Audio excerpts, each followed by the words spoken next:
Ah! When he suddenly heard Li Wanner's words in the darkness, Wang Baol was taken aback. He became alert and said probingly, Li Wanner, someone should be coming to save us. You don't think about silly things.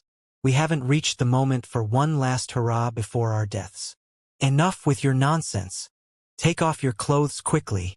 Li Wanner was slightly annoyed, her voice turning stern.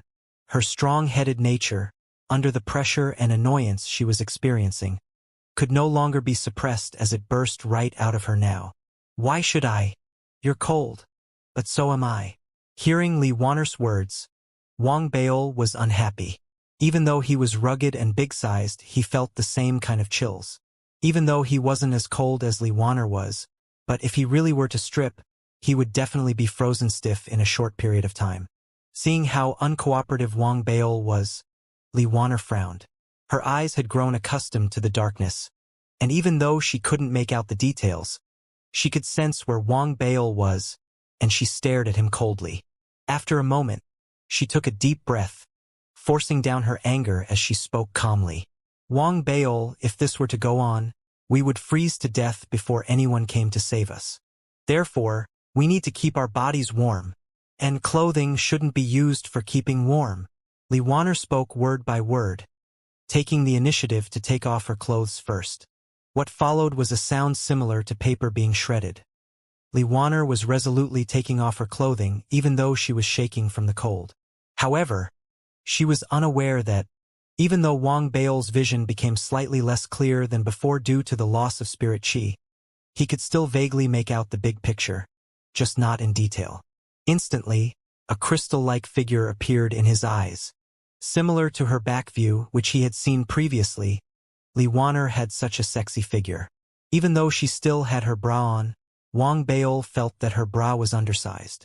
Her breasts were plump and shaped provocatively, and the sight made his temperature rise and breath quicken.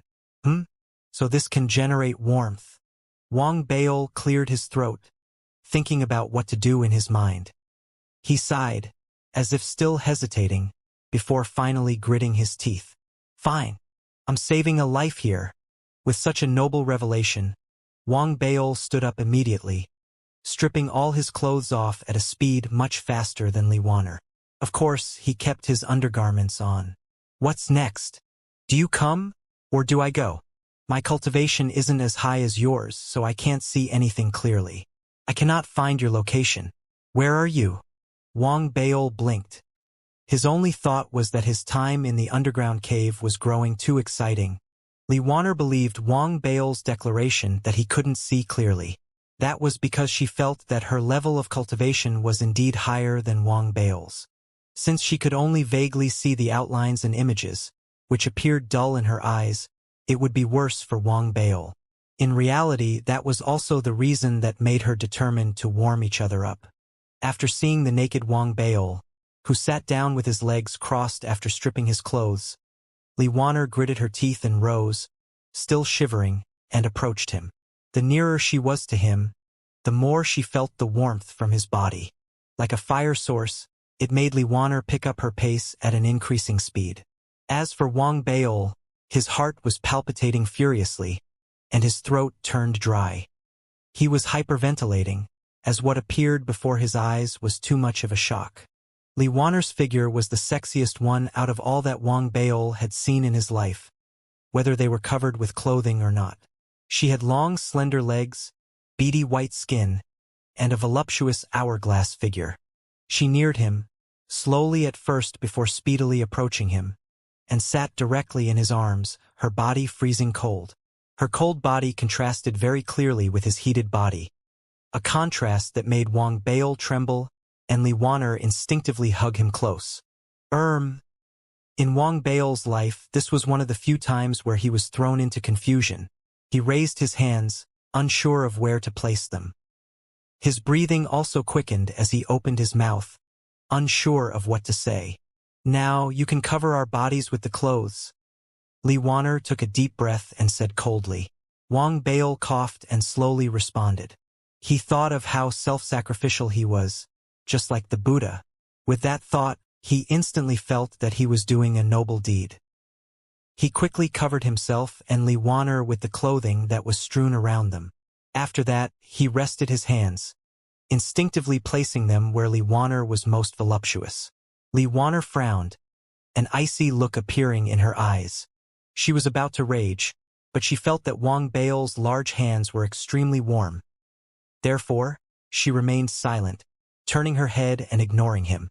Just like that, both Li Wanner and Wang Bao stayed silent as time gradually went by.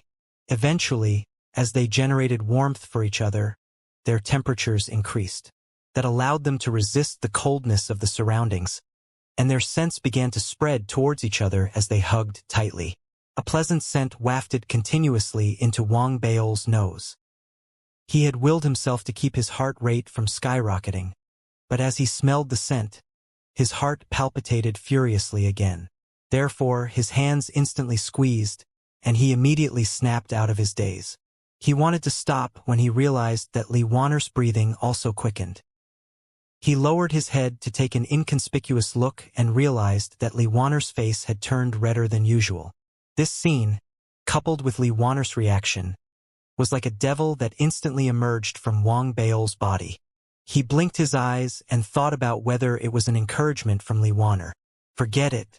I'm doing all this to save her. It's no big deal sacrificing myself. After all, I, Wang Bao, am not a selfish person. With those thoughts, Wang Bao planned to continue but soon realized that Li Wanner's reddened face seemed to be showing signs of returning to normal. Therefore, he subconsciously squeezed his hands again, and instantly, Li Wanner's body trembled as her face reddened again. What's going on? Wang Bao noticed Li Wanner, with her face reddened and her eyes shut, remaining silent. His heart beat faster, and though he hadn't planned to, his large hands began exploring. Li Wanner's body froze instantly, but she remained silent and didn't reject him. That made Wang Bao begin to breathe heavily, and before long, Li Wanner's usual cold voice reverberated in the underground cave. If you don't wish to see a part of yourself missing after we are rescued, then you can continue. That voice was so chilling that Wang Bao froze instantly when he heard it. He cleared his throat and didn't dare to continue after thinking it through carefully. Just like that, the duo fell silent in the noiseless underground cave. What was left was the continuously reverberating sounds of their breathing and the howling outside, which made them hug each other even tighter. The passing of time also seemed to slow down. After a brief moment, Li Wanner suddenly spoke. Talk about yourself. I heard that you almost killed Li Xiu on the moon. Me killing him? That fella thinks that I am a pushover and wanted to kill me. I was magnanimous to set him free. Wang Bao was unhappy hearing Li Wanner's question. After thinking about it, he told Li Wanner about what he had experienced on the moon, save for some crucial information about himself. In this way, the duo conversed while seeking warmth from each other in the underground cave. Wang Bao shared first, followed by Li Wanner. Eventually, a night passed. On the morning of the second day, as the blood-colored fog dissipated gradually, Wang Bao and Li Wanner immediately felt that the spirit qi within their bodies recovering at a fast pace. At the same time, with the recovery of the spirit qi, their vision slowly returned to clarity from a blur, and from a dull view to a bright one. The recovery of spirit qi made it unnecessary for both of them to seek warmth from each other. Therefore, Li Wanner left the embrace of Wang Bao without any qualms. She stood up, not care whether Wang Bao was looking at her, and, with her back facing him, put on her clothes. Looking at Li Wanner's back view, Wang Bao's heart, which had already returned to a state of calmness, began to beat furiously again. He hurriedly put on his clothes. After the two of them were fully and neatly clothed, Li Wanner turned around, appearing just like she did before with her sexy figure, cold attitude, and a distant gaze which seems to push everyone away. She returned to the arrogant ice mountain that wouldn't melt, just as she was before. Wang Bao, if you were ever to leak out a single bit of what happened here. Li Wanner paused as a chill flashed across her eyes.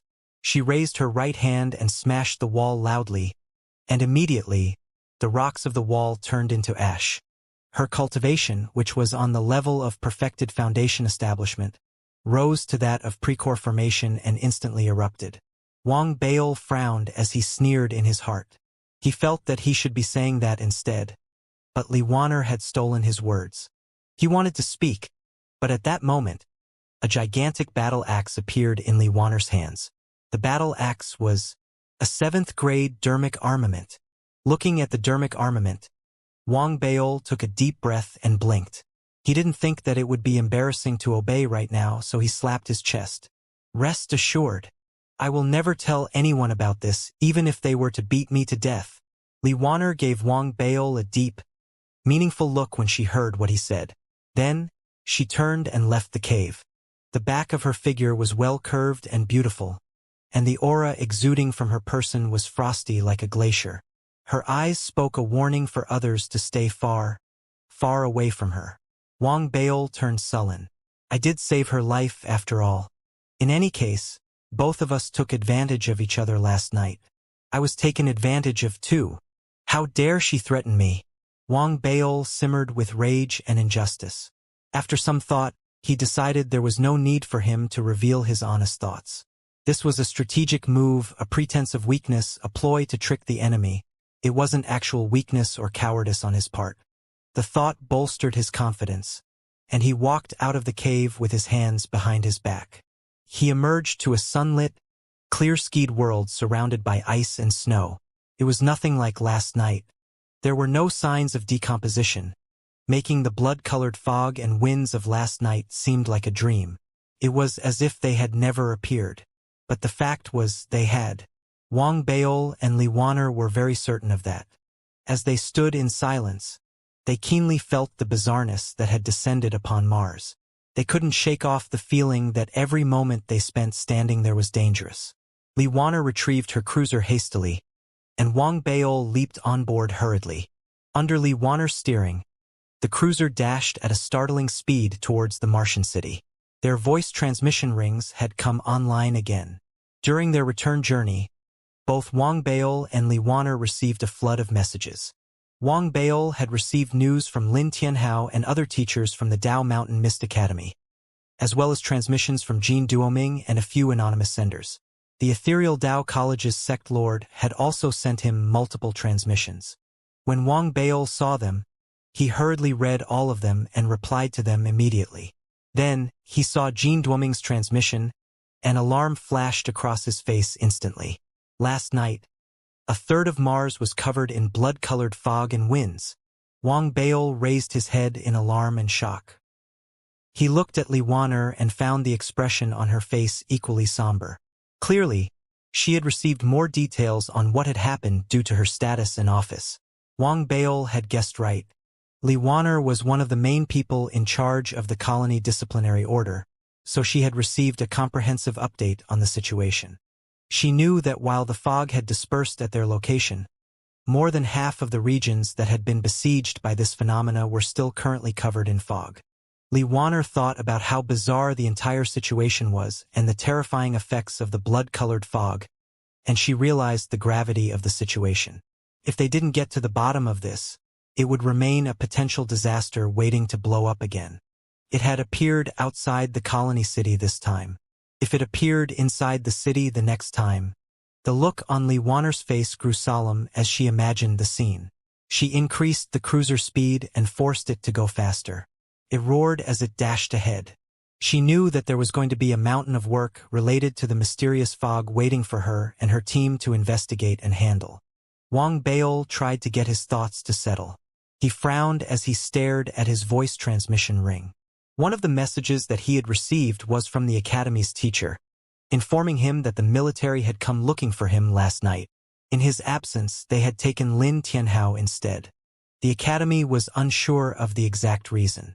Wang Baol immediately pulled out his voice transmission ring and sent a message to Lin Tianhao, but he received radio silence.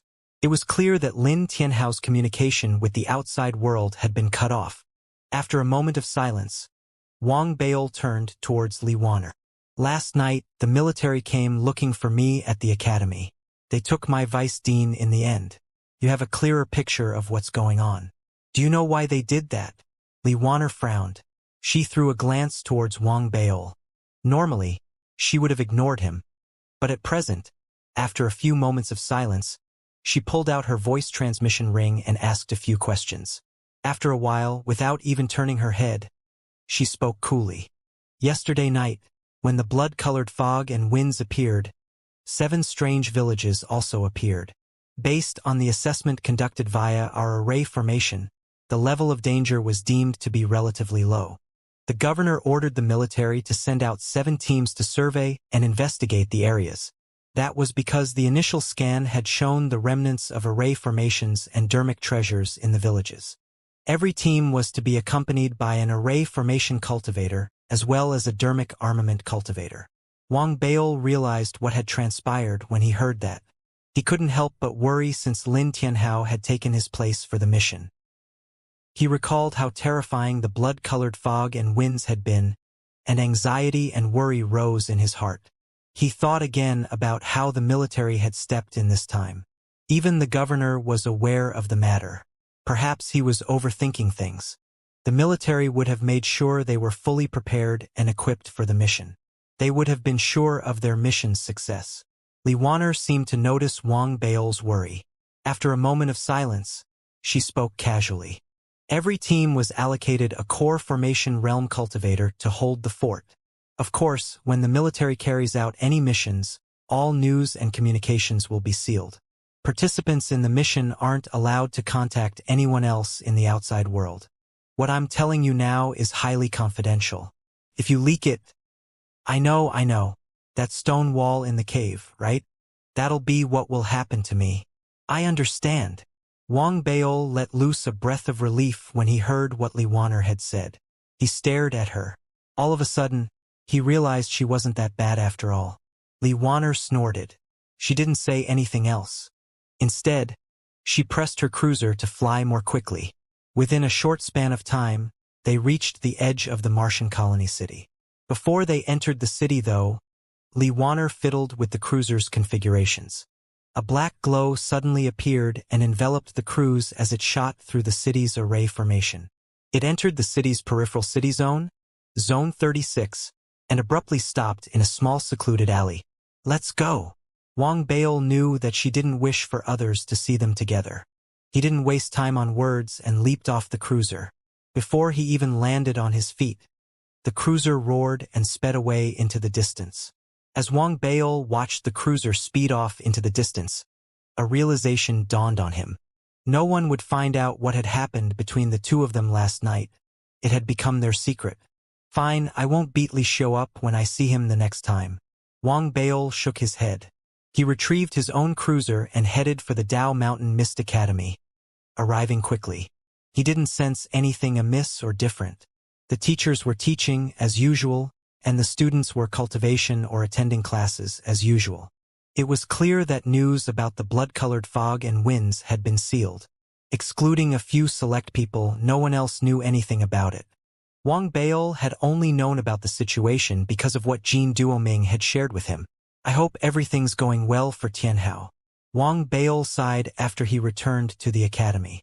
He knew that it was no use worrying, so he set aside his worries, focusing instead on handling school matters as well as his cultivation. He continued to keep an eye on any changes on Mars. In order to ensure he received the latest news, he contacted many of his students' parents. A few of them were from the military. When they realized that he was in the know, they hinted that they would immediately inform him when they received news of the 7 teams. After waiting a few days, Wang Baol received news. Out of the 7 teams, 1 had returned. They carried information that Wang Baol was not privy to. There were also frequent updates from the other teams.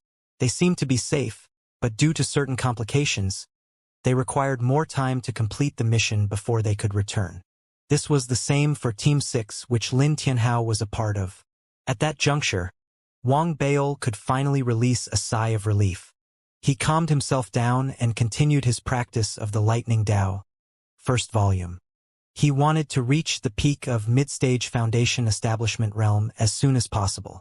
After that, he would be able to break through and advance to the late-stage foundation establishment realm. He was almost done with the main outline for his stronghold blueprints. What was missing were the finer details. The general framework and design approach had been set. Besides fine-tuning the design, he also needed to get enough construction puppets. He redirected his focus towards the construction puppets. Days passed as he immersed in his research, and half a month passed in the blink of an eye. The intermittent news from his students' parents mentioned that the 7 teams were doing well.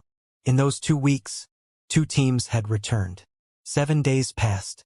Wang Baol was deep in meditation when the 4th team returned.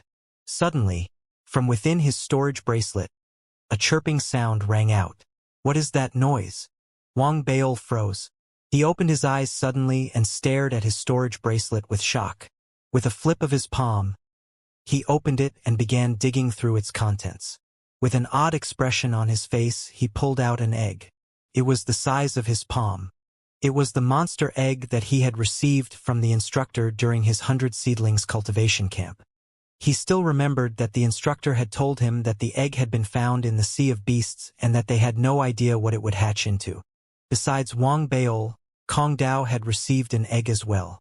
Wang Baol had brought the egg back to the Ethereal Dao College and arranged for someone to incubate it. The incubation period had been quite long, and the egg had finally shown signs of hatching just before his journey to Mars. He had simply thrown it into his storage bracelet. However, because of the series of events that had followed after his arrival on Mars, and the fact that the egg had not actually hatched, he had almost forgotten about its existence. Now that he had taken it out from his storage bracelet, he could see the cracks on its shell. Waves of spirit energy at the true breath realm emanated from the egg. It seemed like it was about to hatch at any time. At the true breath realm already when it's barely hatched? Wang Baol was shocked and became excited. "I wonder what it'll look like. It must be a bird. This looks just like a bird's egg. Maybe it's a legendary holy condor that's super amazing and looks as handsome as I am."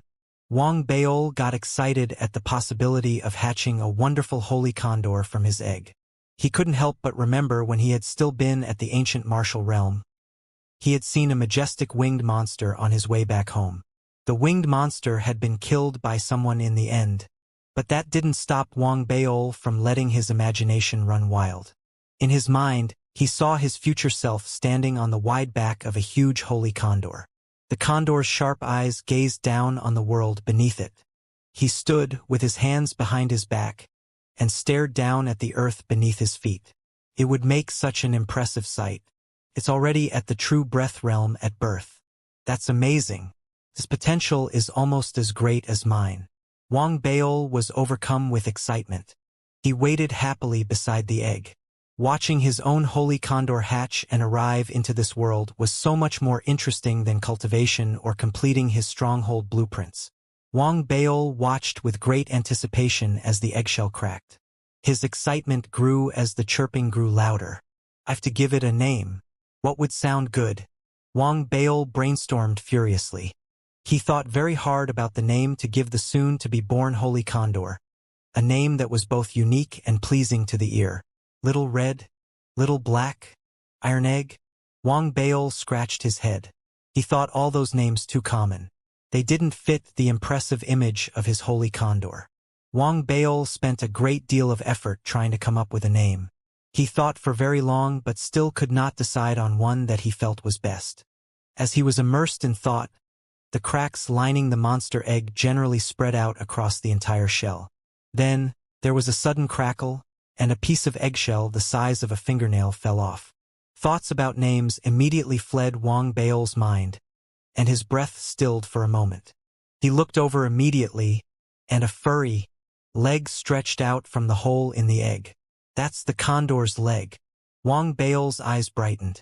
He rose to his feet excitedly, but he soon started feeling doubtful. The leg seemed a lot bigger than what he would expect on a condor. Something doesn't seem right. As Wang Baol grew more doubtful, another part of the egg cracked open. Another leg pushed out. Wang Baol was stunned. He stared in shock at the 2 furry, outstretched legs kicking about as they dangled from the egg. "Why do I have a feeling that these aren't claws but hooves?" Wang Baol sucked in a breath of cold air. He had a bad feeling about this and shivered suddenly. There was a cracking sound again. The eggshell started cracking in other places. The third, then fourth leg stuck themselves out from the egg. Wang Baol was in a complete daze as he stared at the 4 legs dangling out from the egg. How can a holy condor have 4 legs? This must be some kind of a joke. Wang Baol was slightly confused at this point. His thoughts were in a jumble. More parts of the eggshell started cracking and falling off. They crackled loudly. Finally, a wet, furry head that was only slightly larger than its legs popped out from the egg, and some sort of fluid started dripping from its head. The newly born animal was struggling to open its eyes and take a clear look at this new world. Wang Baol stood before it, his breath quickening and his eyes wide, as he stared at the tiny monster's head. Black all over, with 2 long ears, a long face, a long mouth. I can't believe this is actually a Sun 1. Amidst Wang Baol's shock, the small beast finally opened its eyes, took a close look around it, and when it saw Wang Baol, it seemed to take a liking towards him. It let out its first sound. It might have been small, only the size of a palm, but it was still at the true breath realm. Despite being newly hatched, its voice was bright and piercing, and it rang loudly in the chambers. Wang Baol smacked his forehead. The difference between reality and ideal was simply too great. The monster egg actually hatched into a donkey. And not just a donkey, but a male donkey. An ass. Wang Baol was about to go mad. He couldn't believe it. Most eggs would hatch into winged monsters, and he would have been fine with a snake, but it was a donkey. Wang Baol had always thought that donkeys were born and not hatched. The little donkey didn't seem to sense Wang Baol's frustration and annoyance. After struggling out of its shell, it failed to stand firmly on its feet. Its feet crossed and it fell to the floor. It slid around on the floor and tried its best to climb to its feet. After a long while, it finally managed to get its 2 front legs up. Every time it tried to put weight on its hind legs, it would fall with a thud to the floor.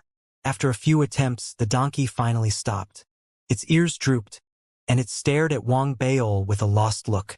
Then it looked at the eggshell next to it.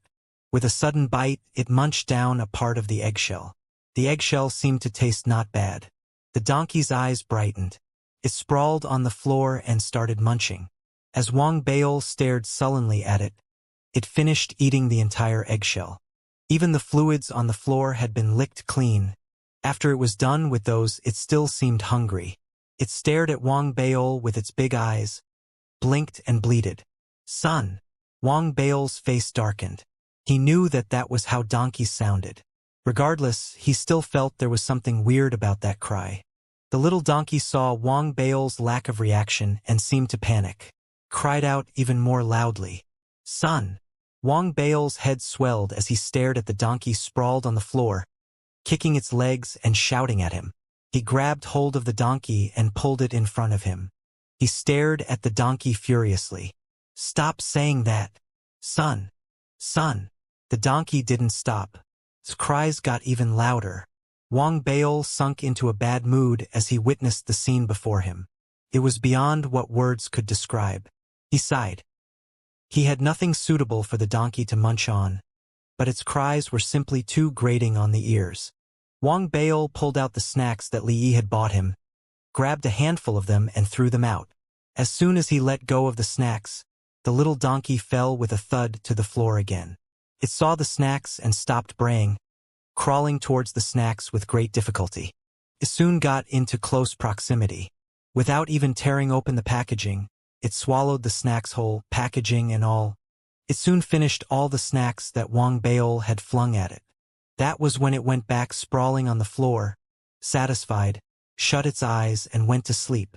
Wang Baol stared at the snoring donkey and suddenly felt exhausted. After a long moment, he sighed. He ignored the donkey and sat down cross-legged, intending to use cultivation as a means of releasing his inner frustrations. It didn't take long. A day had barely passed before the meditating Wang Baol heard the cries of the donkey sounding next to his ear again. Son! Wang Baol twitched. He opened his eyes with resignation. When he looked at the donkey, though, he let out a sound of surprise. It's actually growing so fast? Wang Baol was slightly shocked. The donkey had grown a few sizes larger than it had been a day ago. It had been the size of a mouse and could be held in his palm. Now he would have to hold it with 2 palms instead, as it was about the same size as a rabbit. After some thought, Wang Baol threw a few more bags of snacks at it. The little donkey perked up, braying as it munched happily. Wang Baol sighed when he heard its braying. He hadn't hatched a war beast at all. He had hatched a beast that was going to climb all over his head. 2 weeks passed. During those 2 weeks, the donkey would bray whenever it got hungry, and after eating, it would sleep. It grew at a rate that even Wang Baol found incredulous. The donkey was no longer the size of a rabbit, but had grown to become as large as a small pony.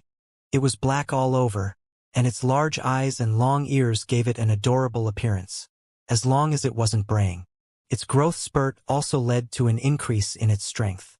It could finally stand on all 4 legs, and it raced about in Wang Baol's residence all day long. Wang Baol could accept all of that. What he found unacceptable was the donkey's enormous appetite. It had strong teeth and its stomach was like a black hole. It could bite through anything and digest anything.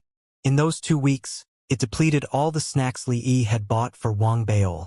It even started munching on his furniture. Within that period, whenever Wang Baol ended his meditation and opened his eyes, he would see his furniture missing a leg or his room missing a door. Finally, his residence was emptied of all furniture. Wang Baol was about to go mad. He realized he might not be able to afford the black donkey for long. He stared at the donkey as it swallowed his wardrobe door hole and shouted angrily, "Fine, keep on eating.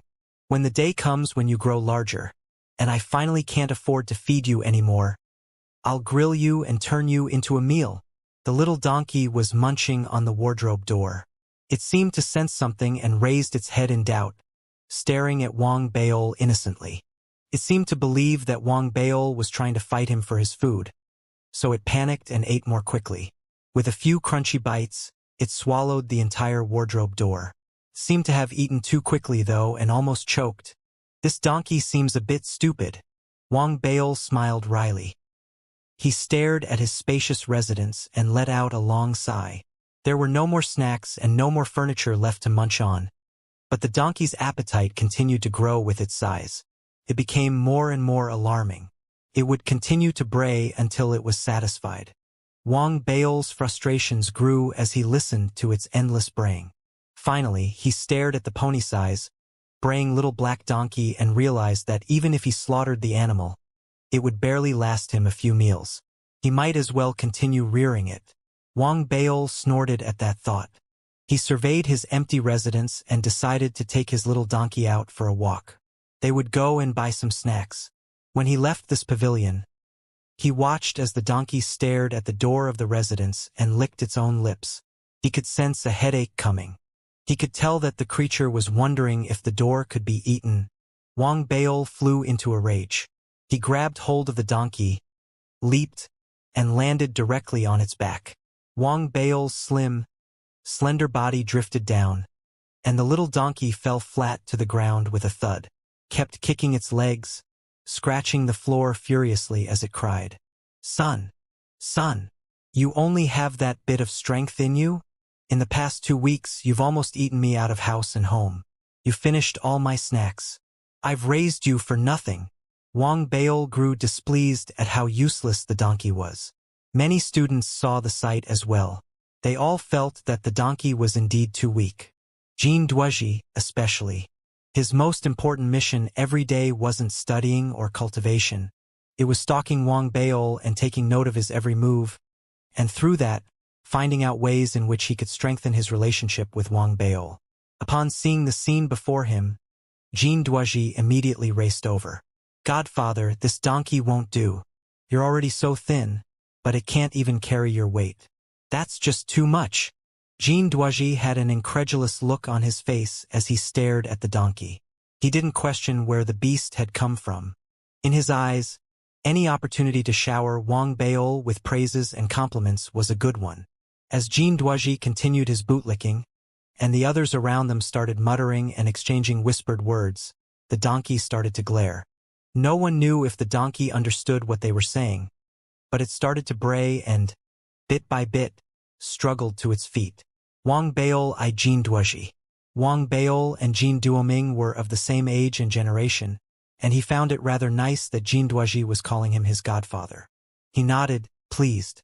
A high-spirited Jin Duoji escorted Wang Baol as the latter rode his donkey out of the Dao Mountain Mist Academy. They left the school, and the donkey continued the journey, panting as its limbs trembled under Wang Baol's weight. They drew looks of shock from the surrounding pedestrians. They stared at the tiny donkey, then stared at Wang Baol.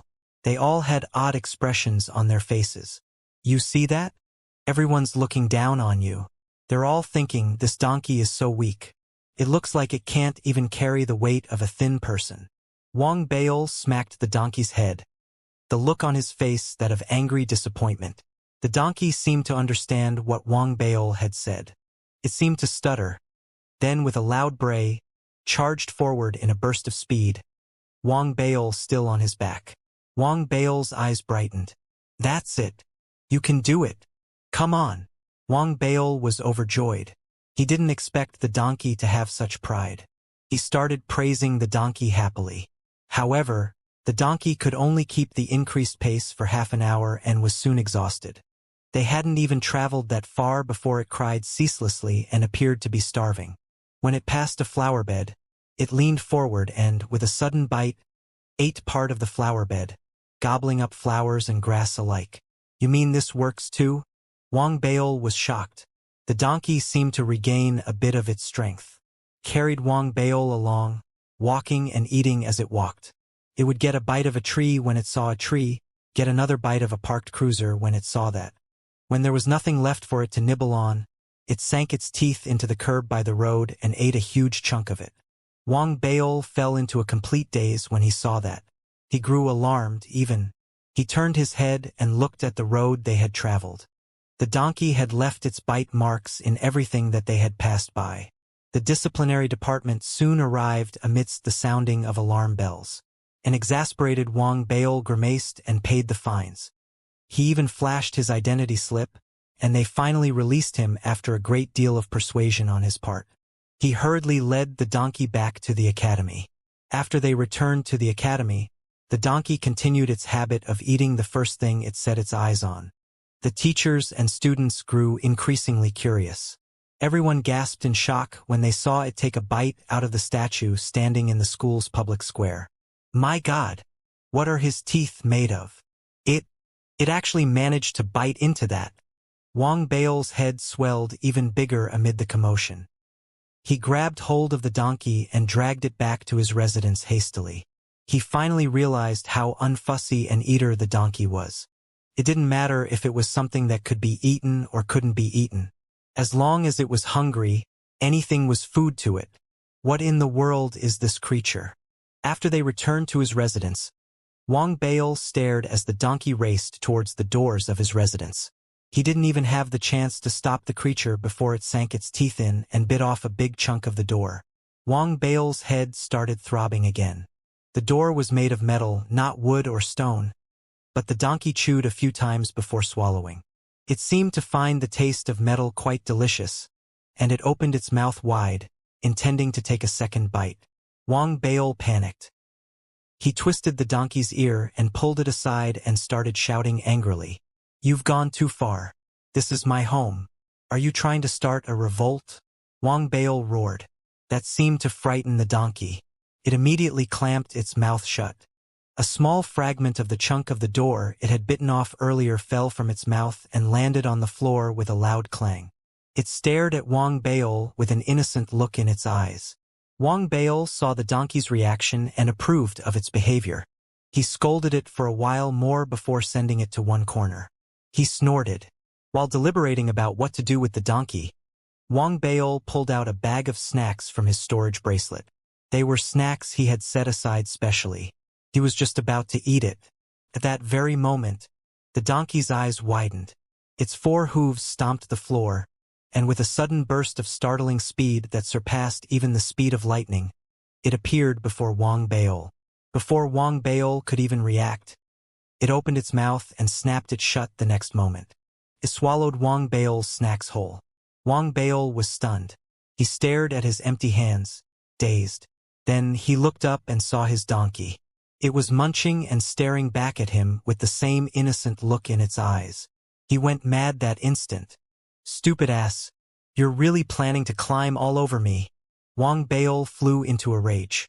He had to punish the donkey so that it would learn to behave after that. He summoned his mosquitoes out.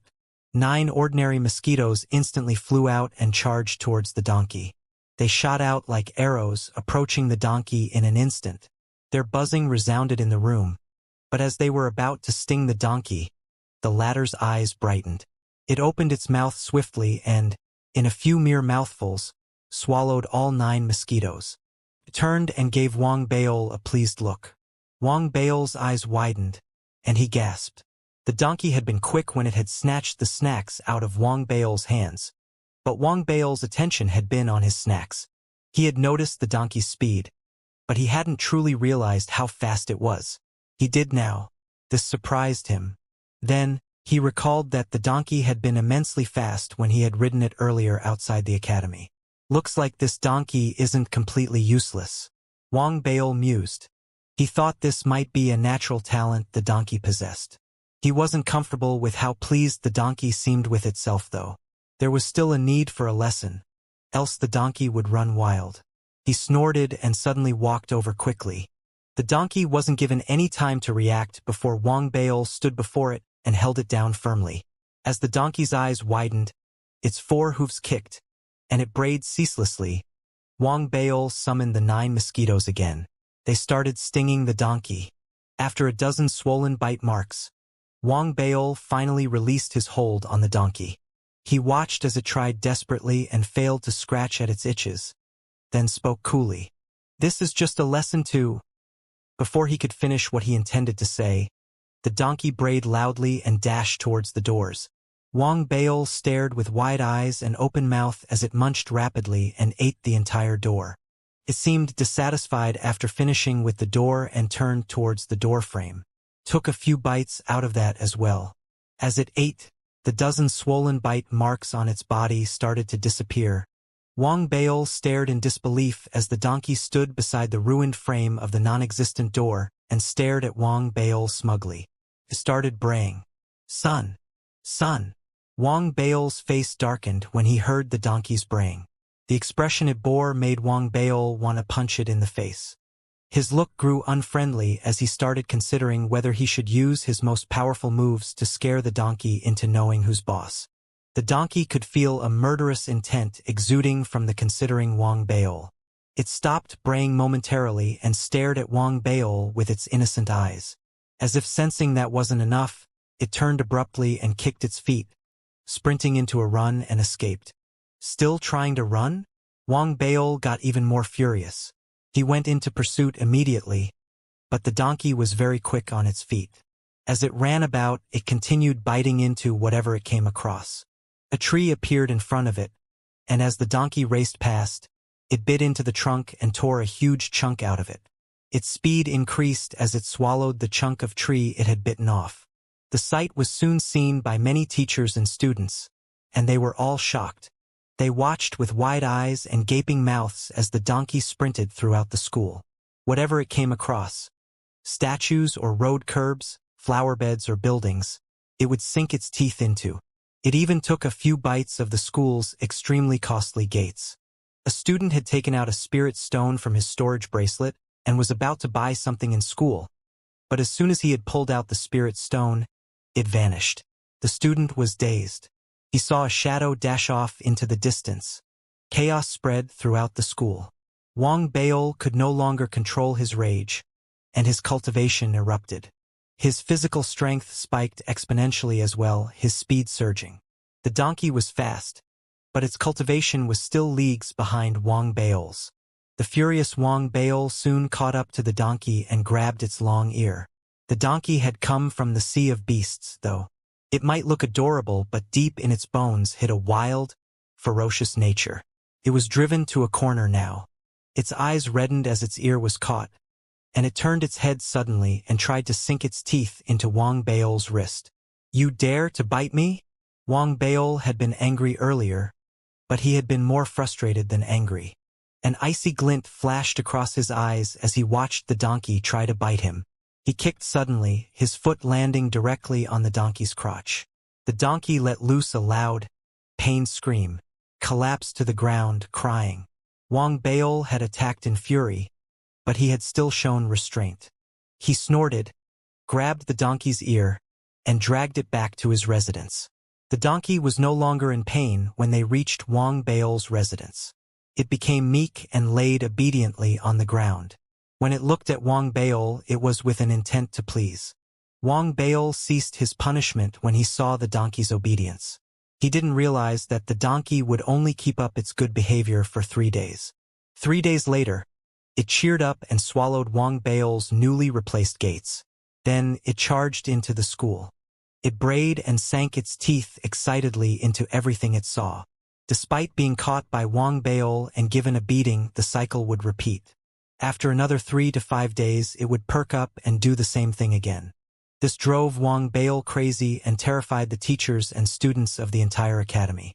The teachers and students even predicted with confidence. The dean's war beast. Give it a month. No, 2 weeks. It'll eat up everything and anything that can be found in the school within that time. Wang Baol's forehead started pulsating. He genuinely felt that he wasn't raising a war beast but trouble. He was genuinely considering whether he should get a monster bracelet. A monster bracelet was different from a storage bracelet, though. It was a luxury item with a costly price tag.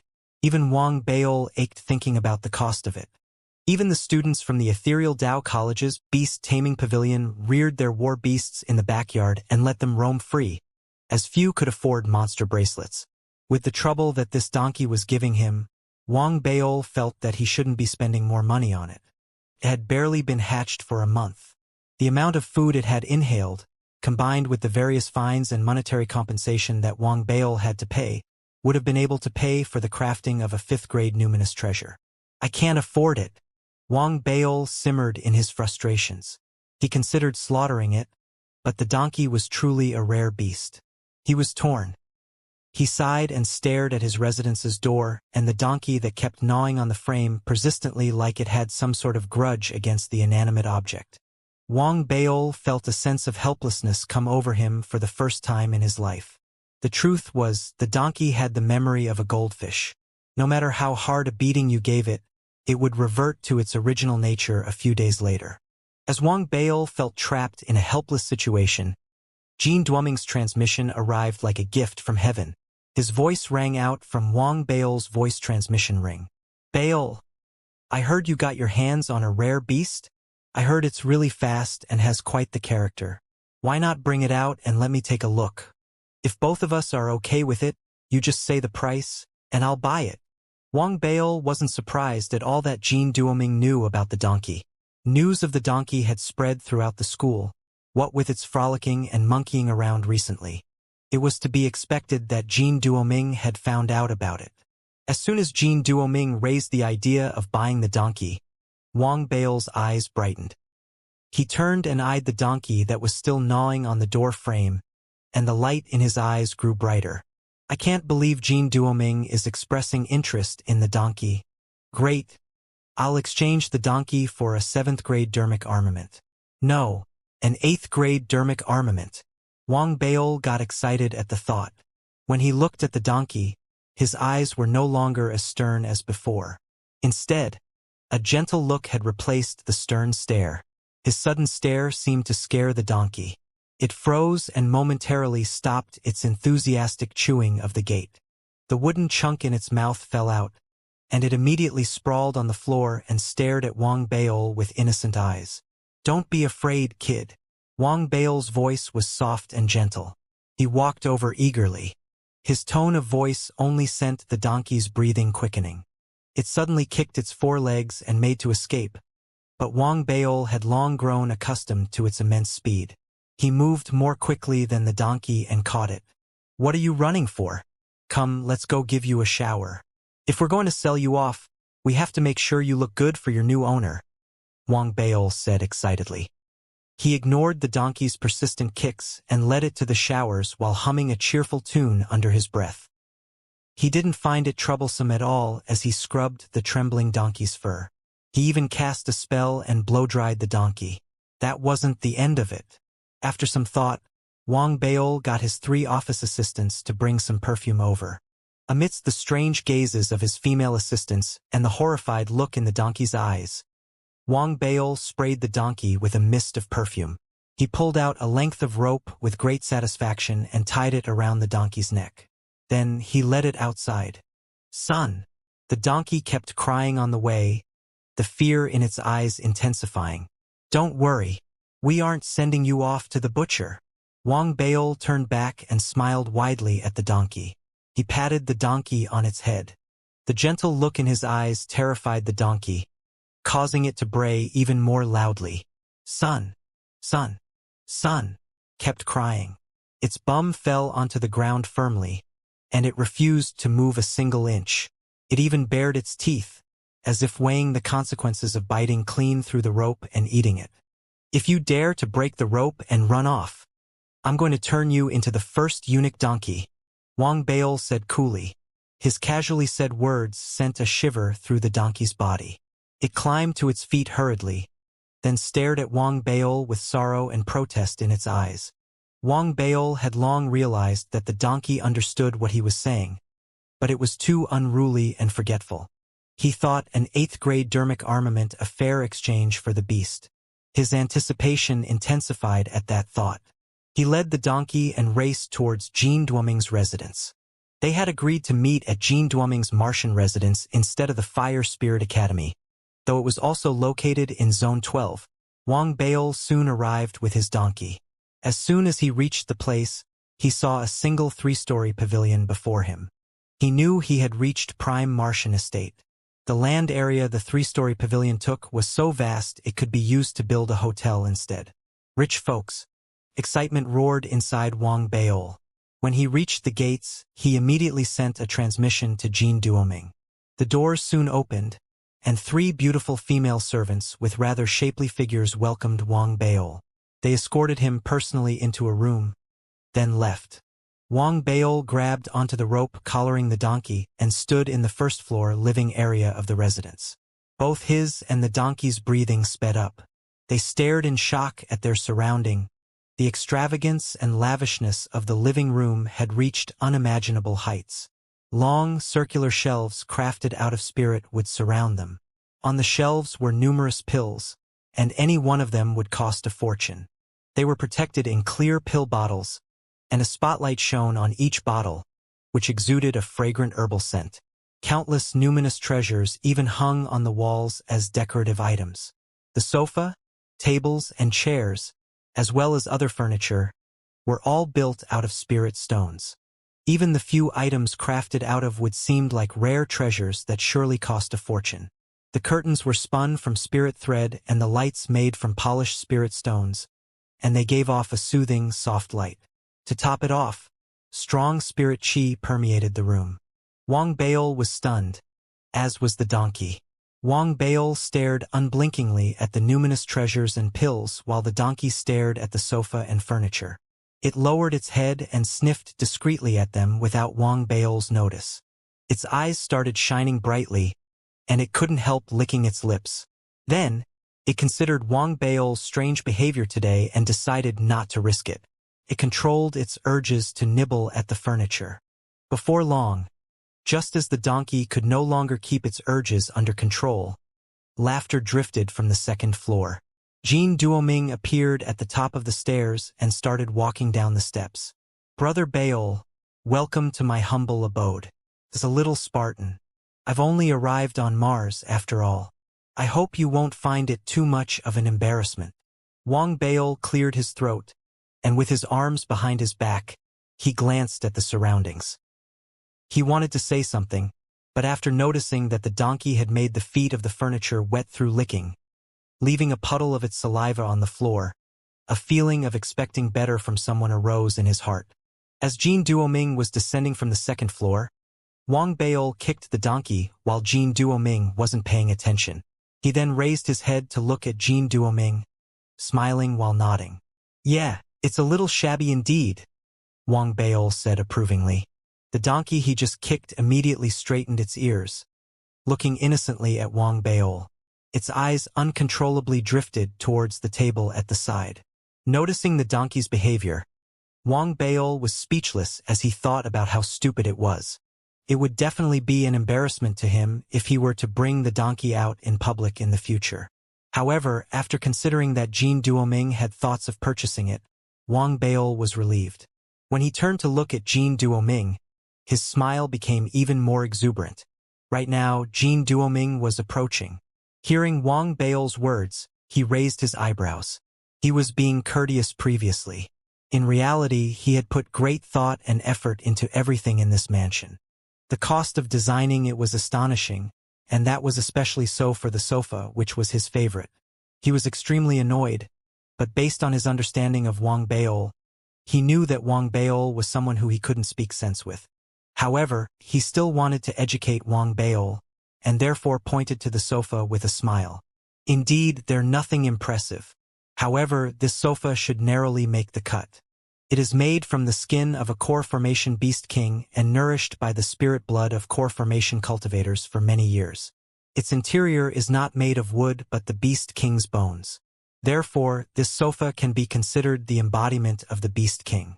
Cultivating while sitting on it gets the job done with half the effort. After giving a simple description of it, Jin Duoming smiled when he noticed Wang Baol gasping. He stopped talking about his house. Instead, his gaze fell on the donkey beside Wang Baol. With just a look at it, Jin Duoming's eyes lit up. The donkey really did appear pretty good, especially after Wang Baol had neatened it up, as if trying to package it.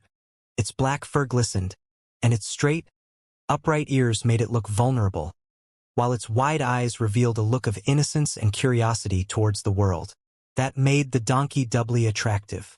Therefore, with just a single look at it, Jin Duoming concluded that the little donkey was definitely an extraordinary creature. Feelings of affection grew in his heart, such that he frowned and looked towards Wang Baol when he noticed that the confused-looking donkey was being tied by a thick rope. Fellow Taoist Wang, why did you tie this creature up? Quickly loosen it since you're already here. This creature seems to harbor some spirituality and looks to be relatively young. If you don't treat it nicely, it might view humans as enemies. Furthermore, creatures at this age like to mimic their owners. It seems like you're not a suitable owner for this creature. Jin Duoming was a little unhappy. After all, to him, it was obvious that Wang Baol was mistreating the donkey. Hearing those words, Wang Baol immediately began to feel some anger sprouting within him. However, after reminding himself that Jin Duoming was a tycoon, he felt that it was unnecessary to hold grudges with a rich tycoon whom he was going to do business with. In keeping with his principles as a responsible seller, he gave Jin Duoming a reminder. Let me say this first. This donkey is a glutton. If it eats anything here after I release it, it's not my concern.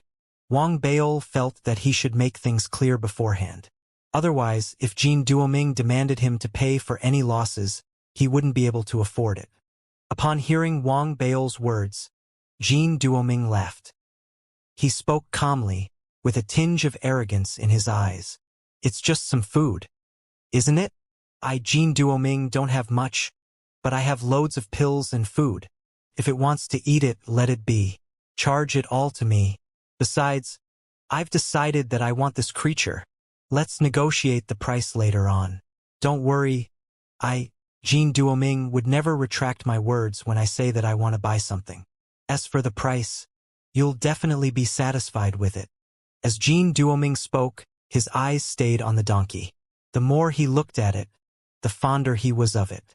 Wang Baol felt relieved after hearing what Jin Duoming said. He quickly removed the ropes tied around the donkey and spoke delightedly after patting its head several times.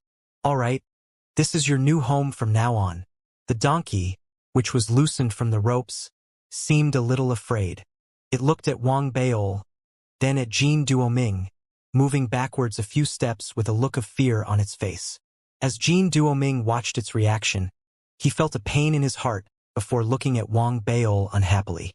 Wang Baol cleared his throat and was about to discuss the selling price for the donkey with Jin Duoming when the donkey's eyes suddenly lit up upon realizing what was happening. It suddenly grew bold, its eyes shining bright as it retreated and approached a pill placed on an ancient shelf. It opened its mouth, instantly breaking apart the protective covering of the pill with its teeth, before swallowing it whole, together with the pill bottle. Seeing what was happening, Wang Baol had wanted to scold the donkey sternly. But even before he uttered a word, Jin Duoming, who was standing at the side, began to praise the little donkey. How impressive is this little creature? It moves so quickly and disregards the protective covering. Go on, eat whatever you like here. Jin Duoming behaved as if he had just found a treasure. He switched off all the protective covering of the ancient shelf, exposing all the pill bottles. The donkey seemed to be in disbelief as it looked at the pills, and then at Jin Duoming hyperventilating. In its memory since birth, it was beaten every single time it ate something. However, this was the only exception where it could let loose and eat whatever it desired. This made the donkey extremely agitated. It dashed towards the shelf. With a loud crunch, it swallowed yet another pill bottle.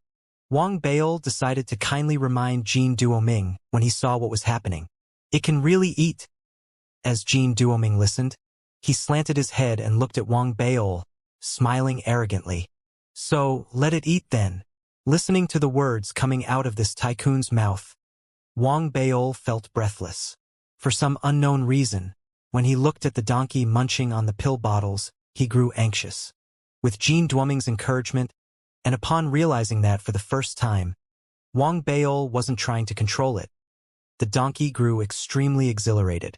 It screamed in joy, its squeals reverberating in all directions. In its delight, it picked up speed and began sweeping through the first floor of Jin Duoming's mansion. It swallowed all the pill bottles. The donkey didn't pass up the dermic treasures hung on the wall either. After finding the taste acceptable after a few mouthfuls, it swallowed a few pieces of dermic treasures. Even though the items didn't belong to him, Wang Baol grew increasingly mortified as he looked on. He hurriedly spoke. Jin Duoming, we have an agreement. You wanted this donkey, so don't you regret it later on. Jin Duoming, who was pleasantly surprised as he looked at the donkey tearing apart a fourth-grade numinous treasure with its teeth and eating it, simply waved it off. Relax, will you? I'll give you a dermic armament in exchange for the donkey. Wang Baol felt relieved hearing Jin Duoming's words. He thought silently in his heart that he had struck gold with this deal. At the same time, Jin Duoming, who had his back facing Wang Baol, also carried a look of delight in his eyes as he thought about how worth it the deal was for himself. Wang Baol has always been sharp. However, he still made a loss this time. This shows the power of knowledge. In reality, he had heard about how the donkey ate everything in its sight while it was in Dao Mountain Mist Academy. However, he didn't consider that an issue, as he thought it was nothing out of the ordinary. That was because according to the news attained by Trillionaris Corporation, young ferocious beasts, especially those who were just born, would be undergoing their first cultivation spurt. He was clear that young beasts at this critical stage would need large amounts of nutrients and spirit chi. The more they took in, the higher the level of cultivation they could reach during this first spurt. However, there was a limit as well. Once the beast was satiated, it wouldn't continue eating. With that thought, Jin Duoming's smile grew even wider. The donkey was like a tornado, eating all the pills on the ancient shelf, and even began licking the furniture as if it was famished. Jin Duoming waved his hand, and the wall on his right receded into the ground, revealing a large storage room, where bottles of pills and pieces of numinous treasures were present in piles. Wang Baol's jaw dropped. The donkey shrilled in happiness and immediately dashed into the storage room, eating like there was no tomorrow. Jin Duoming spoke arrogantly with his hands behind his back. There are more here. Actually, I also want to know how much this donkey can eat. Looking at the donkey screaming in delight as it ravaged the space, Wang Baol blinked several times. He had a gut feeling that something bad would happen and cleared his throat. Brother Jin, let's not bother about the donkey. How about we negotiate the price for it? Jin Duoming laughed when he heard those words. He looked at the donkey with satisfaction and fondness, before heading up to the second floor with Wang Baol. They sat there discussing the price. Wang Baol symbolically negotiated the price, but eventually set it as a 7th-grade dermic armament, together with some cultivation materials. Both parties were satisfied and were about to seal the deal when suddenly, a loud boom emerged from the first floor. At the same time, a few guards and female servants rushed in, exclaiming in disbelief, "Heavens! What happened here? Was there a burglar?" The loud bang and commotion downstairs caused Wang Bao's heart to beat furiously. He stood up immediately, and even before he could rush Jin Duoming into completing the transaction, Jin Duoming had already charged towards the first floor, bewildered. "This is the end?" Wang Bao slapped his forehead and let out a long sigh as he hurriedly followed after Jin Duoming. Thoughts of how to salvage the situation darted about in his mind. But when they arrived on the first floor, Wang Bao took a very deep breath and realized that any form of compensation would be useless. The entire first floor was entirely different from how they had left it. The storage room was completely empty. Not only were the pills and numinous treasures gone, but even the racks had vanished. There was also a long, wide trench in the ground where the wall had previously descended. Right now, there was no more wall in that place, seemingly having been dug out forcefully. At the same time, the other walls that stood around seemed to have collapsed. The other storage rooms that were revealed had been ravaged and were completely empty. It wouldn't be much of an issue if that was it. However, in the great hall on the first floor, the numinous treasures hanging on the walls had disappeared. The curtain weaved using the spirit thread was gone, and there was only half of the lamp made from spirit stones remaining, with obvious signs that it had been chewed off. The furniture was also scattered and broken into innumerable pieces. The ancient shelves didn't escape the catastrophe either and had all collapsed onto the floor in pieces. The carpet, as well as some parts of the floor, were also damaged, with uncountable teeth marks on them. The only part of the entire first floor that seemed intact now was Jin Duoming's favorite sofa. Witnessing everything before his eyes, Wang Bao felt a headache pounding in his head. He looked at Jin Duoming. Jin Duoming was dumbfounded, incredulous at whatever had happened. A look of bewilderment appeared in his eyes for the very first time, but after he vaguely noticed that his precious sofa was still intact, he took a deep breath and forcefully revealed a smile. Thank goodness. However, even before he could complete his sentence, the leather of the sofa sank, as if something was chewing it from the inside. Piercing sounds of something tearing were heard, and instantly, a hole appeared, and the donkey's head emerging from inside. It disregarded Wang Bao, and after noticing Jin Duoming, it screamed in delight. "Son! Son!" Those screams were extremely loud and energetic. At the same time, the donkey had achieved a breakthrough in its cultivation, advancing to the second level of the true breath realm from the first level. His fur glowed, and it looked even more impressive. Jin Duoming was thrown into a blur once again.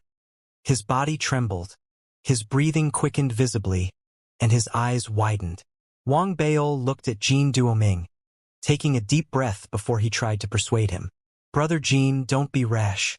Didn't you say just now? It's just eating some food. Grab hold of it."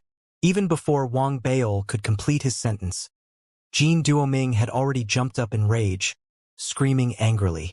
The guards and servants around Jin Duoming immediately charged towards the donkey. The donkey that had clearly been frightened turned and hurriedly buried itself into the sofa.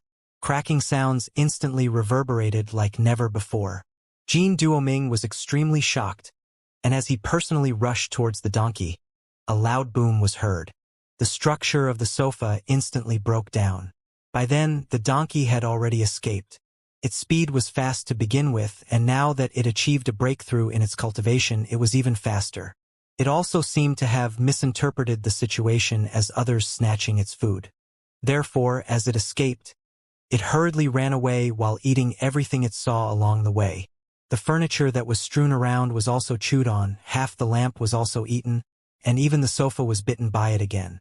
That wasn't all. After advancing to the second level of the true breath realm, it seemed to be equipped with an extraordinary ability. With a swift turn, it managed to avoid Jin Duoming and company as it dashed towards the second level. Seeing that the donkey had gone up to the second floor, Jin Duoming turned even more frustrated and anxious, dashing out as he screamed.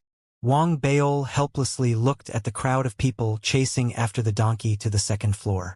Before long, the sounds of items falling to the ground and breaking apart emerged from the second floor, coupled with occasional screams by the donkey. Son! Son! Witnessing what was happening, Wang Baol slapped his forehead in frustration. He knew that it was very likely that the transaction would be called off, and that wasn't far from the truth. Even though the donkey moved quickly, it still paled in comparison to the Foundation Establishment realm cultivators that were after him, and they eventually caught it. Therefore, a few minutes later, at the main gate to Jean Duoming's mansion, more specifically, the broken and chewed main gate, Wang Baol and the donkey were being thrown out under the watchful eyes of the guards. Every guard looked hostile, their eyes filled with vigilance as they looked at the donkey. Wang Baol grew extremely frustrated at the situation, and after glancing at the guards standing near the broken main gate of the mansion, he looked awkwardly at Jean Duoming and exclaimed loudly, "Brother Jean, even though this donkey is unruly, it is a precious creature. Why don't you reconsider, since you've firmly said that you wanted it just now?" Wang Baol was indignant. Listening to Wang Baol's words, Jean Duoming's face cringed. He felt that he must have been crazy or possessed by evil spirits just now to have gained an interest in the donkey. Even though the donkey's teeth were impressive, its appetite was shocking, which made its abilities to wreak havoc even more astonishing. The total value of the sofa, ancient shelves, pills, and numinous treasures was equal to that of 2 7th-grade dermic armaments. After all, the sofa was one of the few left in the entire Federation and was extremely expensive. It was imported from Earth, and after being swallowed by the little donkey, it only allowed it to advance from the first to the second level of true breath stage. It must be kept in mind that the donkey was still having its growth spurt. Therefore, it wasn't difficult to imagine that the donkey was a creature of inferior caliber. Jean Duoming thought that even if an ordinary pig from Earth were to consume all those resources, it would probably have reached the 3rd or 4th level of true breath realm already. With that thought, Jean Duoming made an announcement, with his face as black as charcoal. "I'm going back on my word, and I don't want it anymore. Didn't you say that you, Jean Duoming, would never regret your words? How about this? I don't want those resources anymore. All I want is a 7th-grade dermic armament." Wang Baol was indignant, and he tried to bargain. Seeing that Wang Baol didn't relent, Jean Duoming was troubled. If it were someone else, he could still try to be unreasonable. However, he understood Wang Baol's bad temper very well, and now, he let out a long sigh as he tried convincing Wang Baol. "Brother Baol, there is no grudge between us. I really don't want it anymore, and I was wrong. If I were to buy this donkey, it would eat me poor." Wang Baol could relate. He sighed and tried to say something. "Why don't I leave the donkey with you first? You can give me a 7th-grade dermic armament in the future." "Sir Baol, please don't joke about this. Leave quickly, please. Even if you were to give it to me for free, I don't want it. How about I give you some pills?" Jean Duoming hurriedly spoke, before gritting his teeth and tossing out a storage bag. There were no dermic armaments, but there were at least some cultivation materials. After grabbing hold of the storage bag, Wang Baol saw Jean Duoming disappearing at lightning speed before his eyes, and the guards stood at attention as if they were enemies. He sighed and tilted his head to look at the donkey, who now had its ears perked up, growling softly as it looked back at Wang Baol, acting as if it had wrongly suffered. "Son, to hell with your screams." Wang Baol slapped it hard, but the donkey seemed to not feel a tinge of pain. Instead, its eyes lit up, as if it thought that Wang Baol was having a conversation with it. With its ears straight up, it delightfully pounced several times before screaming again. "Son! Son!" Wang Baol was speechless, slapping his forehead as his heart was filled with a wave of helplessness and frustration. He kicked the donkey before sighing and leaving for the academy. The donkey grew even more excited, and it darted around Wang Baol while following him. When it saw flowers or the curb of the road, it took bite after bite. Before long, the shocked Wang Baol hurriedly took out his cruiser and tossed the donkey into it before charging back to the academy. What awaited the donkey was a heavy beating upon their return. However, after being obedient for a few days, the donkey grew uncontrollable again. Eventually, the furious Wang Baol looked at the donkey, who was happily chewing on the door frame, and stared angrily at it. It seems like I have to use my trump card. If I don't completely subdue this donkey, it will be the end for me. During this period of time, the donkey's disobedience had caused severe losses for Wang Baol. In terms of fines alone, he had already paid a hefty amount. Even though he was the dean of Dao Mountain Mist Academy, he couldn't possibly ignore the items that had been eaten by the donkey, despite it being his school. Therefore, he could only spend the money and try to restore them. The food from Jin Duoming had somewhat helped to make up for the donkey's nourishment, but the donkey was a bottomless pit by nature. Until now, it was still eating non-stop every day, and that made Wang Baol feel that what he was rearing was not a donkey, but a pig. He had pondered many times whether it was better just to slaughter it. However, he had some feelings for it. After all, the amount that the donkey had eaten at Jin Duoming's place was almost worth as much as an 8th-grade dermic armament. If he were to slaughter it, it would be a real forfeit of his investment. Therefore, Wang Baol gritted his teeth as he prepared to give the donkey a lesson to remember. Your skin and flesh are so thick and rough, and you don't even remember being beaten. Even having the mosquitoes bite you is useless. Huh? Wang Baol stared at the donkey, who was chewing on the door frame. He clenched his teeth and released the gray mosquito. This was his trump card, as the gray mosquito could even bite Foundation Establishment realm cultivators to death. It was extremely poisonous, but as he was concerned about poisoning the donkey to death, Wang Baol controlled the gray mosquito as well as its venom. It flew right towards the donkey. The gray mosquito moved so quickly that it instantly neared the donkey. However, as the donkey curiously raised its head, it swallowed the gray mosquito whole instantly. Seemingly dissatisfied with the meager amount of food, it grudgingly looked at Wang Baol. Very quickly, however, as Wang Baol sneered, the donkey's eyes widened suddenly.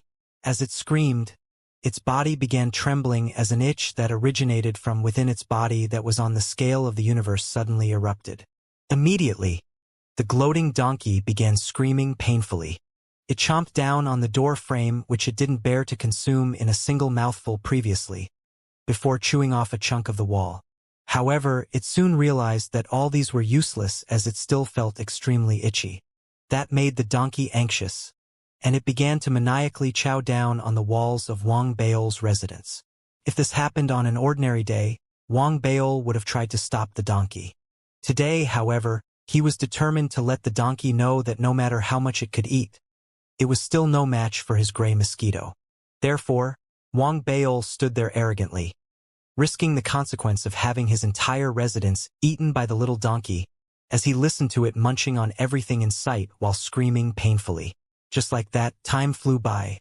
After 5 minutes, when Wang Baol stepped out of his residence, the walls immediately collapsed. The donkey that was inside screaming in pain, but continued eating while screaming. It was unimaginable how an entire residence could fit into the donkey's stomach.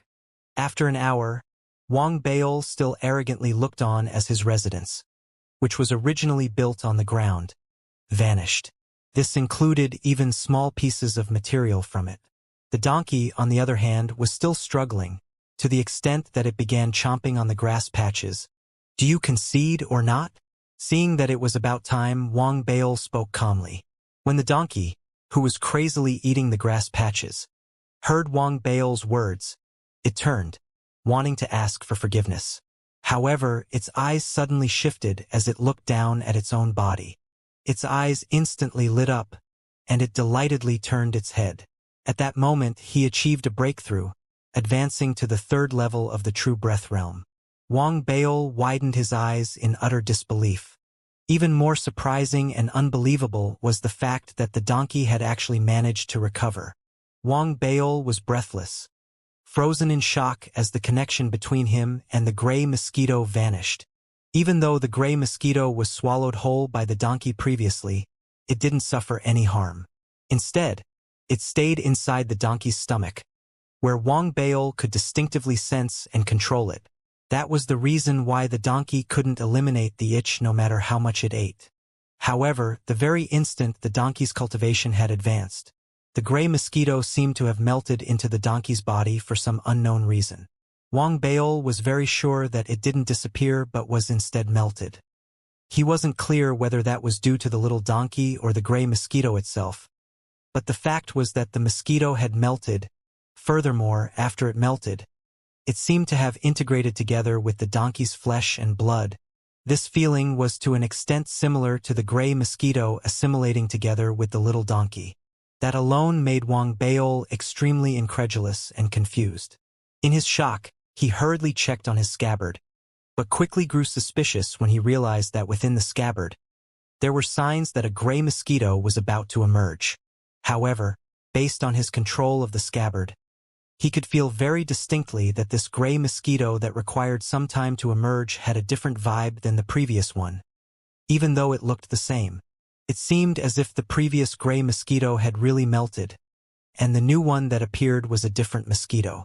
Furthermore, it was clear that in order for this second gray mosquito to be produced, his scabbard had to lose some of its brilliance, as if a large amount of energy was needed. In his bewilderment, Wang Baol hurriedly inquired about it with little Missy.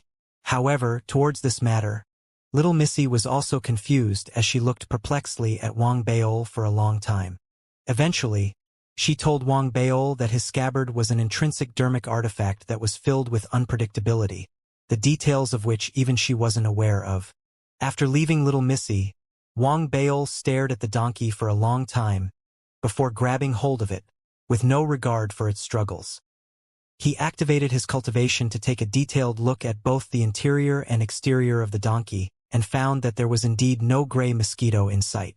However, in the process, Wang Baol noticed that the donkey's internal organs seemed to have been mutated, turning gray in color.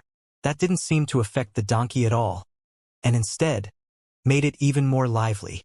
That wasn't what shocked Wang Baol the most. What was most shocking was that Wang Baol seemed to have established a spiritual connection with the donkey. That alone made Wang Baol confused. Previously, even though the donkey was always following him around, it was a living creature and not a dermic treasure, and was therefore unable to establish a connection with Wang Baol and recognize him as its owner.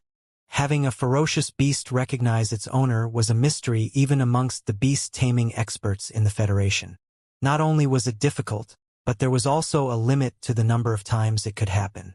Could it be that the purpose of the gray mosquito was to be assimilated, such that, to a certain extent, it allows the little donkey to recognize its owner? Wang Baol was severely taken aback, and he immediately tried to see whether he could control the donkey. "Donkey, squat down!" Wang Baol released the donkey and commanded. The donkey suddenly stood up, and it charged towards where the door frame was previously, before stopping and looking at Wang Baol arrogantly while screaming. Wang Baol looked awkward as he commanded the donkey again. However, he soon realized that the donkey wouldn't yield to him no matter how he commanded it. That made him helpless and frustrated, as he felt that the extent of assimilation between the gray mosquito and the donkey wasn't so great. The donkey, noticing that Wang Baol was at his wit's end as to what to do with it, energetically raised its head. It was no longer carrying a look of delight in its eyes, as that was replaced by arrogance. Even its screams grew louder than before. "Son! Son! Son!" Wang Baol grabbed his hair in frustration. He indeed felt helpless towards the donkey. He had tried beating it, biting it, and even made use of the gray mosquito. Unless he killed it, he wouldn't be able to teach the donkey an unforgettable, painful lesson. In his helplessness, the donkey continued prancing around, screaming merrily. That made Wang Baol extremely frustrated, and he lowered his head and screamed angrily, "Shut up!" "So..." The instant Wang Baol's angry voice emerged, the donkey, who was opening its mouth and screaming happily, suddenly lost its voice. Its big mouth was immediately clamped shut, and that made it surprised. Wang Baol also felt that something was amiss, and he immediately turned to look, locking eyes with the donkey. Gradually, silence filled the surroundings. Wang Baol and the donkey constricted their pupils at the same time, one filled with surprise and the other filled with shock. After a moment, the donkey grew visibly anxious as it tried to force its own mouth open. However, it realized that it was useless as the mouth didn't seem to belong to it anymore. That frightened the donkey, to an extent greater than when Wang Baol had harshly kicked it in the crotch previously. On the other hand, Wang Baol's breathing also quickened as thoughts darted around his head, and his eyes lit up in surprise. Could it be that major commands wouldn't be conveyed due to some reason, but small commands like having it shut up could go through? With that thought, Wang Baol decided to try it out immediately. Open your mouth. Son. Shut up. So, after trying it out several times, Wang Baol was immensely shocked, and he looked at the frightened donkey and laughed heartily. He was delighted, and he felt that the world had instantly turned into a better place. Donkey, I've let you gloat all this while. Shut up for 10 days. The next time you're disobedient, you'll have to shut your trap for 3 months. The donkey was frightened, trembling vigorously. Its gleeful look had long vanished, and now, it hurriedly ran towards Wang Baol, revealing an innocent expression on its face as it rubbed its head on Wang Baol's legs. Finally, when it realized that it was useless, it decided to work to Wang Baol's favor. Previously, before Wang Baol had established a connection with the donkey, he could only vaguely interpret its facial expressions. Now that a connection had formed, it became even more obvious to him. Now Wang Baol simply sneered. No room for negotiation. Scram. Right? I'll call you Scram from now on. How's that? If you disagree, call out twice. Wang Baol coughed, looking askance at the little donkey. The donkey seemed to have realized that the name Wang Baol gave it didn't carry a good connotation and began to grow anxious. It wanted to call out, but it was impossible with its mouth being clamped shut. Seems like you like this name very much. Since you have agreed to it, then your name shall be Scram in the future. Wang Baol delightedly patted his stomach and took out a bag of snacks right in front of the donkey, whose eyes widened as it watched Wang Baol slowly opening it and eating it in small mouthfuls. The donkey was about to go crazy as it stared without blinking at the snacks in Wang Baol's hands. It was on the brink of breaking down, but no matter how it tried, its mouth remained shut. Just like that, it stared stubbornly at Wang Baol for the whole duration as he ate his snacks. In the end, the donkey seemed to have lost all will to live, and it laid on the ground, dazedly looking at the empty bag that was placed in front of it. Noticing that, Wang Baol's heart softened. However, when he recalled that the donkey always put on that very same expression after he had beaten it up before forgetting everything about the beating and continuing to have fun by itself, Wang Baol disregarded it coldly. He didn't bother with it and instead decided to begin cultivating now that there was finally peace. Time flew by and 3 days passed. In the 3 days, the students and teachers of the Dao Mountain Mist Academy were all confused, as the donkey that they were used to seeing seemed to have undergone a change in personality. It no longer called out, no longer pranced around, and no longer ate anything and everything in sight. There's something wrong with the donkey. That's right. It passed by me just now while I was holding a spirit stone in my hand. However, it didn't even take a look at it. There doesn't seem to be signs of the vegetation and buildings in the college being chewed on these few days. As more and more people realized that something was amiss, they quickly noticed that the donkey often laid on the bridge over the river of the academy and looked at the river water flowing, carrying a look of sadness in its eyes. Rumors began to spread continuously. Some kind-hearted female students felt that the donkey looked pitiful. They brought some food to it, but when they placed the food in front of the donkey, it took a look at the food, smelled it, and actually cried. It cried very pitifully as it kept smelling it but not eating it. Go on, eat it. One of the girls spoke softly. However, no matter how they tried to persuade it, the donkey didn't take a single bite. Eventually, it felt so sad that it kicked the food away, and then turned and charged towards Wang Baol's residence. Right now, Wang Baol was in seclusion. Before he went into seclusion, he had specially approached the donkey to tell it that if it dared to disturb him during the period of seclusion, then the number of days which it had to keep its mouth shut would increase by 10. Therefore, the donkey could only lay on the ground after returning to the residence. It looked at the sky pitifully, a look of hopelessness apparent in its eyes. It had lost a lot of weight. From time to time, it turned to look at the location where Wang Baol was in seclusion, seemingly waiting for Wang Baol to emerge, and for the day he would be freed from the restrictions. As the donkey stayed obedient, Wang Baol, who was in the secret chamber, had also completed the cultivation for the second level of the Lightning Dao, first volume. As his cultivation advanced, the heavenly thunder in his legs grew more powerful. With the devouring seed continuously absorbing spirit chi, the green lotus also grew stronger. The most obvious transformation was in Wang Baol's physique, as it seemed to have strengthened visibly from previously. Sensing the strength emerging from his body, Wang Baol seemed to feel that without even activating his cultivation, he could kill a ferocious beast with just his fist. However, he was still unsatisfied and somewhat troubled.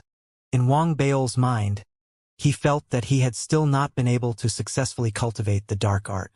That made him depressed, and doubts about his natural qualities arose in his head. Little Missy said that she only spent a month to successfully cultivate the dark art. I have spent almost a year. Wang Baol felt a headache every time he thought of the dark art. He knew all that was possible about it and was extremely fluent in the chants that were involved. However, no matter how familiar he was with those, he was still unable to sense the so-called negative spirit body. That was especially so as every time he tried to forcefully train in the technique, extreme soreness and pain that he was unable to withstand emerged continuously both from within and outside his body. It wouldn't be an issue having to withstand the hardship if he could successfully train in it. However, after toiling for the past year, there were still no results, and the thought of giving up arose in Wang Baol's mind. Forget it. It's just 1 year. How can I give up? I'll persevere for 1 more month. Wang Baol took a deep breath. He felt that he was a determined individual, and this could be seen from the last time he was in tempting circumstances filled with lust, when he was alone with Li Wanner in the underground cave but still emerged as a virgin. With that thought, Wang Baol took a deep breath, and he began to try to cultivate the dark art again. The so-called dark art involved absorbing the negative spirit body in the spirit chi. This method of cultivation didn't exist in the entire Federation. Even in the world of the woman in the mask, it was considered a forbidden technique. On one hand, it was unbelievably powerful and couldn't be predicted. Even after one had successfully trained in it, if one were unable to control the greed in their hearts, an unimaginable catastrophe would result. At the same time, there was another reason. This technique was difficult to train in, and the cultivation techniques that followed were even more difficult. It seemed like some sort of fate was needed. Till now, there were only a handful of people who had successfully mastered the dark art, even in the world of the ancient greenish bronze sword, where it had been passed down since ancient times. The handful of people who managed to cultivate in the dark art were mostly still in the foundation stage. The advanced dark arts that followed were either lost in transmission or simply incomplete such that it was challenging to succeed in practicing it no matter how much effort was put in. It could be said that no one knew how many stages there were to the dark art.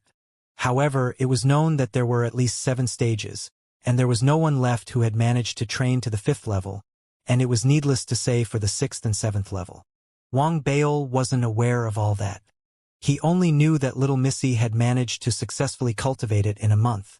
Yet he hadn't succeeded even after a year. That made him frustrated. He took a deep breath, and he went according to the requirements of the dark art to begin absorbing and compressing the surrounding spirit chi. According to the records of the dark art, if one were to absorb the negative spirit body, they would need to first compress the spirit chi, transforming it into a somewhat solid state.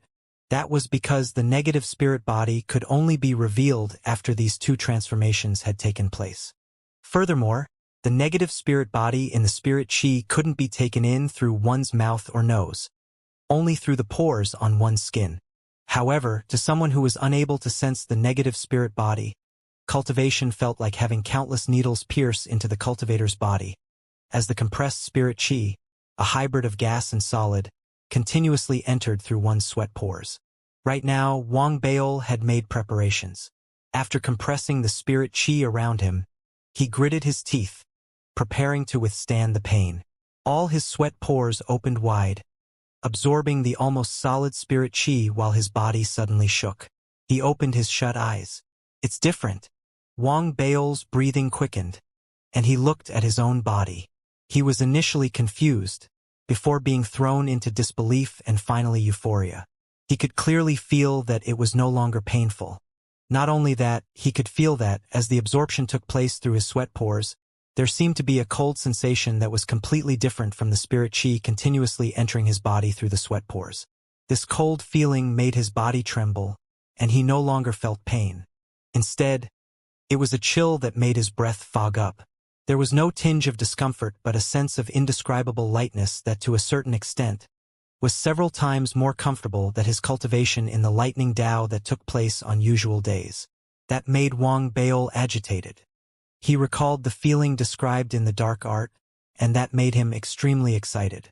He activated his devouring seed, increasing the absorption force of all his sweat pores. Instantly, a large amount of chill rushed into his body through his sweat pores. According to the description of the dark art, this cold feeling belongs to the negative spirit body. The way to verify it was simple. If it could form the dark fire, it would be the negative spirit body. Wang Bao took a deep breath. Right now, he had forgotten about everything else, as all his attention was on cultivation. According to the descriptions of the dark art, he tried to concentrate the cold feeling in his body. An unknown amount of time later, when the cold feeling in his body had become saturated such that no more could be absorbed, Wang Bao trembled, and he began the last step of the cultivation process for the dark art. He would form the dark fire using the flame of life to light up the chill. Instantly, his face turned green as his body temperature plummeted. Frost even appeared on his eyebrows and hair. At this moment, the surrounding temperature also plunged rapidly, and signs of rotting appeared throughout the secret chamber. Very vaguely, sounds of people crying and sobbing that was inaudible to outsiders began to reverberate in Wang Bao's ears, as if demon gods had gathered. Wang Bao was unaware of all of it, and outsiders couldn't sense it either. Only the listless donkey lying outside Wang Bao's secret chamber could feel it. With a swift action, it stood up, a look of vigilance appearing in its eyes as it looked towards the secret chamber, somewhat confused. While the donkey was feeling confused, Wang Bao's secret chamber rotted at an increasing speed. At the same time, the cries and howling that seemed to stem from the gathering of supreme beings grew even louder. It appeared as if in the darkness of the situation, a force had arrived, disrupting Wang Bao's cultivation. However, it was too far away to make a significant impact. In this manner, time passed slowly, and 2 weeks came and went. In these 2 weeks, Wang Bao sat motionlessly with his legs crossed. His body had already stiffened, and his breathing had disappeared. His entire body was covered in frost, and he was like a corpse, such that he wasn't able to feel anything, even the fire of life. During one late night after the 2 weeks had gone by, Wang Bao, who was sitting with his legs crossed, suddenly jerked, his eyes opening slowly. The instant he opened his eyes, the frost on his body rapidly disappeared, and the decay in the surroundings vanished. Everything returned to what it was before, and the cries and howling stopped immediately. As everything returned to normal, Wang Bao's eyes were completely open. The moment he opened his eyes, a chilly cold vibe that was extremely imposing erupted directly from his eyes and his body. If an acquaintance of Wang Bao stood before him now, they would be extremely shocked and might not be able to recognize him. However, in reality, this was the real Wang Bao that had emerged from his experiences in the Sea of Corpses in the mystic lunar realm. He typically showcased another side of his personality to others.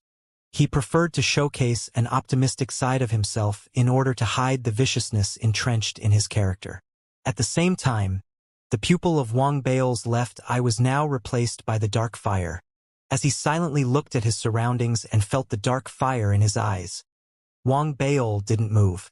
Instead, he shut his eyes, and when he reopened them again, the chilliness from his body, as well as the dark fire in his left eye, had vanished, hidden by him. So, this is the dark art, Wang Bao murmured under his breath. He couldn't consider himself competent in the dark art, thinking that he was more like a beginner in it. However, even as a beginner, Wang Baol still felt a feeling he had never experienced before. He couldn't describe the feeling with words. He just felt as if life and death weren't endpoints, but a transition process. I'm still a little confused. Wang Baol couldn't find the right words to describe his feelings. As he murmured to himself, he thought about little Missy. The fact that she managed to master the technique within a month showed her abilities, and that made Wang Baol envious. Seems like I can't be too proud in the future. One should always be humble and learn earnestly. Wang Baol took a deep breath and took out the mask before directly entering the hallucination realm. After he entered the hallucination realm, Wang Baol looked around but didn't see little Missy. However, he was used to this and therefore stood there, exclaiming loudly, "Little Missy, I have a question that I would like to ask." When the dark fire appeared, I felt a bizarre feeling, as if I could control life and death. However, it seemed a little ambiguous, and I can't describe it. Feels like a calling from far away? I'm not too sure myself. Also, there's a weird voice that I keep hearing. When you first mastered the technique, did you experience all this as well? Wang Baol was asking earnestly and sincerely this time, as he wanted to know the reason. He felt that if he could get a clearer understanding of what was happening, it would be helpful for him if he were to advance in his cultivation. When he finished asking, Wang Baol was about to step forward to see if words that explained the situation had appeared on the mask. However, even before he lowered his head, he heard a voice, one that was incredulous, confused, and shocked. "What did you say?" "Dark fire." As the voice reverberated, little Missy instantly appeared beside Wang Baol. Her eyes stared wide and round, and her breathing quickened. Noticing that little Missy had appeared, and was looking so appalled, Wang Baol was also shocked. He thought about whether something had gone wrong with his cultivation. Therefore, he hurriedly spoke. "Little Missy, was my cultivation process wrong? Did you just say that you managed to cultivate to the stage where the dark fire appeared?" Little Missy disregarded Wang Baol's question. Right now, she began inquiring, still looking anxious. "Yes, I managed to do it. I'm not talented enough. I only managed to succeed after a year." Wang Baol sighed. He really meant every word that he said. After he spoke, Wang Baol closed his eyes. As he felt that in front of a senior elite of the dark art like little Missy, he was like a child. When he reopened his eyes, dark fire flames appeared in his left eye. The appearance of the dark fire immediately caused the already cold surroundings to turn even colder. A chilly vibe, under the boost provided by the dark fire, erupted from Wang Baol's body. Little Missy was extremely taken aback. She stepped back immediately and hollered, "Extinguish it immediately." She was shocked. She felt frightened by the emergence of the dark fire, as if it were an innate restraint. She looked at Wang Baol as if she was looking at a monster. Her emotions were complex, and she was about to break out in a scolding. Hearing little Missy's command, Wang Baol hurriedly closed his eyes. When he opened them once again, the dark fire had vanished.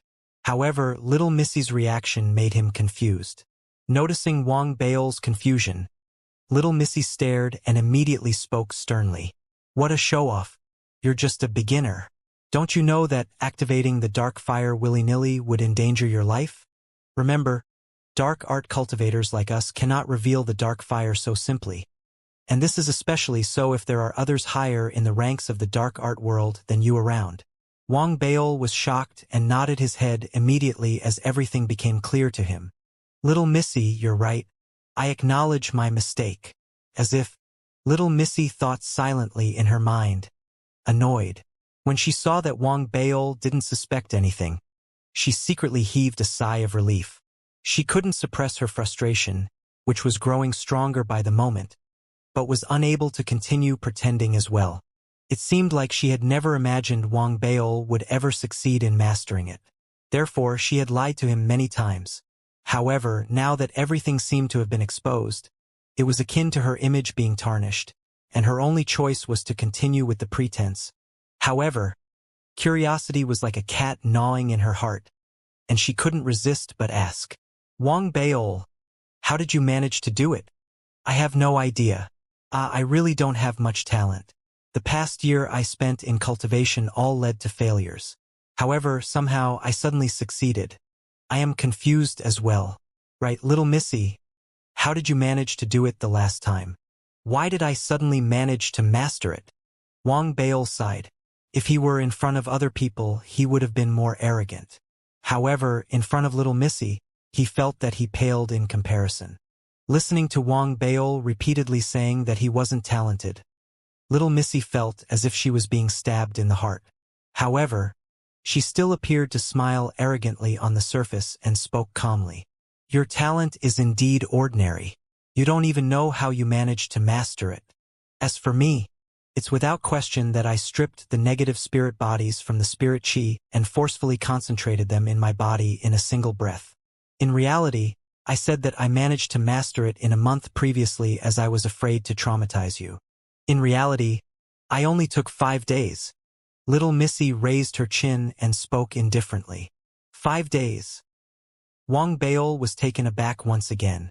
As his eyes were filled with bewilderment, little missy gloated silently in her heart. However, curiosity still got the better of her, and she asked once again. Wang Baol, what does the negative spirit body look like? It doesn't look like anything.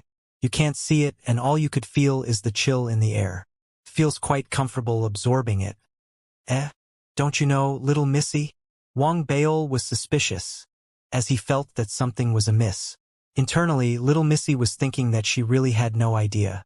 However, on the surface, she simply glanced indifferently and calmly at Wang Baol. With melancholy, she spoke, as if she were recalling a memory. I can't remember. After all, that happened when I was 7 years old. All I could remember was to train earnestly, and I didn't care about anything else.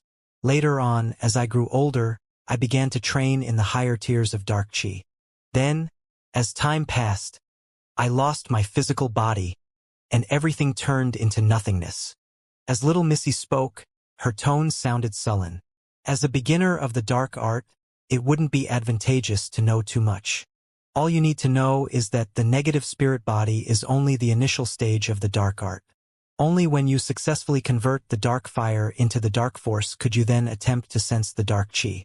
However, all these are too difficult for you.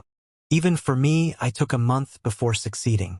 As for the voices you have heard and the indescribable feeling that you experienced, I can give you an explanation. The voices originate from the ancient galactic's will. I name it Dark Spirit. Don't fret too much over the feeling that you have experienced. All you need to know is that after mastering a certain level of the dark art, you would wield the power to control life and death. There was someone who managed to reach the 4th stage of the dark art. He was a friend of mine, someone that others referred to as the immortal death. There is said to be 7 stages to the dark art. You can leave now, I'm tired. Little missy spoke calmly. Her voice carried signs of aging. She had a look of melancholy on her face, as if Wang Baol had dug up a painful memory of hers. Her words and her facial expressions made Wang Baol shocked and shameful for having suspicions towards little missy. He wanted to say something, but eventually decided to leave after saying farewell with cupped fists. However, the moment Wang Baol took his leave, the melancholy in little missy's facial expression and eyes instant vanished, replaced by madness and disbelief. Gosh, where the hell did this annoying fatty come from? He actually succeeded in mastering it. When my mother urged me to stop learning in the past, she also told me that this was something that no one could master. Little missy was thrown into madness instantly, and thoughts of suspicion towards herself arose. Very quickly, her facial expressions changed. Whatever I just said was to continue pretending, and they are made up of ideas from my own imagination that carried little truth. He can't possibly really absorb the dark chi one of these days, right? Little missy trembled. However, she also felt that this was impossible. She was about to heave a sigh of relief when she suddenly thought that impossible things had happened over and over again to Wang Baol. She was frustrated, and let out a long sigh, feeling incredibly exhausted mentally. As Wang Baol entered the hallucination realm and sought little Missy's advice, far away from Earth in the distant space lit with endless stars, lay a spatial distortion. The region was extremely vast as the Milky Way. Countless threads of light filled the region and were the cause of the distortion. The varied and layered light waves resulted in layered images of everything in the area. Be it the drifting dust or the silent stars, they looked like countless images of themselves layered together. Sight and all other senses would be disrupted here, and one would sense oneself being in an illusion. Everything that one saw was distorted. The vastness of the spatial distortion was indescribable. All life that sprung within the region seemed to contain within themselves an essence of the distortion. They hovered between the real and the surreal. As a result, the region had been given a unique name by many civilizations in the universe. Its name, the Illusory Dark Realm.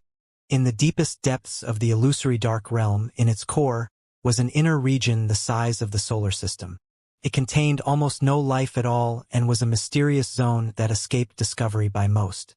It was akin to a restricted zone in the Illusory Dark Realm. Everyone who had stepped into the zone had never managed to leave alive. There were legends that within this restricted zone, inside the vast space, was a single star. It was a gray star. No one knew how the legend came about. After all who had ventured into the zone had never made it back alive. However, there it was, recorded in history since the beginning of time. Naturally, no one attempted to test its truth. The truth was, there was no star in the deepest core of the restricted zone. There was a vast whirlpool that was like a black hole. It was gray and spun soundlessly. From afar, it looked like a spiral formed out of countless stars. When the dark fire had burst into being inside Wang Baol, a light started shining inside the constant, never-changing whirlpool. It was a light different from all other lights of the past. It was multicolored, and as it shone and sparkled fiercely, a gray coffin slowly drifted out from the whirlpool. It was as if it had crossed over from nothingness into being.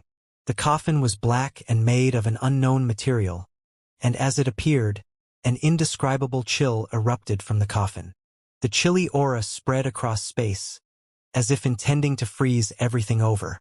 If Wang Baol were there, he would be shocked to realize that the chill gave off the exact same feeling that he had felt when he had successfully learned the dark art.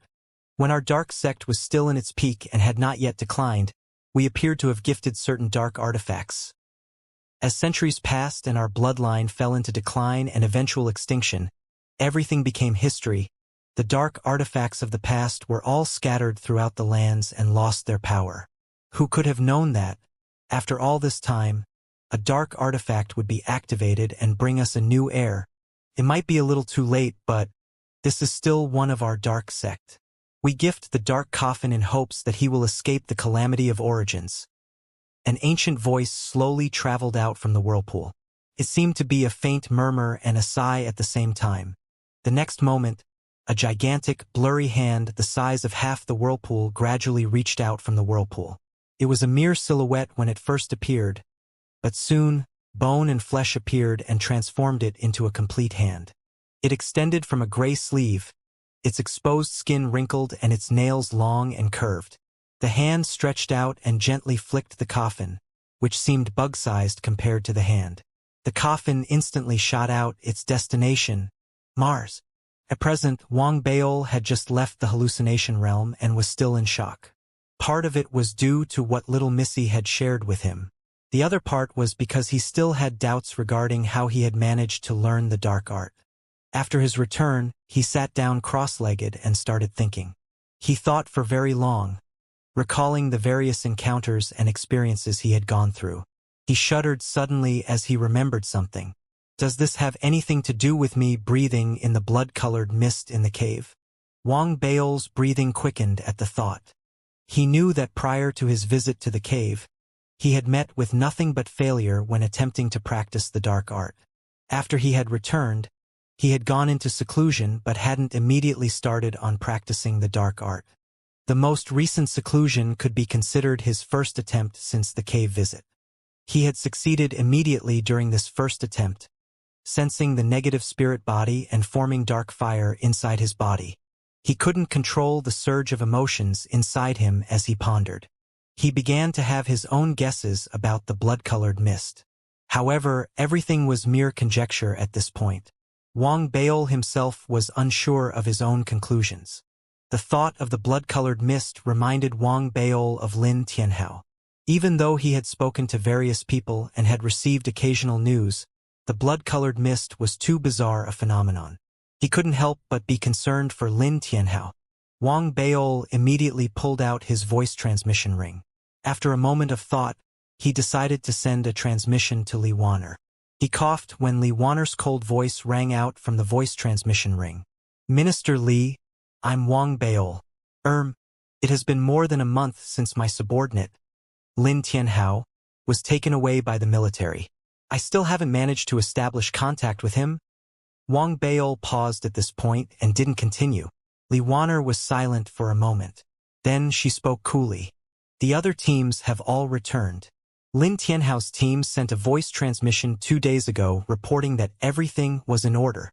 They will be returning to base soon." Li Wanner ended the transmission after that. Wang Baol didn't give too much thought to Li Wanner's attitude. She had offered him an answer which eased the worry in Wang Baol's heart. He continued studying his dark fire. Then suddenly he smacked his thigh. He raised his head and stared at the door to his chamber. "Man, I seem to have forgotten. The donkey." Wang Baol rose to his feet hastily. He swung the doors to his chamber open and immediately saw the donkey sprawled before the entrance. It had slimmed down considerably and had a blank, lost look in its eyes. The donkey noticed Wang Baol. It was starving and weak. Its eyes shone with resentment, and it seemed to be asking Wang Baol why the 10 days Wang Baol had spoken of seemed so long. Wang Baol felt slightly sheepish. He immediately removed the restriction on the donkey. As soon as the restriction was stripped away, the donkey, which had its mouth clamped shut for 2 weeks, finally made a sound. "Son." Its voice sounded weak, and it seemed like it was about to cry. Wang Baol felt slightly guilty. He pulled out a handful of snacks and threw them towards the donkey. "This will teach you to be on good behavior next time." Wang Baol coughed after throwing the snacks out. He gave the donkey a few words of scolding and watched as the donkey gobbled up the food like a starving wolf. He couldn't help but soften his stance. He pulled out a few more bags of snacks. The donkey was overwhelmed by emotion as it saw so many snacks before it.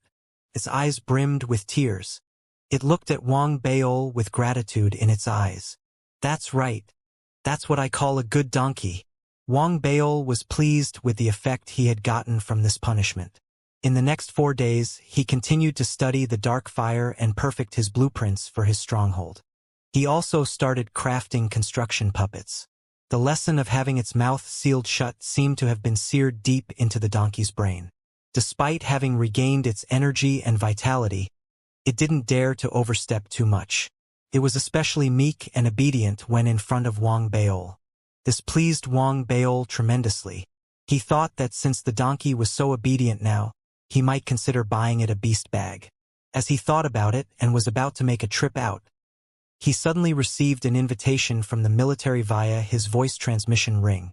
The Martian military cordially invited Wang Baol to instruct them in the installation of the Baol cannon. The Baol cannon that Wang Baol had invented received widespread usage in the military on Earth. The Martian military had also been allocated a number of the cannons. However, due to the logistics of transportation as well as constraints on existing resources, the cannons were sent to them in parts and required assembly. Originally, a consultant would be required to assist and supervise the assembly. This was because Wang Baol had installed encryptions inside the Baol cannon. He had shared the encryption with the military when he sold it to them, but the encryption remained a top secret inside the military. However, the original creator of the Baol cannon, Wang Baol, was on Mars. No consultant could rival Wang Baol's understanding and knowledge of the Baol cannon. That was why the military had cordially invited Wang Baol to oversee the assembly. Wang Baol accepted the invitation readily. It was true that he was now the dean of the Dao Mountain Mist Academy, a well-known personality on Mars, and had a wide social network. However, if he should establish a good, strong relationship with the Martian military, this would further cement his safety on Mars. With Wang Baol's agreement, the military sent a cruiser to receive him. Wang Baol gave his donkey a look. He didn't feel safe leaving it alone on its own, so he brought the donkey on board with him, and they raced off towards the Martian military base. This was the first time Wang Baol had stepped on board a military cruiser. Any other person might not have sensed the difference, but as a dermic armament cultivator, Wang Baol knew at first glance what separated this military cruiser from other ordinary cruisers. I've never seen this material before. It should be highly heat-resistant. The inscriptions on the cruiser seemed to look different than the usual. As Wang Baol inspected the cruiser, the Martian military cultivators were observing Wang Baol as well. Wang Baol's reputation had been climbing steadily upwards in both the Federation and on Mars. His reputation in the military was the same, especially since he was the creator of the Baol cannon. As the military cultivators observed Wang Baol, they also caught sight of the donkey at his side. They all looked surprised. They turned and stared at one another. It seemed like they wanted to say something, but in the end, they didn't. Wang Baol noticed the strange looks from the military cultivators. He wondered if they had heard about how greedy the donkey was and were worried that it might eat up their cruiser. But why do I feel like they are comparing the donkey with something else? Wang Baol blinked. He was about to say something and get something out from them when he noticed the donkey licking the metallic walls of the cruiser. It started sniffing it like a dog and seemed like it was assessing how tasty it might be. Useless thing. Wang Baol stepped forward and kicked it without warning. The donkey immediately became meek and sprawled on the floor. It looked listless. However, as soon as Wang Baol turned his attention away, it secretly licked the wall again, continued to droop its ears. Another moment later, it swiftly licked again. Wang Baol, who had been chatting casually with the military cultivators, saw it. His head started throbbing. He coughed. The donkey immediately tilted its head sideways and stared at Wang Baol with its innocent eyes, as if saying that it hadn't been eating anything. It was only taking a small lick. Wang Baol could feel a headache coming on. He thought about what the donkey was trying to put across with that expression on its face, and it seemed to make some sense. He glared at it for a while but didn't do anything else. When the cruiser finally landed on the Martian base, the metallic wall that had been thoroughly licked by the donkey had a sheen of saliva on it.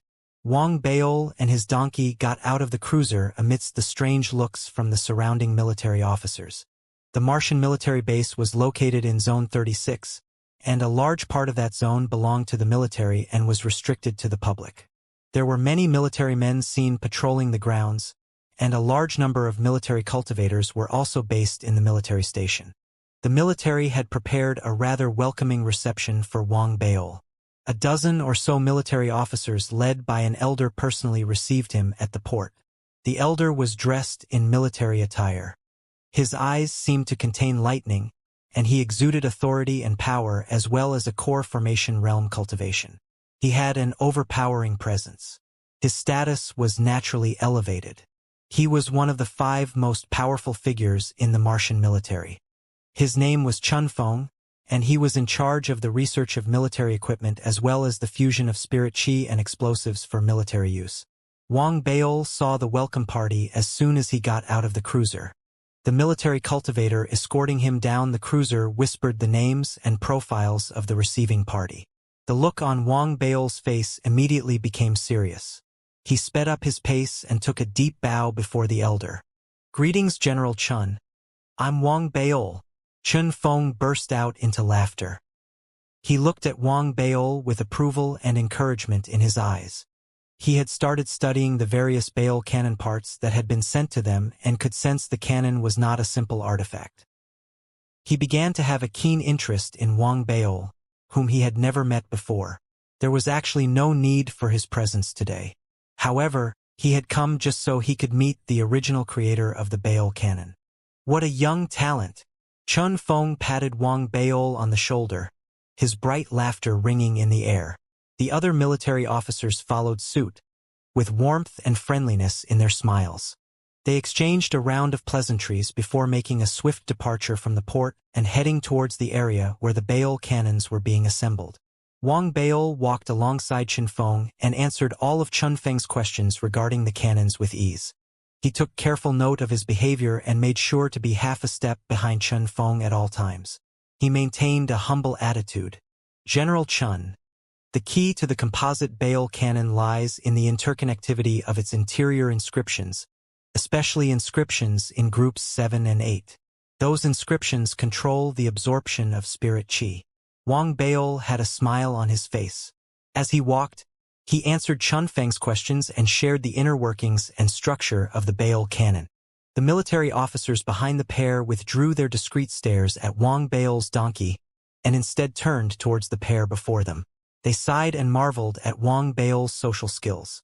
He didn't show off, nor brag. However, he wasn't overly reserved either.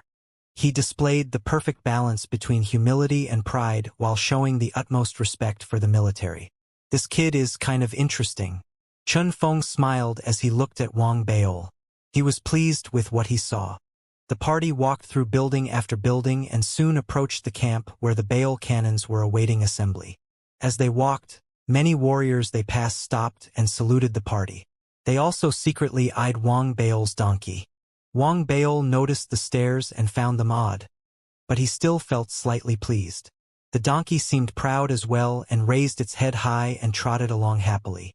Their destination soon appeared before them. It was then that 7 to 8 young military officers walked out from a pavilion slightly away from the party. They were all conversing with one another. In the middle of the group was a black-haired youth. He stood tall and was handsome, and he had a resolute look in his starlit eyes. He wore a purple-colored military uniform, which brought out his striking features. His eyes, especially, had a deep, unfathomable look in them, and he exuded a presence that was beyond his age. If one took a careful look, one might even sense a deeper air of violence that he had concealed. The young man drew all attention away and towards him just by standing there. The young man was Kong Dao, who had come from the Sea of Beasts and had been adopted by the current Federation President Duan Myuk as his godson. Besides the military officers who had gathered around him, he had beside him a donkey. The donkey was white in color. It looked striking and powerful and exuded an air of purity and holiness, and exuded cultivation energy at the 4th stage of the true breath realm. Both its appearance and presence were extraordinary. Kong Dao and company instantly noticed Chunfeng, Wang Baol, and the others. The former younger officers immediately became serious and greeted the latter respectfully. Kong Dao's eyes fell on Wang Baol, a frown appearing on his brow. He didn't say anything though, merely greeted Chunfeng. "It's Kong Dao. Baol, you and Kong Dao are both members of the Federation's 100 Seedlings. You should know each other."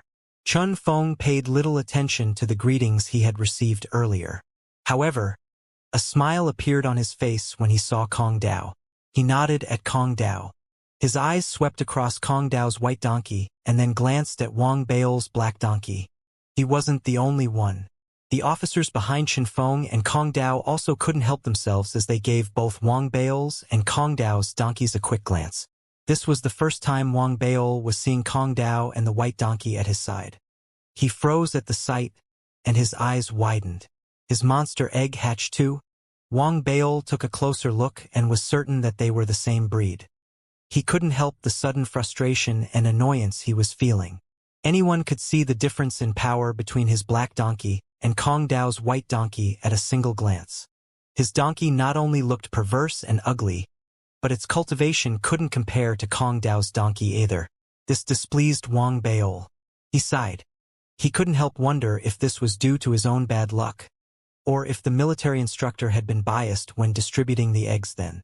I was wondering why these people were eyeing the donkey throughout the trip. They were comparing the two donkeys. Wang Baol felt slightly unhappy. The black donkey was stunned as it stared at the white donkey in shock. Then its eyes widened, and a fierce light shone in its eyes. It seemed overjoyed, and it dashed out from behind Wang Baol, braying, and raced towards the white donkey. "Son! Son!" The black donkey seemed happy to see one of its kind for the very first time. As it dashed forward, Kong Dao's white donkey raised its head arrogantly, and with a sudden burst of speed, sent its leg kicking. It was so quick that the black donkey barely had time to react. The kick landed on its body. With a loud sound, it was flung back. The black donkey fell to the ground with a loud thud. It wasn't injured. However, it looked dazed. It didn't expect the other creature to kick him. White Phoenix! Kong Dao chastised his donkey. The white donkey instantly stopped in its steps. It gave the dazed black donkey a disdainful look and returned back to Kong Dao's side, nuzzling Kong Dao's leg obediently. Kong Dao cupped his fists and saluted Qinfeng. Then, with the arrogant white donkey and its raised head, he left. Wang Baol was furious when he saw the scene. He stared at his donkey. It looked dazed and had that innocent look on its face. He couldn't say a single word. This was, after all, a military base. His own donkey had been the one that had charged at someone else, as if asking for a beating. He pretended as if the entire incident didn't happen and continued talking to Qinfeng about the Baol cannon. Before long, they reached the campsite where the assembly was to take place. He made his excuses and left for the washroom when they did, which was when he grabbed the donkey and headed inside. As soon as they stepped inside, Wang Baol turned and leveled a furious glare at the donkey. Its ears were drooping. He was angry at how useless it was. Where are your amazing skills when you need them? Don't you find yourself an embarrassment? You were kicked aside by a female donkey. Look how awesome and invincible you usually are at home. You even dare to bite me. How about now? Where did all that go? The donkey seemed to understand Wang Baol's words. It shuddered, and its eyes grew red. I, Wang Baol, am charming and talented, ferocious and invincible, have no equal amongst my peers, have never been taken advantage of by others, and have always been the one to take advantage of others. But you stupid little donkey can't even handle a female donkey. You were even beaten up. Are you still part of the male species? You're a disgrace. Wang Baol lamented and sighed. He was all right with Kong Dao's donkey being powerful, but his own donkey had slid close and practically asked for a beating. If this hadn't been the military base, he would have struck back. The donkey heard what Wang Baol said and saw the scornful look in Wang Baol's eyes. Its breathing grew uneven, and its eyes red. For the very first time in its life, the innocent look in its eyes transformed into fury, turned its head abruptly. It was as if it could see through walls and could sense where the white donkey was. It glared in its direction for a very long time as it gnashed its teeth. The grudge it was feeling had intensified and become an obsession. What's the point of swearing? When you become stronger in the future, you can go beat it up. Grab it and take it down. That's what you should do. Show it what you've got. Wang Baol snorted. He was done with his reprimand. Before he stepped out, he couldn't help but sigh again. You're an embarrassment. Wang Baol didn't notice the donkey's burning red eyes as he stepped out from the washroom. It stared in the direction of where the white donkey was. The fury in its eyes was laced with violence, seeming to promise vengeance. Wang Baol shoved down the unhappiness in his heart when he left the washroom and returned to the task of advising and supervising the assembly. A Baol cannon was swiftly assembled with his instruction, and they tested the cannon and collected some data. General Chen was all praises and admiration. Wang Baol didn't hold himself back as he personally advised the consultants from the Martian military.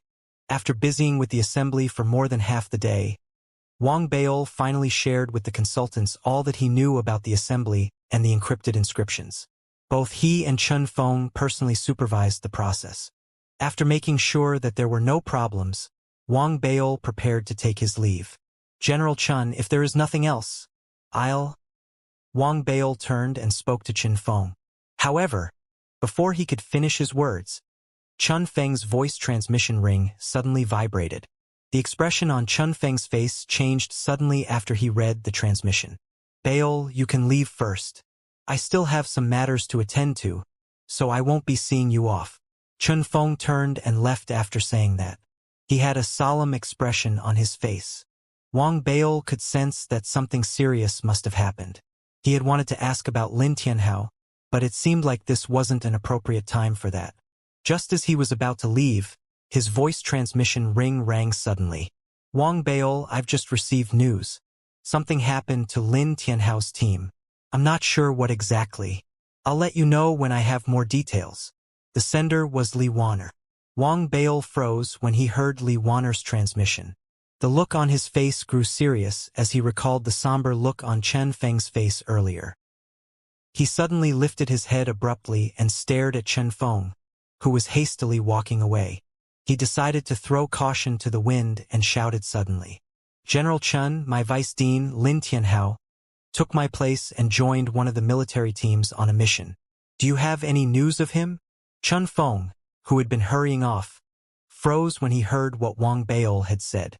He turned around and gave Wang Baol a deep, meaningful look.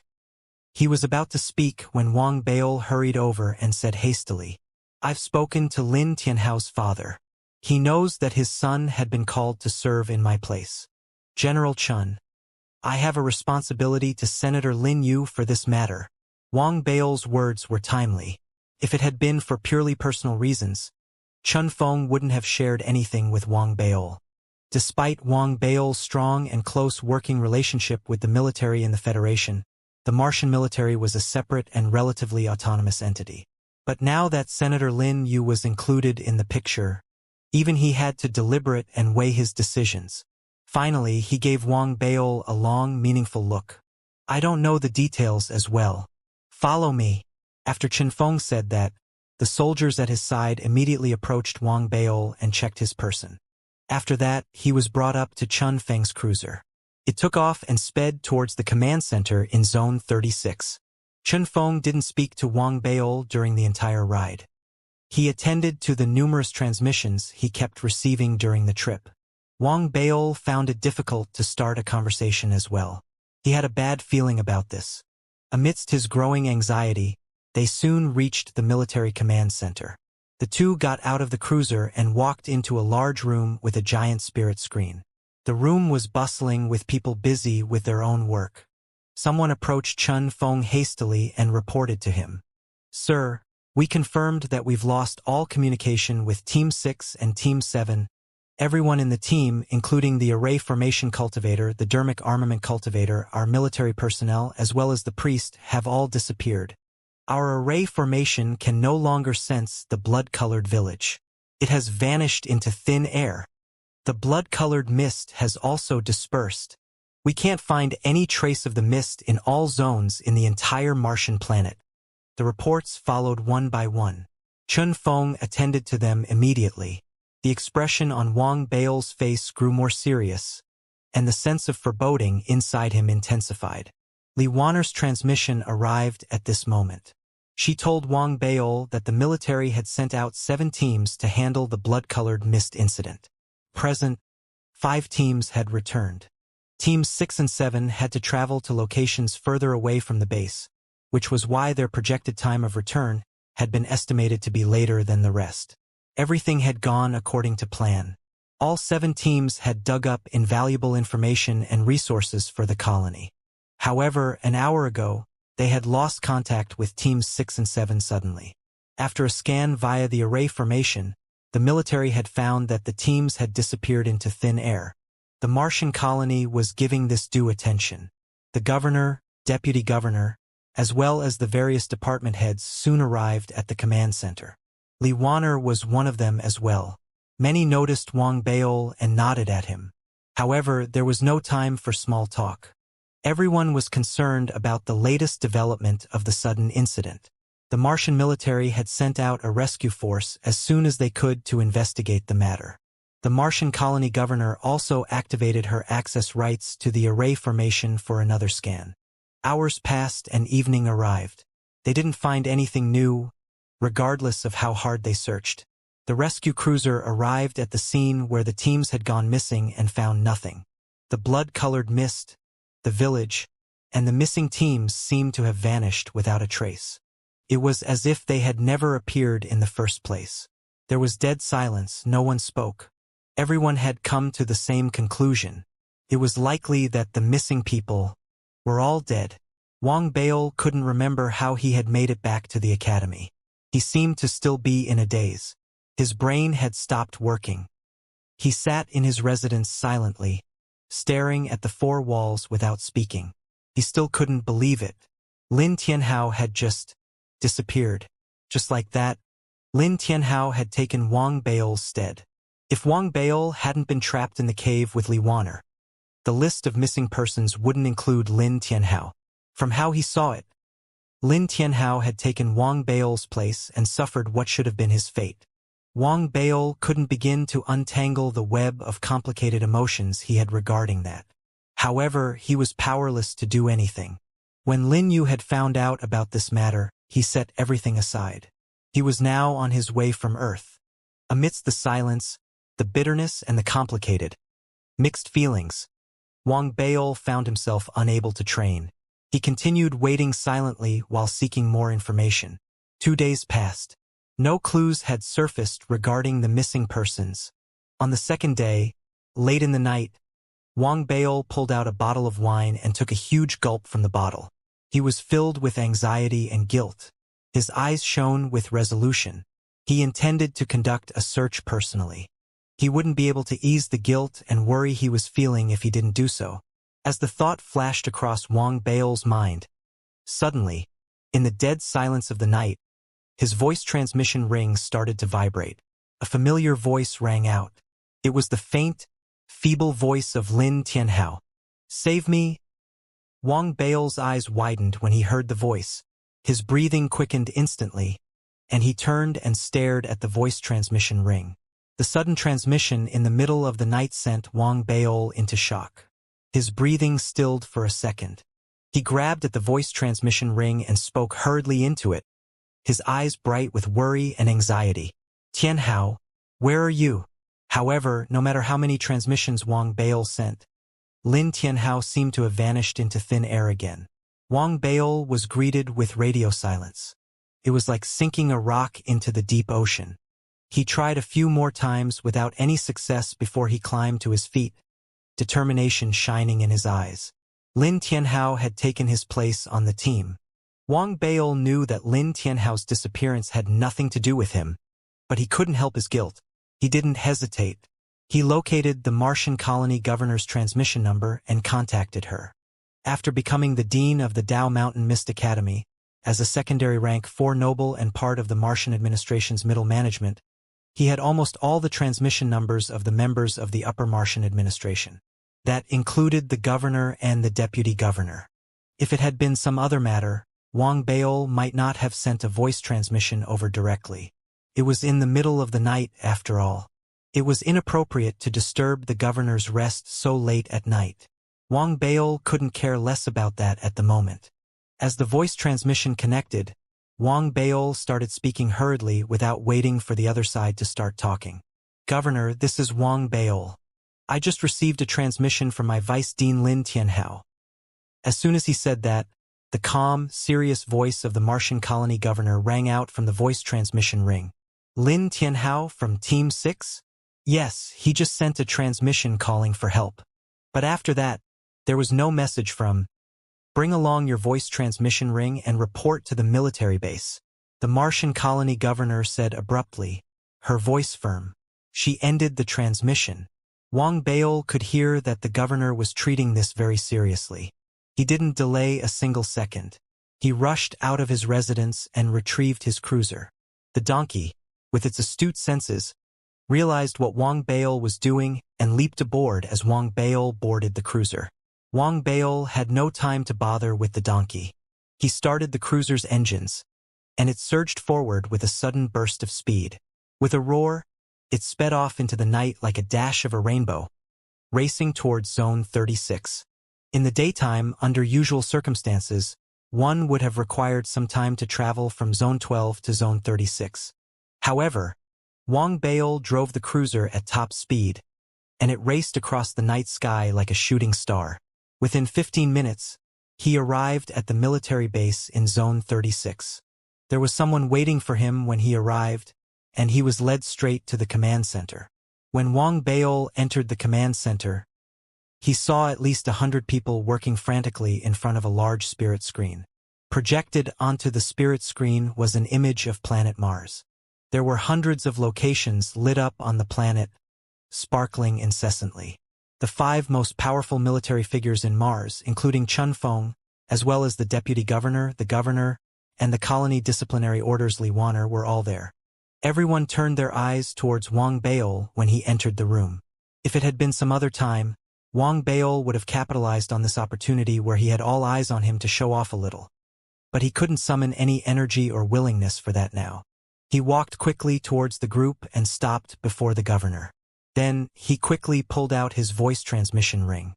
He had guessed during the trip to the command center that the governor must have some special way of locating Lin Tianhao through the emergency call he had sent to his voice transmission ring.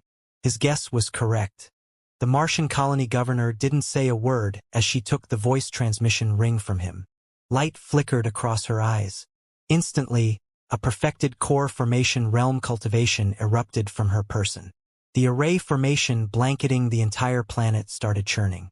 Dazzling spots of light appeared out of thin air and gathered on the voice transmission ring on the governor's right palm. The voice transmission ring floated into the air. The light threads pierced through the ring and seemed to be conducting some form of analysis on the ring. The entire process took only 15 minutes. Under the group's nervous gazes and Wang Baol's anxious gaze, the light in the governor's eyes intensified. A fierce light exploded from the voice transmission ring hovering in midair and fell onto the spirit screen. The hundreds of spots of light on the image of Mars disappeared in an instant. After they all vanished, a red light spot appeared, marking an uninhabited region a distance away from the Martian city. It was the only light remaining on the Martian map. The voice transmission came from this place.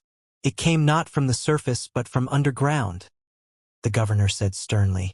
Everyone, including Wang Baol, stared at the red light.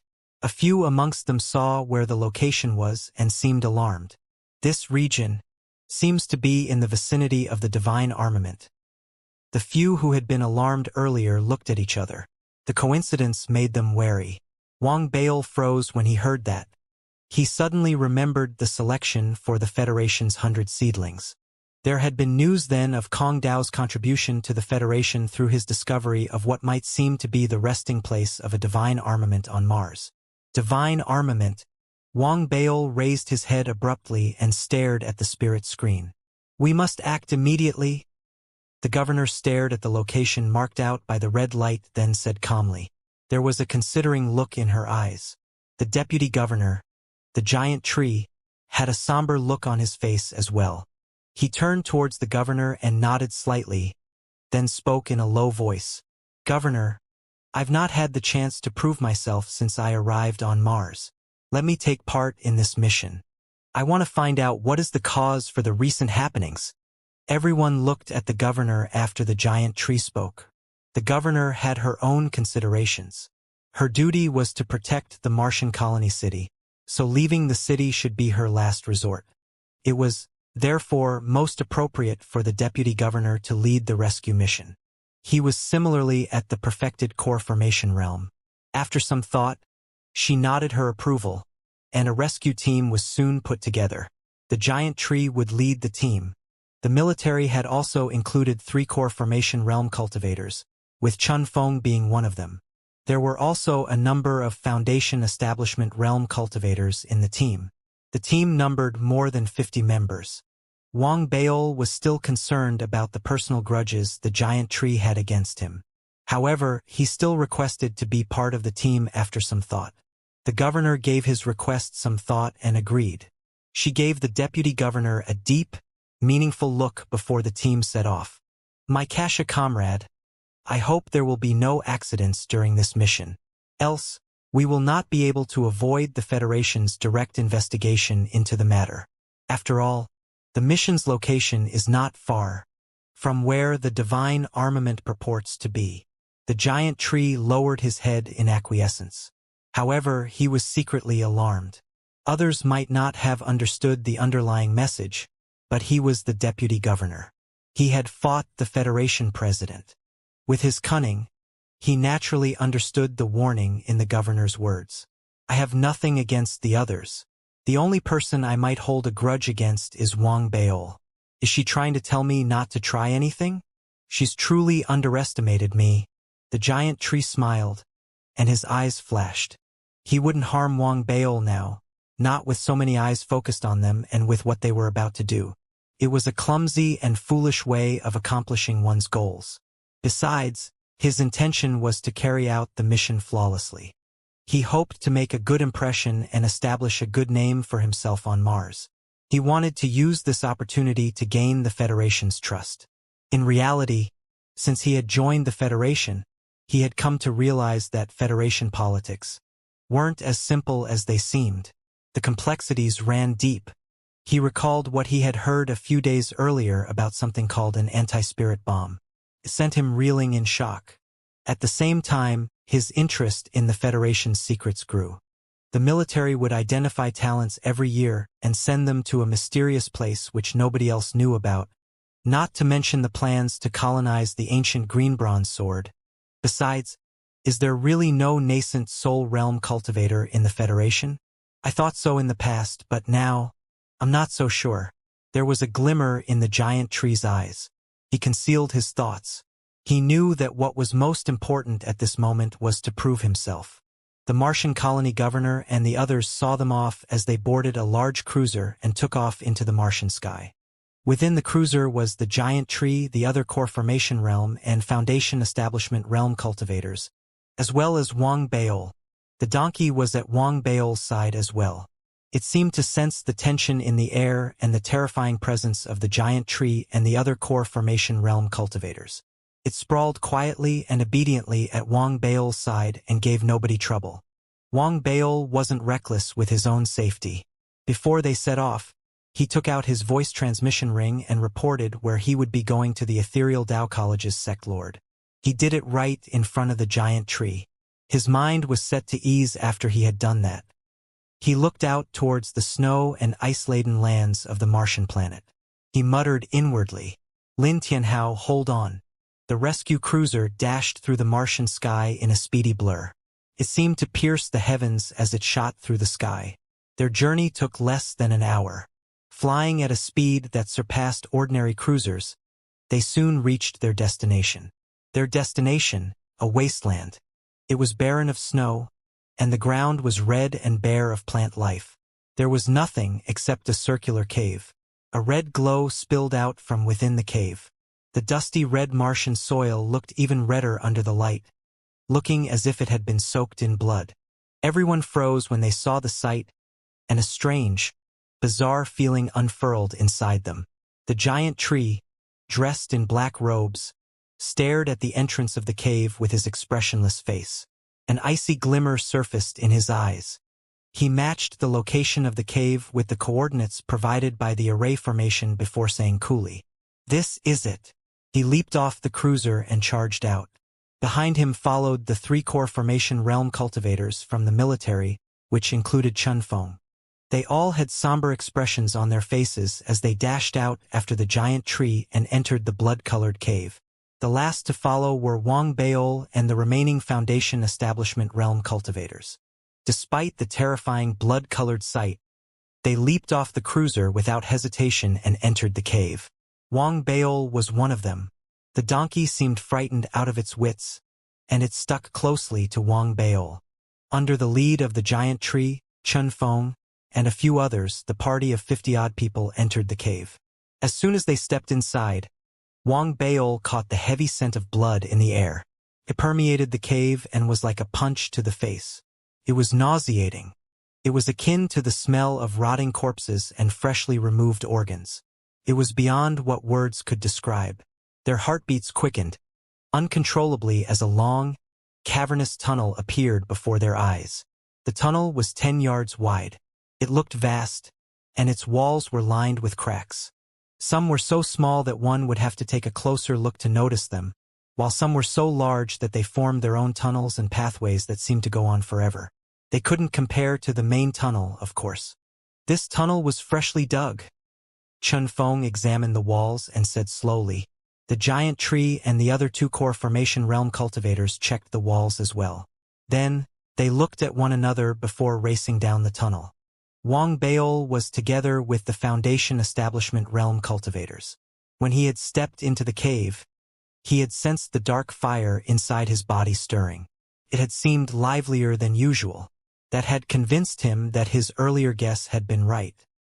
He had been able to practice the dark art because he had inhaled a small bit of blood-colored mist when he had been trapped in the cave. His guess had been correct all along.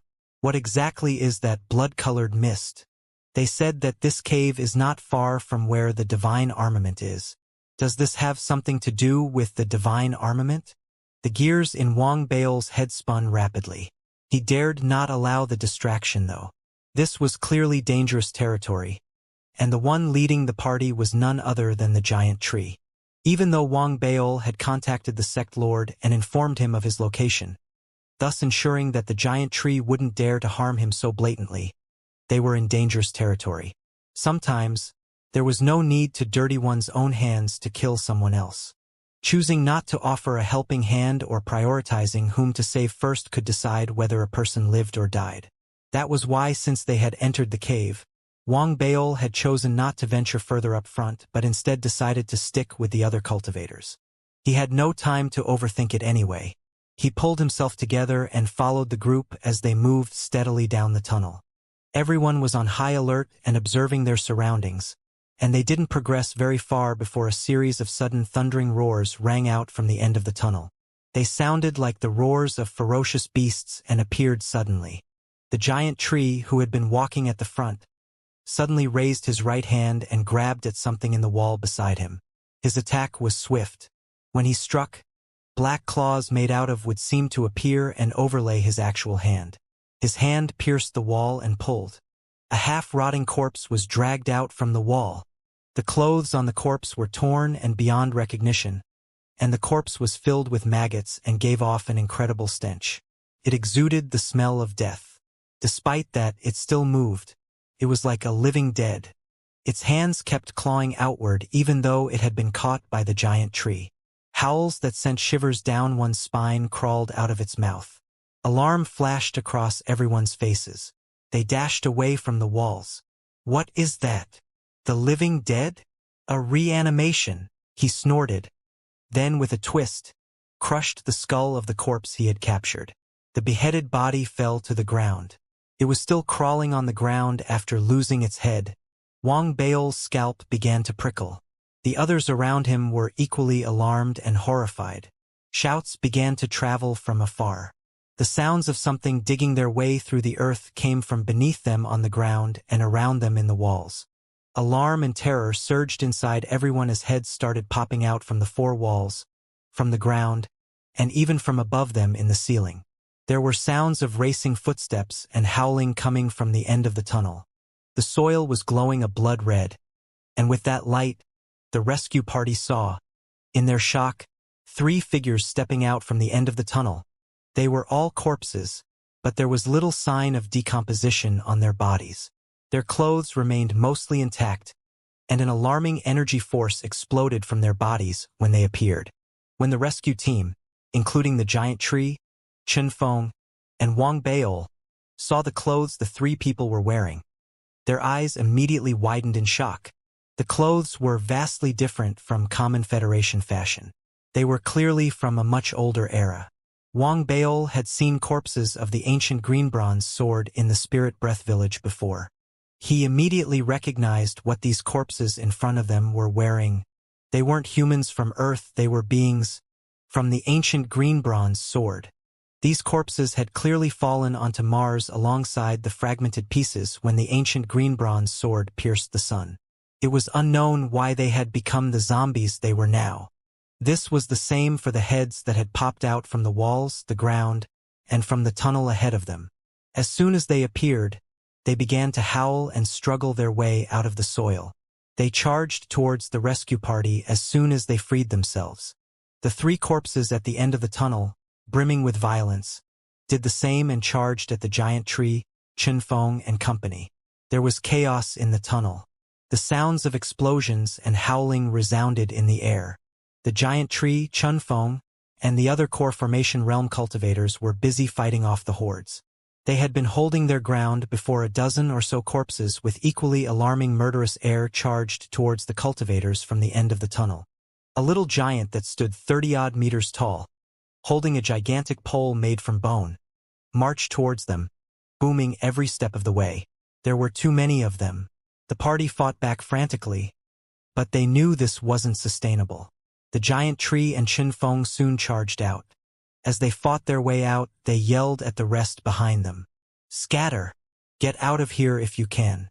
Those who can't, try your best to stay alive. Qinfeng, follow me.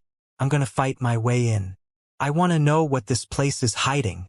The giant tree had a fearsome expression on his face. He had reigned supreme on the moon and was a lord in his own right. Most monsters in the sea of beasts would pale in comparison against his violent and brutal nature. As rage overtook his mind, he surged forward, leaving behind an afterimage of a giant tree in his wake. He charged deeper into the tunnel. The Foundation Establishment realm cultivators, including Wang Beol, watched as the giant tree, Qinfeng, and the core formation realm cultivators fought their way deeper into the tunnel.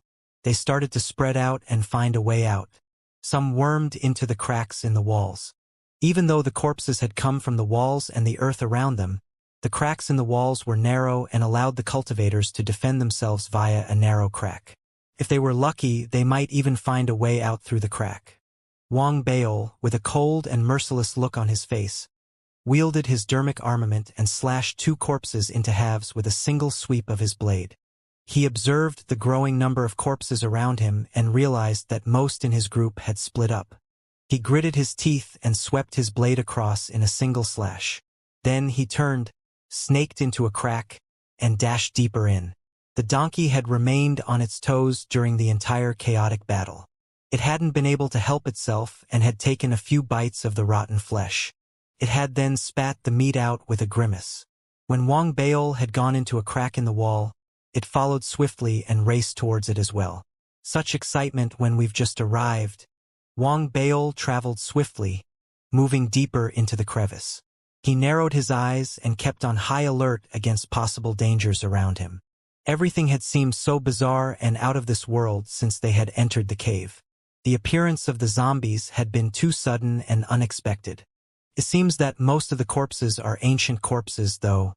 I didn't see any Federation cultivators amongst them.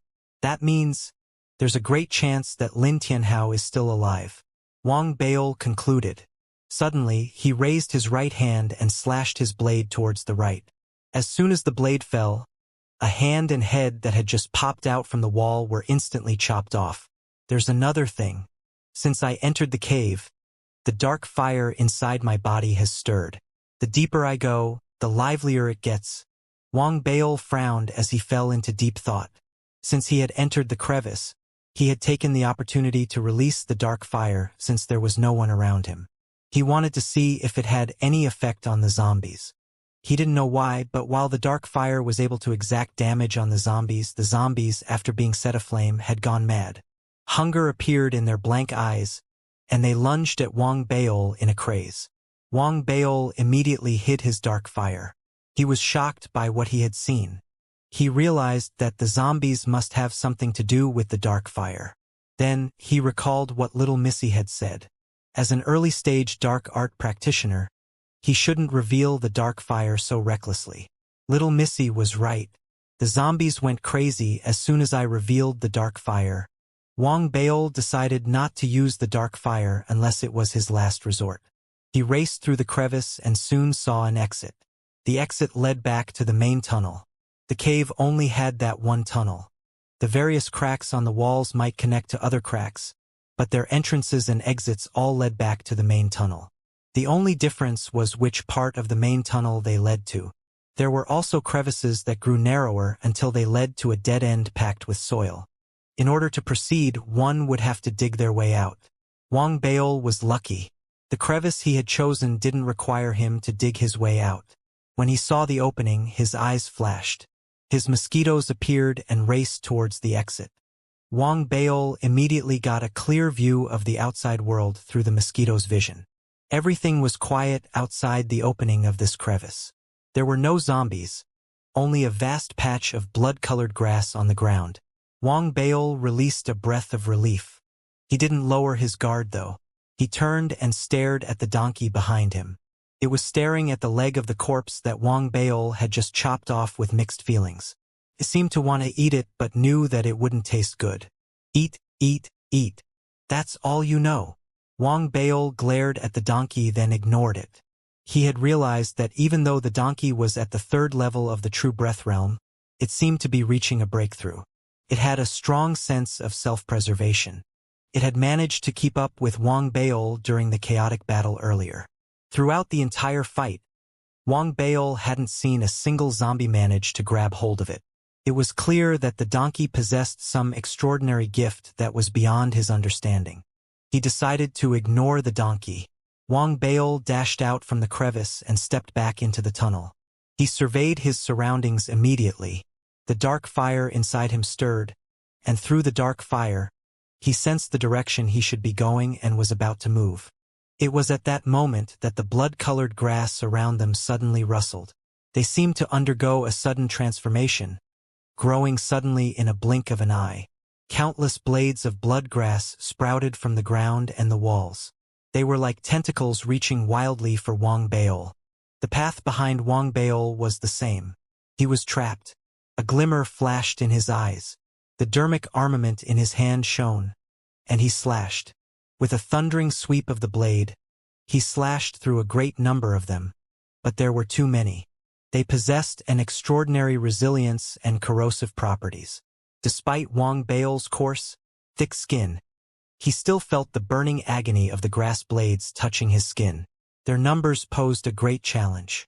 He wouldn't mind spending more time to fight his way back into the crevice. However, he would have to wade through the patch of blood grass. The grass was the greatest obstacle of all. He threw everything at them. Lightning, heated burst, and everything else he knew, but they did little damage to the grass. He even tried his puppets, but those were useless too. The blood grass quickly wormed its way into the puppets and corroded them from the inside. His frustration grew as he slashed at the grass. An icy glint flashed in his eyes. He was about to release the dark fire when suddenly, within the crevice that was about to be sealed shut by the blood grass, the donkey's gleeful cries rang out. "Son!" Wang Baol was startled when he heard that. He turned towards the crevice and saw the donkey. Its eyes shone with excitement as it snapped its mouth open and munched crazily at the blood grass. "Can do that too?" Wang Baol was stunned. Then he recalled how the donkey had resorted to eating flowers and grass when it had been starving in the academy. Clearly, the taste of the blood grass was much more delicious than rotting flesh. Picked up its pace as it ate, and grew more excited as it ate. Within a short span of time, it decimated all the blood grass in the crevice. Then, it bounced out happily and saw the spread of food awaiting him. The donkey shook with excitement and joy. It bounced a few more times happily. "Son! Son!" Wang Baol was overjoyed as well. He kept an eye on the donkey's frantic eating while slashing his way through the grass. However, he soon grew displeased. He realized that the donkey still had the energy to prance about while eating. He thought for a bit, then yelled suddenly. "Scram! I won't let you eat all these good stuff. I'm going to cut them all down." Wang Baol picked up his pace and began furiously slashing at the grass. His angry shout and actions instantly sent the donkey into a panic. His eyes reddened. It stopped fooling around and, with even greater speed, started eating up all the blood grass around him. It seemed to have gotten the hang of it after a while. After taking a bit, it would suck the rest of the blood grass into its mouth, roots and all, then move on to the rest of the blood grass. The blood grass in the area soon diminished rapidly under the donkey's frantic devouring. Wang Baol was very pleased. He shouted again, "You've gone too far. There is still a lot of delicious blood grass ahead of us. I'm going to destroy all of them."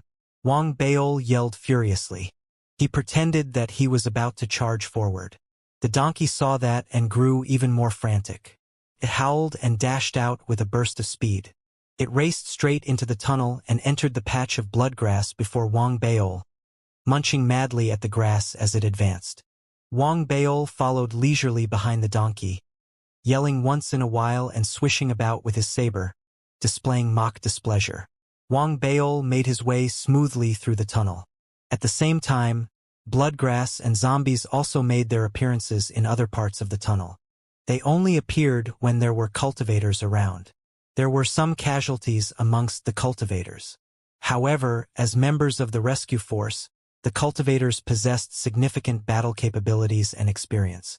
Despite their shock and terror, most of them were able to protect themselves. They didn't suffer extensive injuries and were mainly trapped. That persisted for a while. Until then, in a part of the tunnel, a Foundation Establishment Realm cultivator was surrounded by countless bloodgrass. A blood-colored silhouette appeared behind him soundlessly, without his notice. It was a blurry figure, almost translucent. It inclined towards transparency most of the time, and its features were indistinct. From its height, it seemed to be a little boy. As soon as he appeared, the zombies and bloodgrass around him shuddered faintly. They seemed to be terrified of the boy. The boy's eyes were filled with a cold, merciless flame that seemed like it could freeze all life. The boy stared coldly at the trapped cultivator before him. He moved suddenly and passed through the cultivator's body. The cultivator, who hadn't noticed a single thing, suddenly trembled. The light in his eyes faded as his vitality vanished that instant, and he collapsed to the ground. He never saw it coming. Until the moment of his death, he hadn't seen the blood-colored boy who had passed through him and appeared before him. He didn't see the white ball of flames that had appeared in the boy's hand after he had passed through his body. The boy flung the ball of fire into his mouth and licked his lips. He took a step and disappeared. When he reappeared, it was behind another cultivator who was trapped within a circle of zombies and fighting for his dear life. He didn't pause.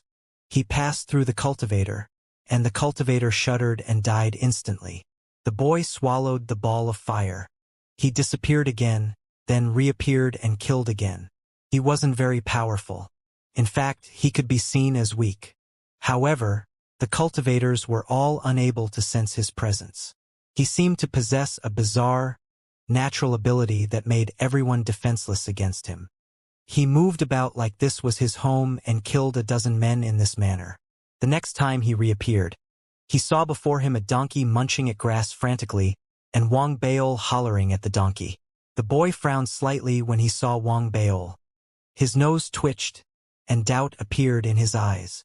He pondered for a while and seemed unable to come to a conclusion.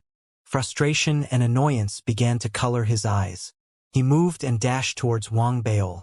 He was very, very fast. He passed the donkey, which was happily munching at the grass around him, in an instant. He ignored the donkey. It was then that, suddenly, the donkey's nose twitched. It seemed to sense food drawing near. Not just food, but very, very delicious food. It opened its mouth wide instinctively and twisted its head towards the boy. With startling speed, it snapped its jaws shut and sank its teeth in. The boy was fast, but the speed that the donkey was capable of when it was snatching food was equally fast. Especially when it sensed that its food was rushing past it and towards its master. It panicked uncontrollably then. It sincerely thought that the greatest enemy in its life was the guy behind it. He kept stopping it from filling its stomach. He even fought it for food. What the donkey found unacceptable was how the food flew past it and ignored it entirely, heading straight into the arms of its master. It was unwilling to admit defeat. It turned suddenly and with a sudden bite, crunched down hard. The bite was unexpected and sudden. Wang Baol hadn't expected it. Even the invisible, cold, and arrogant-looking blood-colored boy hadn't expected it. It was something he would never have dreamed would happen. The silly-looking donkey that had been munching on grass all along had bitten him. He found it hard to believe that the donkey could see him. What shocked him and sent his body trembling was how quickly the donkey had suddenly come at him. It had been a complete blur. It sank its teeth directly into his right arm. There was a sudden crunch. The boy let loose a terrible scream that no one could hear. Half the length of his arm was snapped off clean by the donkey. There was an explosion of blood that no one could see. The boy's face was drained of blood instantly. Terror shone in his eyes, and he looked incredulous. It seemed as if it had never crossed his mind since the day he was born that he might one day be bitten. The boy gasped in pain and terror when he saw the donkey attempting a second bite. He ignored the blood spurting from his arm and retreated hastily. He narrowly avoided another horrible bite from the donkey. Wang Baol hadn't sensed the little boy. He saw the donkey turning its head and snapping its teeth suddenly though. He found that strange. He eyed his surroundings but didn't see anything out of the ordinary. The donkey had its back towards Wang Baol. It looked smug. It seemed happy that its food hadn't been snatched away by Wang Baol. It swayed its tail and with 2 to 3 bites, quickly chewed and swallowed the arm. It chewed and then its eyes widened suddenly. There was a lost look in its eyes, which soon disappeared as the donkey's eyes reddened. There was a sudden crazed look in them. Turned and started looking around. This was the most delicious thing it had ever eaten in its entire life. What are you snapping at? Focus on your grass. Wang Baol saw the donkey pause in its eating and glared at it. Reprimanded, the donkey took a deep breath and stared innocently back at Wang Baol before continuing to nibble at the grass. It seemed to feel a deep sense of regret at not finding the delicious food it had bitten into. The grass had tasted great, but now it just tasted like wax and dust. But the donkey was simply too hungry. Continued to munching rapidly. Its earlier look of innocence when it had turned back and stared at Wang Baol scared the latter though. Wang Baol felt something amiss. He knew the donkey's character, and the silly creature wouldn't show such an expression under normal circumstances. It only did that when it ate something it shouldn't or did something it didn't know that it shouldn't. To pretend that nothing actually happened, it would put on that innocent face. Something's wrong. Hey Scram, did you go behind my back and eat something you shouldn't? Wang Baol stared at the donkey with suspicion. The donkey immediately panicked when it heard that. It turned around hurriedly and gave Wang Baol a look of confusion and innocence. Its deliberate attempt at concealment sealed the deal for Wang Baol. But, no matter how he searched the area, he couldn't find anything. He glared at the donkey again before leading it forward into the tunnel. The donkey was overjoyed when it saw that Wang Baol couldn't find anything wrong. It took a few steps then started braying. The young man and donkey continued their way deeper into the tunnel, amidst Wang Baol's throbbing headache and unresolved curiosity. The pair vanished down a tunnel that had been eaten clean by the donkey, and the blood-colored boy slowly reappeared after they left. He was no longer as arrogant as he had been earlier. He seemed furious, his anger tinged with hate and terror. His right arm had been snapped clean in half. He clenched his teeth. He seemed to want to pursue the pair, but then he stared at his stump of an arm and shuddered violently. He was torn. He gritted his teeth and stared into the distance. His eyes were filled with hate, but he dared not go after them. He turned away, frustrated, and went off in another direction. If there had been someone there who had taken a closer look, they would have known that the hate in his eyes wasn't directed at Wang Baol, but at his donkey. A great grudge had clearly been born. The completely oblivious Wang Baol stopped thinking about the donkey's eccentric behavior. As they went deeper into the tunnel, there was less blood grass to be seen. Then the grass completely disappeared. Wang Baol saw an intense, blinding red light in front of them. He even heard the indistinct sounds of battling. It was then that the donkey shuddered and broke through from the 3rd level of the True Breath realm to the 4th level. Wang Baol was rendered speechless at how the donkey managed to eat its way through a breakthrough in cultivation. He ignored it and raced towards the light. He stopped before he reached the end of the tunnel. He saw, through the vision of the mosquitoes he had released, a large cave at the end of the tunnel. A blood-red light permeated the cave. It was vivid and filled the entire cave. It was from the hundreds of light sources in the cave. There were more than 100 bags of flesh growing on the walls and ceilings of the cave. Each meat bag was 2 to 3 meters wide. They were the source of the blinding red light. A closer look would reveal a cultivator lying inside each bag of flesh. Their eyes were shut, and they were still. It was as if the meat bags were sucking the life out of them. When Wang Baol saw the scene through the eyes of the mosquitoes, his head almost exploded. His breath quickened, and he immediately recalled when he had been at the Coulomb Basin on Earth and met the giant tree, and come across the assimilated cultivators. The similarities were just too striking. Is the giant tree planning to revolt? Wang Bao's eyes widened. He almost retreated instinctively, despite having seen what was inside the cave. The giant tree was inside and was battling a 30-odd-meter-tall giant rotting corpse. The explosions he had heard earlier were from their battling. The giant tree wasn't alone. Qianfeng was with him. The two of them had paired up. That was how they managed to hold their ground against the giant corpse. The giant corpse had thick, coarse skin and thicker flesh. It was rotting but still possessed a strong defense. When it opened its mouth and roared, poisonous fumes spewed out from its gaping mouth. The giant tree and Qianfeng had no choice but to fall back. The giant tree seemed to be furious. An icy glimmer flashed in his eyes, and he was exuding an intense murderous aura. Wang Bao sucked in a deep breath when he saw the sight. He didn't run away immediately. Instead, he weighed his options and released the mosquitoes. The 9 mosquitoes raced towards the glowing bags of meat and tried to bite and tear into the bags.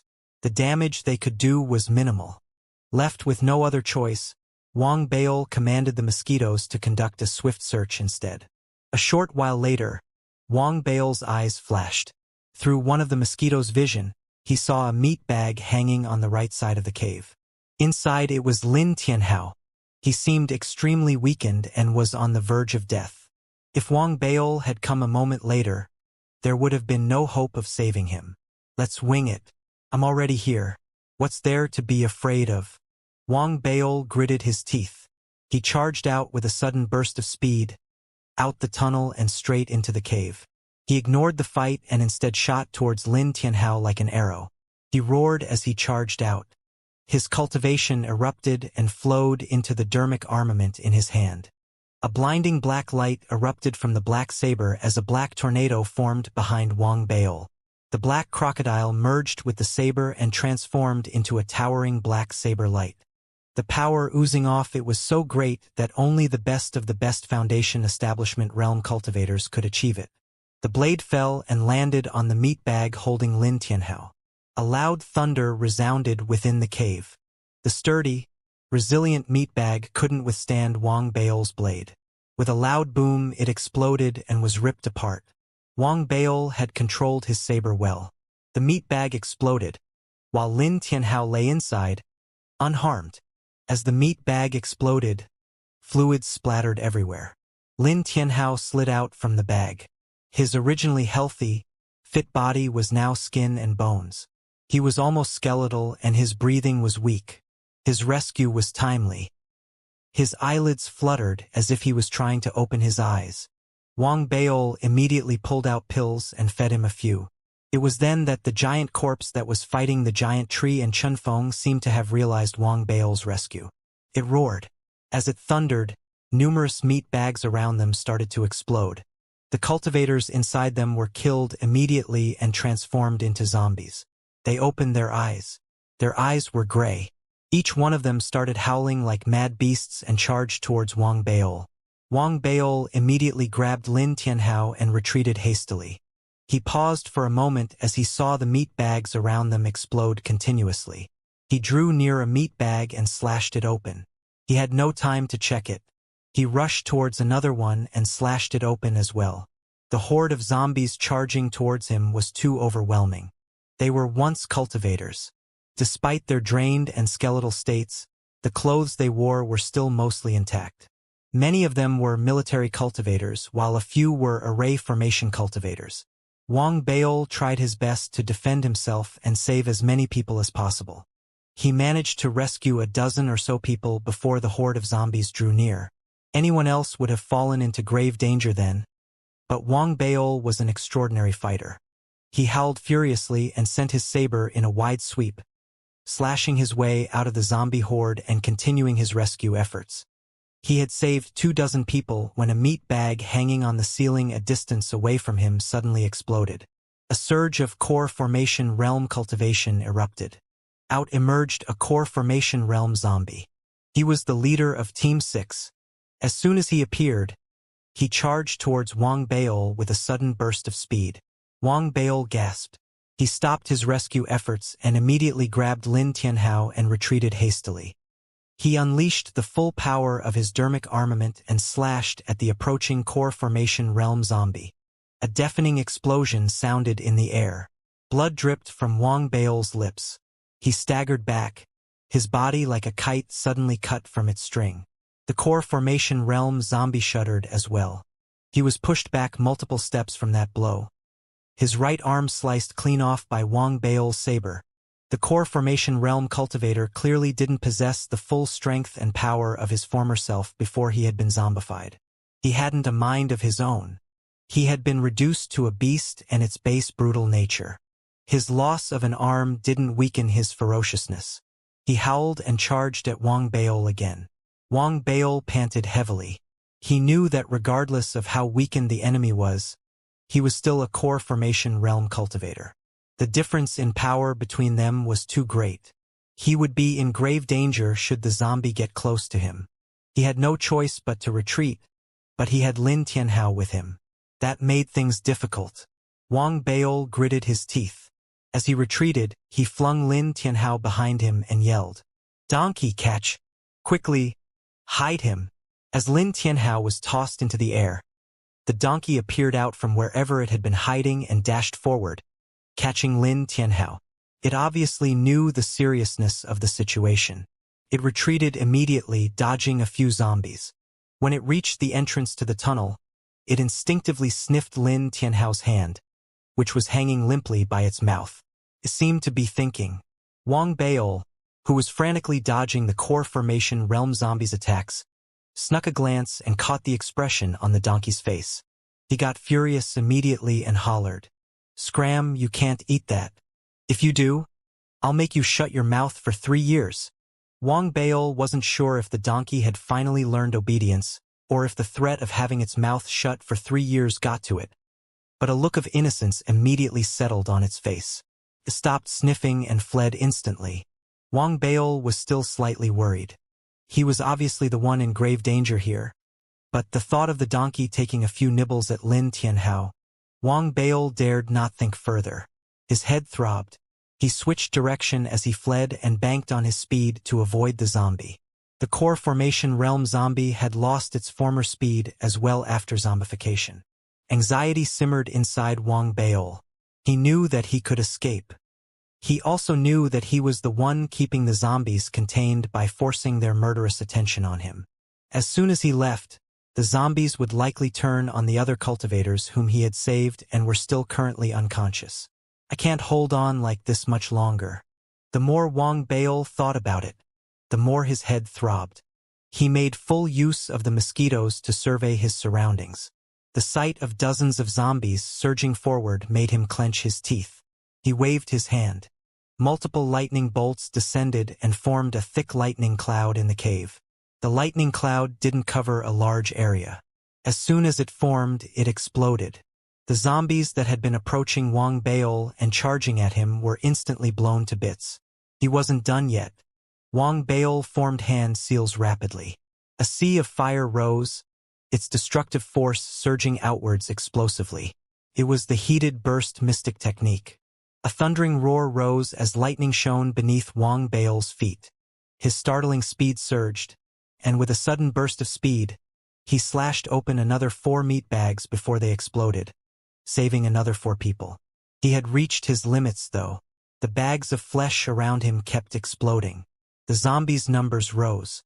The walls started shifting, and the earth started loosening. Out popped gruesome faces and skulls. Wang Baol was torn. Finally, he clenched his teeth and prepared to make his escape. It was then that a roar rang out. The other 2 core formation realm cultivators from the military who had been split up earlier finally arrived. When they saw the sight before them, alarm and horror colored their faces.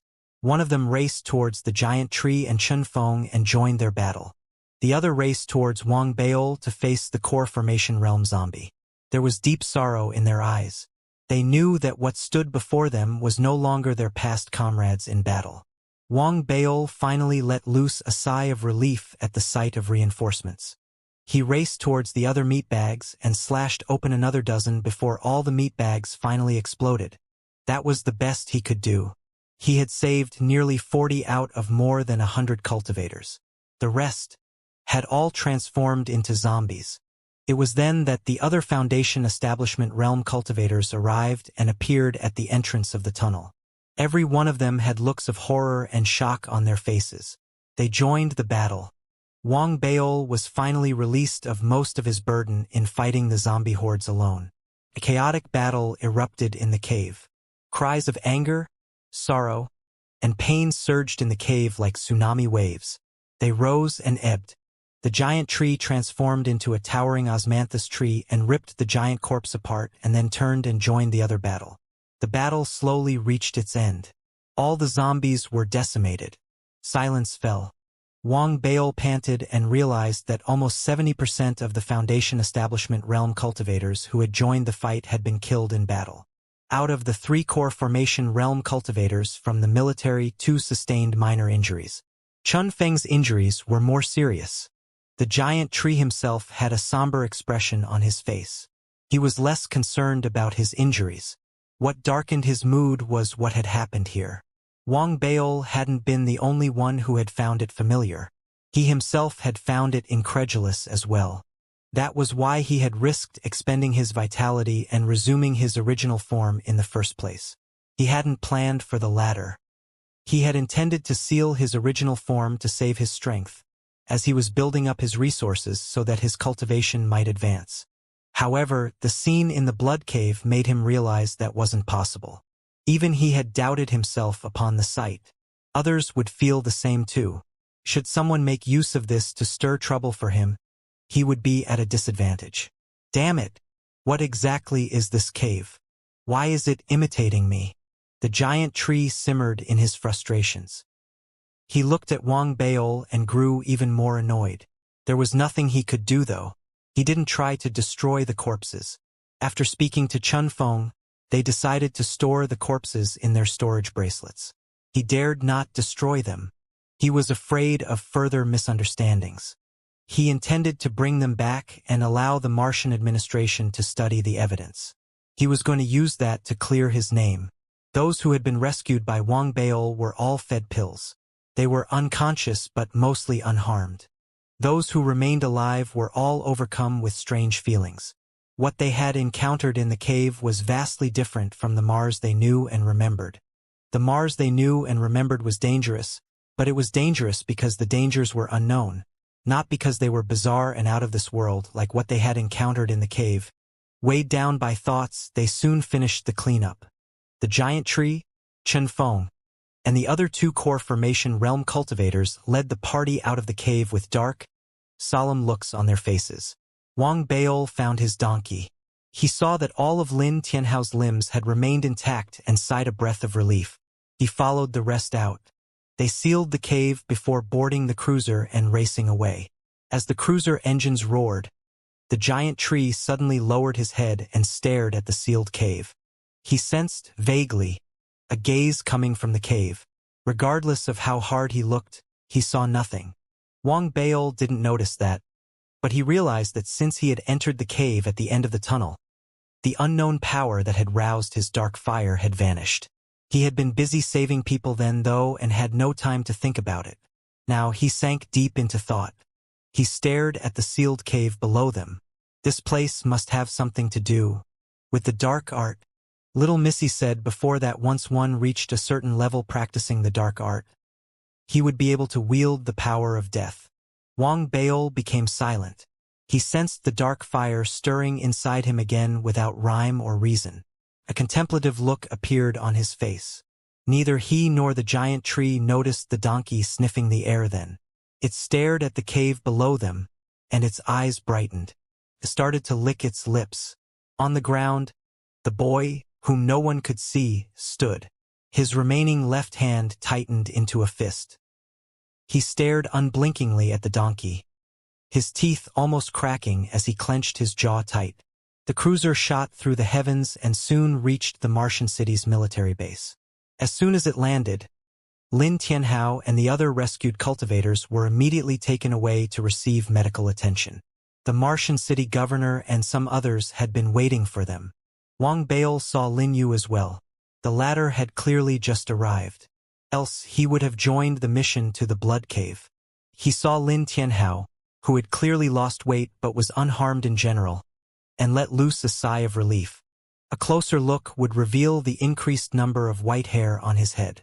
There were more of them now than when Wang Baol had first seen him. It was clear. He might have seemed calm and composed when he received Wang Baol's message, but he had been anxious then. The degree of worry he had hidden then must have been indescribable. He wouldn't have so easily left the ethereal city, otherwise, and traveled such a great distance to Mars. He was a senator and the lord of a city, after all. Now that he had his heart set at ease, Lin Yu gave Wang Baol a long, meaningful look. He didn't say much. Instead, he patted Wang Baol on the shoulder. He stopped Lin Tianhao from being sent to the healing chamber in the Martian military base and carried his son away so that he might help him recover elsewhere. Wang Baol let loose a sigh of relief when he saw that. He never liked owing people favors since he had been young. This unintentional accident with Lin Tianhao had almost led to Wang Baol owing someone something he could never hope to pay back. Now that everything had been resolved, he could finally set his heart at ease. He thought back to what had happened in the blood cave. So many people had died. Some might not have been killed, if Wang Baol had chosen to save them first instead of Lin Tianhao. But there was no right or wrong where such things were concerned. Anyone else would have made their own choices. The blood cave encounter had left an indelible mark on Wang Baol. There had been so much blood and death. On the other hand, if this really had something to do with the dark art, then the dark art could undoubtedly be labeled as a heretic mystic art. The power it had displayed, though, in the blood cave, was simply too great. There's no such thing as a good or evil mystic art. Good and evil is determined by how the practitioner uses the mystic technique. Wang Baol decided. He didn't intend to stop his practice of the dark art because of this incident. He knew, though, from Little Missy's advice and this incident, that he must never let anyone find out that he was practicing the dark art. When they returned, the giant tree and Chun Feng and company immediately had a meeting with the governor. The others were sent to receive medical attention or rest while Wang Baol was escorted out of the base. He returned back to the academy. He knew clearly that while this matter had a deep impact on the Martian administration, the majority of Martian cultivators were unaware that anything had happened. Life went on as usual. Nothing changed. As the days passed by, the frequency of military cruisers appearing in the Martian skies increased. This was the same for the colony disciplinary order. The Martian array formation was activated and tuned up to the greatest extent. Wang Baol took note of it all. He understood the secrecy of the matter. His current cultivation and noble status were not sufficient for him to be privy to such matters. Lin Tianhao's return helped resolve some of his doubts. Baol, I'm really grateful for what you've done. Lin Tianhao was still weak, but he was clearly recovering. He no longer treated Wang Baol as purely his boss and saw himself as a mere subordinate of Wang Baol. When he looked at Wang Baol, there was more warmth and gratitude in his eyes. He had heard that Wang Baol was the one who had saved him. If he had chosen to save someone else then instead of him, it was likely that he would be lying on the autopsy table now awaiting the military's dissection and study. We're all family. There's no need for thanks. You took my place in the team. Of course, I'll give my all to save you, Wang Baol said sternly. He patted Lin Tianhao's shoulder. Lin Tianhao was moved by Wang Baol's words. He took a deep breath. He didn't continue to express further words of gratitude. His father had taught him since he was young that some things were best remembered and kept in the heart. Right, my father told me to tell you that this incident has something to do with the Martian divine armament. Due to certain reasons, he cannot reveal where the divine armament is. The original plans to explore the area had been cancelled. After this incident, the Martian administration has decided to reinitiate the Martian Divine Armament Project. The new project will be different from the previous exploratory project, though. The Federation and the various political forces seem to be involved. There's some conflict and tension. He said that you might receive news of this soon. He might be able to help if you need him to. Eh? Wang Baol froze. He didn't really understand what Lin Tianhao had said. He knew about the Martian divine armament. This shouldn't have anything to do with him, though. Since it had nothing to do with him, why would he need help? Intrigued, Wang Bail asked a few more questions. Lin Tianhao had no details to share though. He only said that his father had only told him so much and that he was to pass the message on to Wang Bail. Wang Bail set the matter aside for further thought. Half a month soon passed. Lin Tianhao returned to office.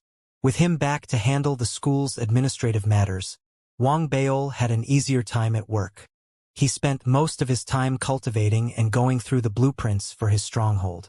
Wang Bail kept analyzing and perfecting the blueprints. They were near perfect.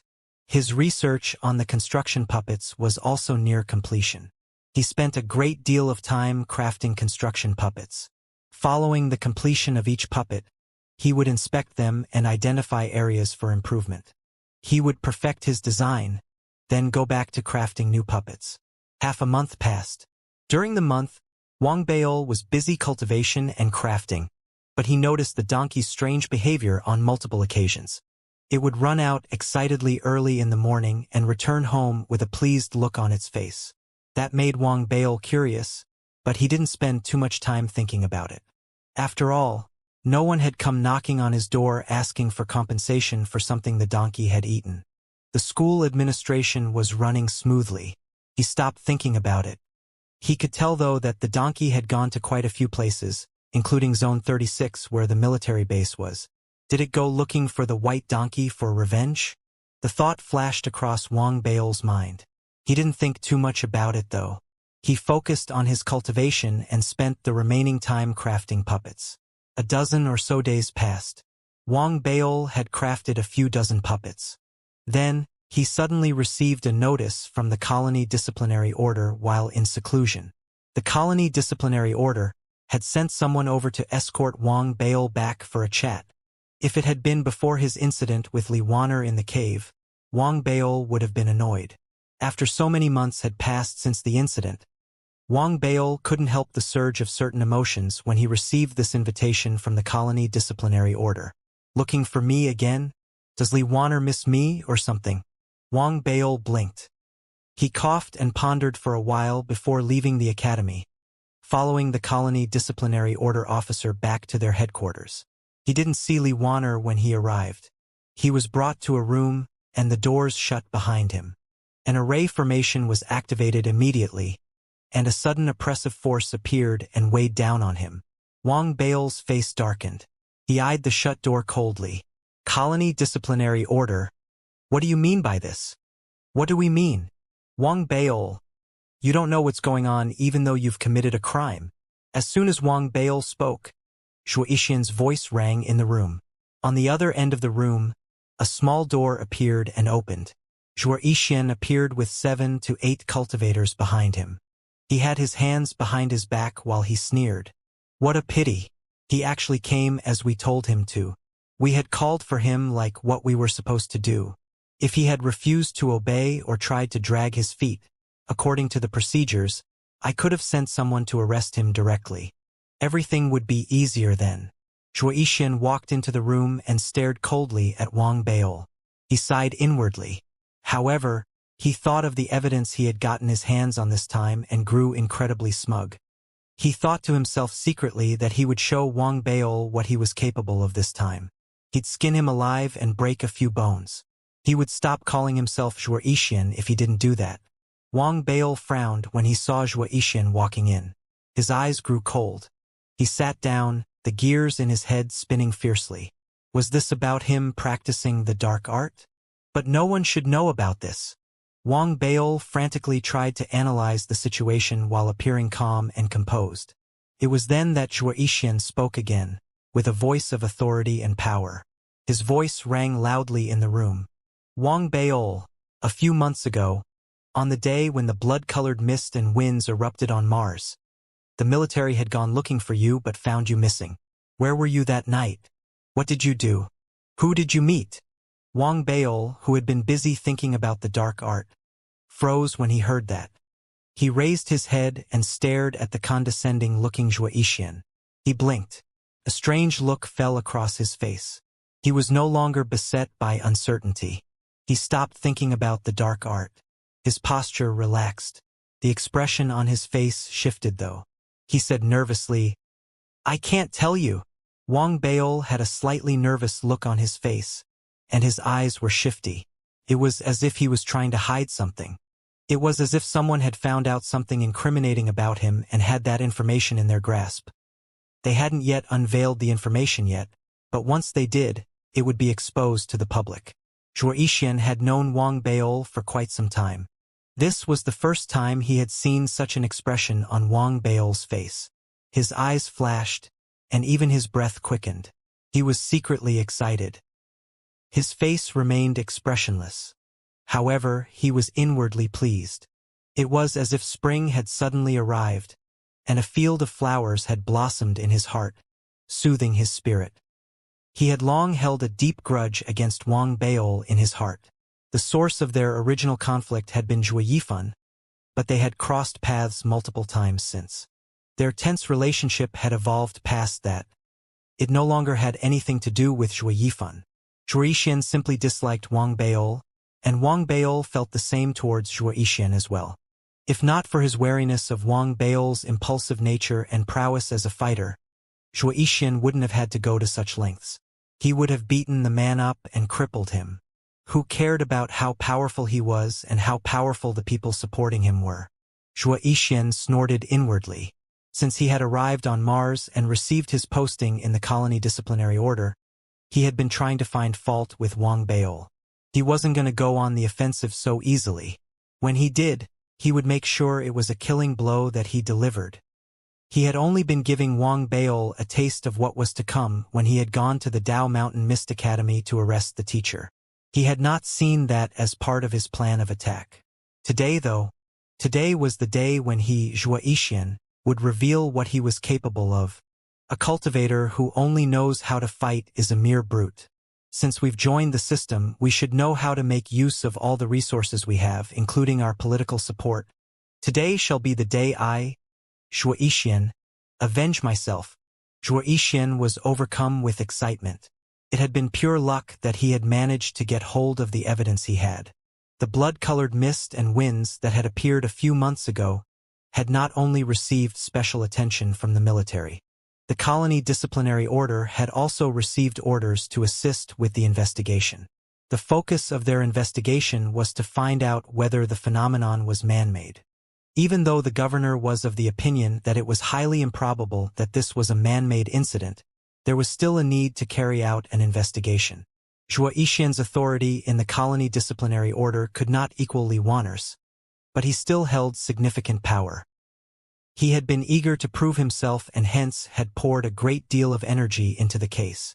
Li Wanner had been busy following up with the incident that had happened to Team 6 and overwhelmed with work. Seeing how Zhuoyixin had been so hard at work, she had left him full control of the investigation.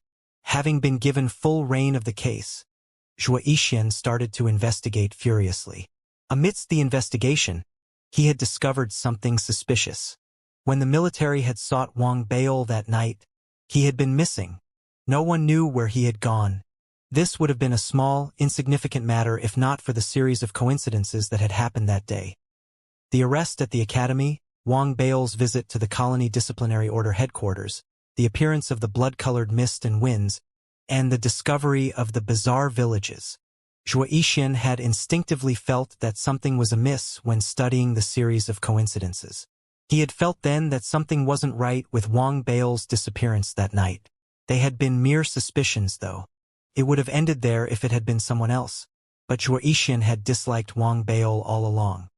He had used his authority to his advantage and put in more energy into the investigation. His search had led him to a shocking discovery. All records of Wang Baol that night had been wiped clean. This had included his visit to the colony disciplinary order. Zhuoyixin had been shocked by that discovery. He had pondered over the matter before intensifying the search and had even resorted to using his own family clan's resources on Mars. That hadn't resulted in any new leads. He had found that out of the ordinary. As long as Wang Baol had been on Mars, based on the resources of the colony disciplinary order and his own family clan, he should have been able to trace where he had been that night. But it was as if A mysterious person had destroyed all records of where Wang Baol had been and what he had done that night. Zhuo Yifan had been overjoyed and excited at that discovery. He had felt that there must be something strange going on.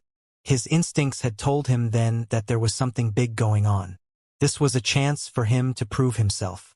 He hadn't told anyone about his findings. He had buried himself deep in work and used whatever authority he had to investigate further. The heavens had smiled on him and rewarded his efforts. Finally, he had found a piece of evidence. He had done some reverse engineering to locate that evidence. He had searched through all the files that had been modified or deleted that day. He had gone through each and every one of those countless files and had finally located a video that had been wiped. It had been a video that was related to the heretic cultivator who had posed as a teacher in the Dao Mountain Mist Academy. It had been a secret recording taken in the secret chamber outside the city. The secret chamber had been preserved to lure the arrested heretic cultivator's accomplices. That was why the colony disciplinary order had set up video recording equipment secretly. Few would generally check such recordings, what more modify and delete a segment. This discovery had excited Zhuo Yixin greatly. After locking down on the secret chamber, he had subsequently found out that blood-colored mist and winds had appeared in that region that night as well. All the evidence had led Zhuo Yixin to believe that Wang Baol had done something unspeakable that night. It had something to do with the blood-colored mist and winds. Zhuo Yixin had realized that this was a big case. He had then become more cautious. He had continued his secret investigation. After locating the deleted segment of the video recording, he had contacted a specialist in that area in his family clan to restore the deleted recording to the best of his ability. He had secretly sent the jade slip over to the specialist. The restoration would take some time, but Zhuo Yixin had felt his evidence foolproof.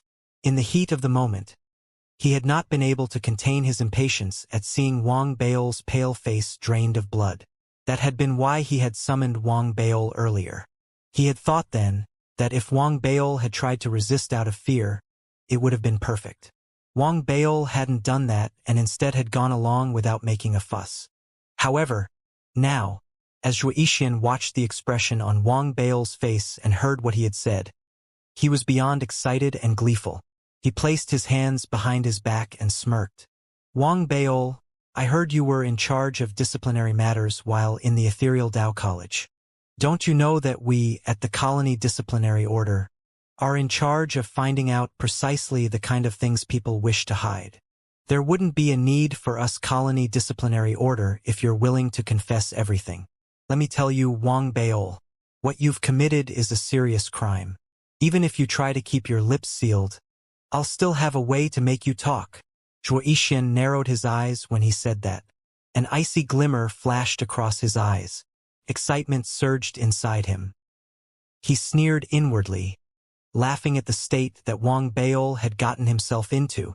Wang Baol stared at Zhuo Yixin. He could sense the latter's excitement. A strange feeling unfurled inside him. From where he was standing, Zhuo Yixin was racing furiously towards his inevitable downfall. After all, the high officials' autobiographies had been clear on this point. It was a sin to dig into the private matters of one's superior. It was the worst crime one could commit. I wonder what Li Wanner was thinking. Maybe she was too busy with other matters and didn't realize this was happening? Maybe this is a test? Is a test really necessary? It's highly likely that Zhuo Yixin carried out an independent investigation secretly. Wang Baol muttered inwardly. He saw how arrogant and confident Zhuo Yixin was and sighed. Then he revealed a look of uncertainty on his face. It was as if he was torn. He gritted his teeth and forced blood to surface in the veins in his eyes.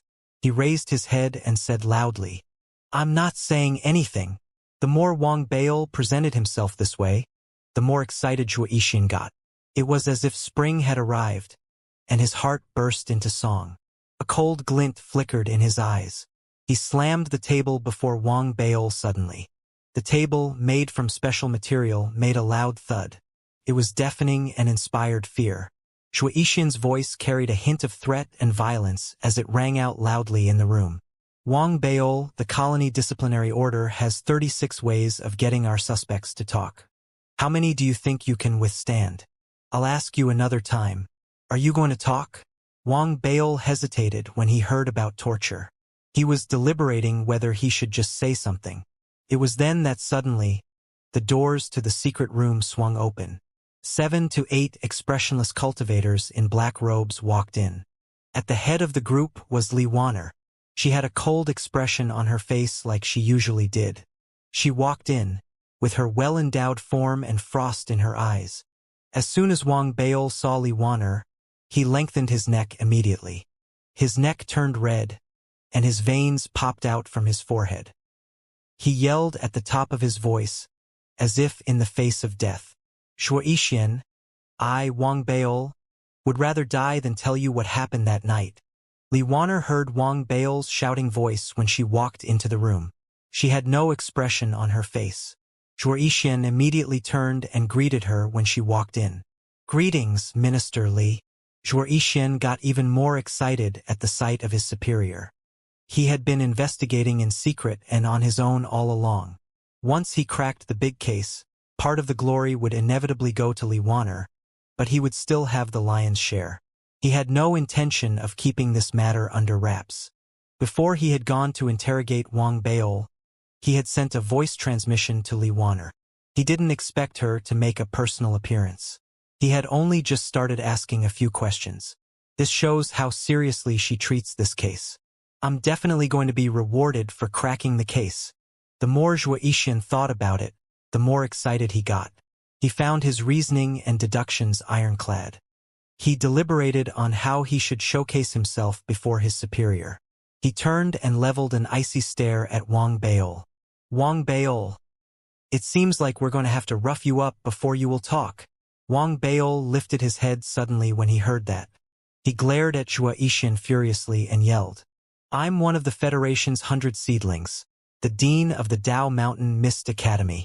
I'm a secondary rank 4 noble. I'm also the founder of the Soaring Cloud Student Platoon, which the governor personally named.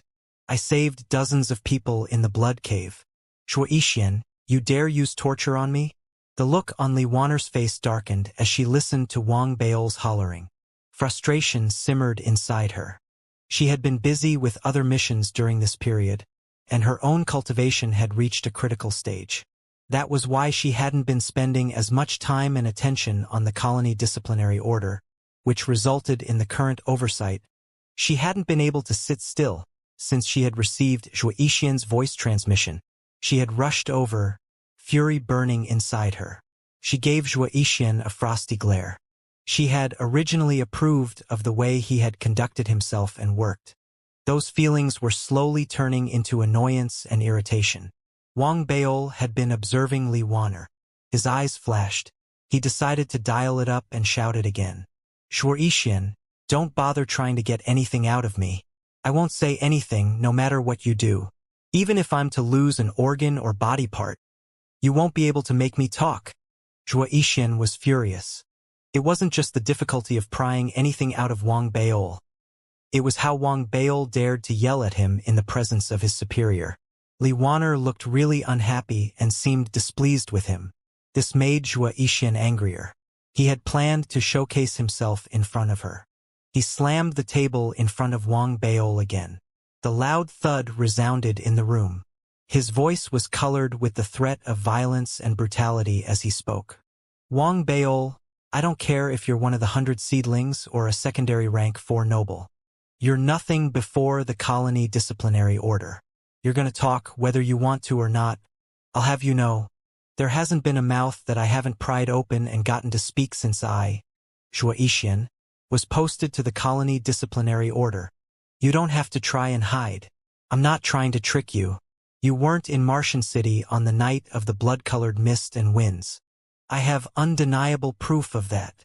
I also know exactly where you were that night, and I will find out who you met and what you did that night.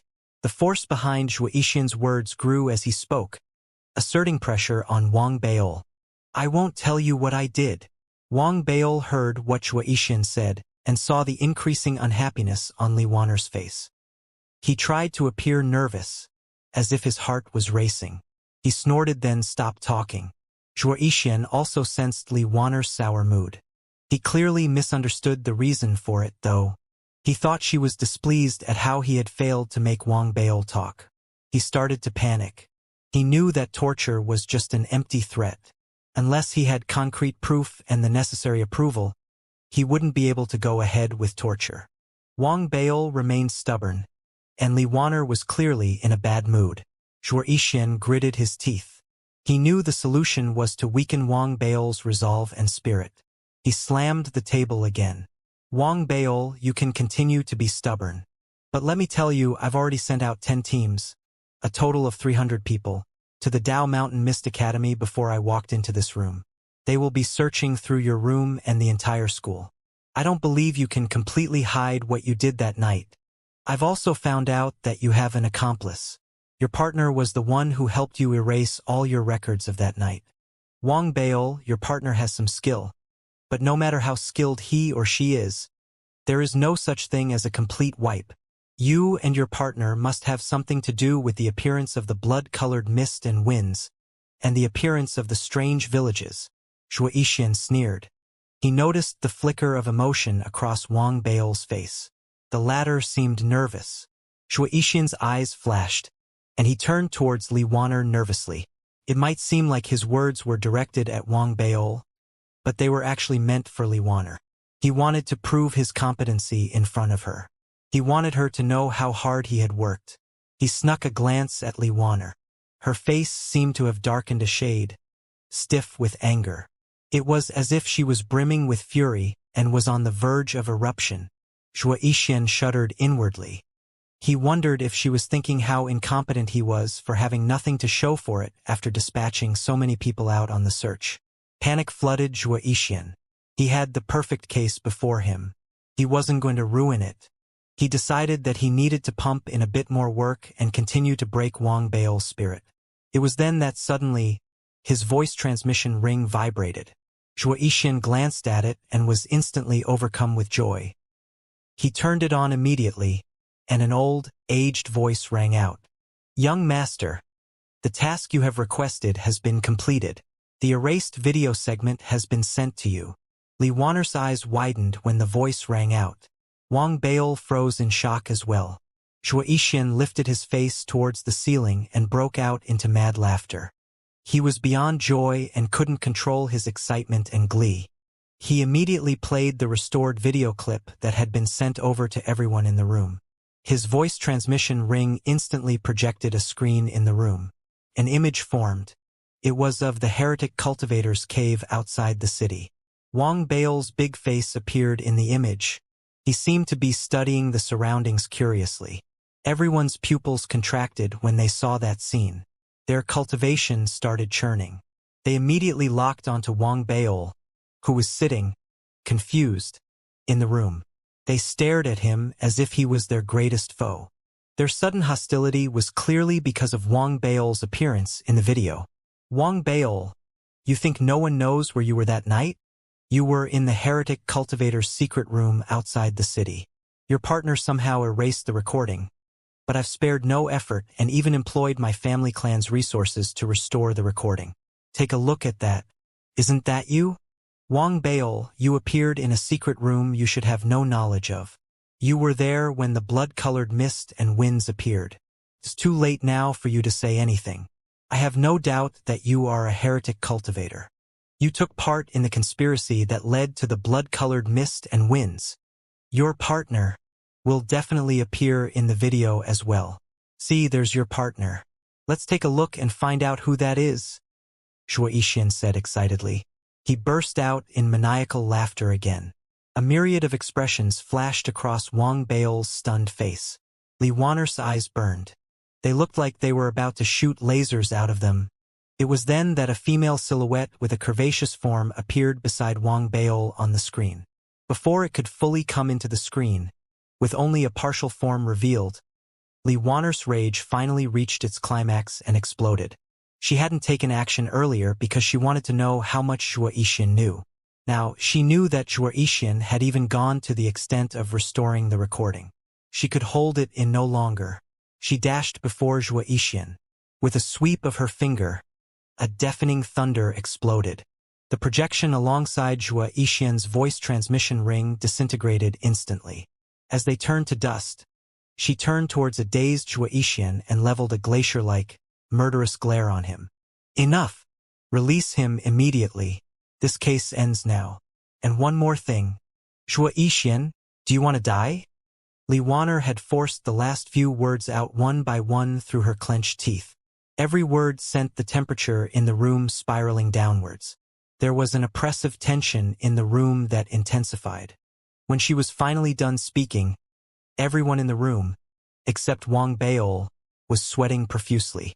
Their hearts were racing a mile a second. They seemed to have connected the well-curved form in the video with Li Wanner's outburst. The realization was an unpermitted taboo thought. They felt as if they were being pulled under by a ferocious tsunami. The expressions on their faces changed suddenly. They turned towards Wang Beol and stared at him in horror. It was as if they were looking at a demon. Their minds started buzzing, and a white blank descended in their heads. It was as if a hurricane had swept through the room. Everyone's breathing stilled in terror. Li Wanner, who had destroyed both Zhuo Yixian's voice transmission ring and the video recording, gave Zhuo Yixian a frosty glare. She turned and left with no expression on her face. The tension in the room didn't go away with her departure. In fact, after she had left, everyone gradually recovered from their earlier fright, and as they recollected what they had seen, their hearts started racing again. Wang Beol watched as dead silence descended over the group.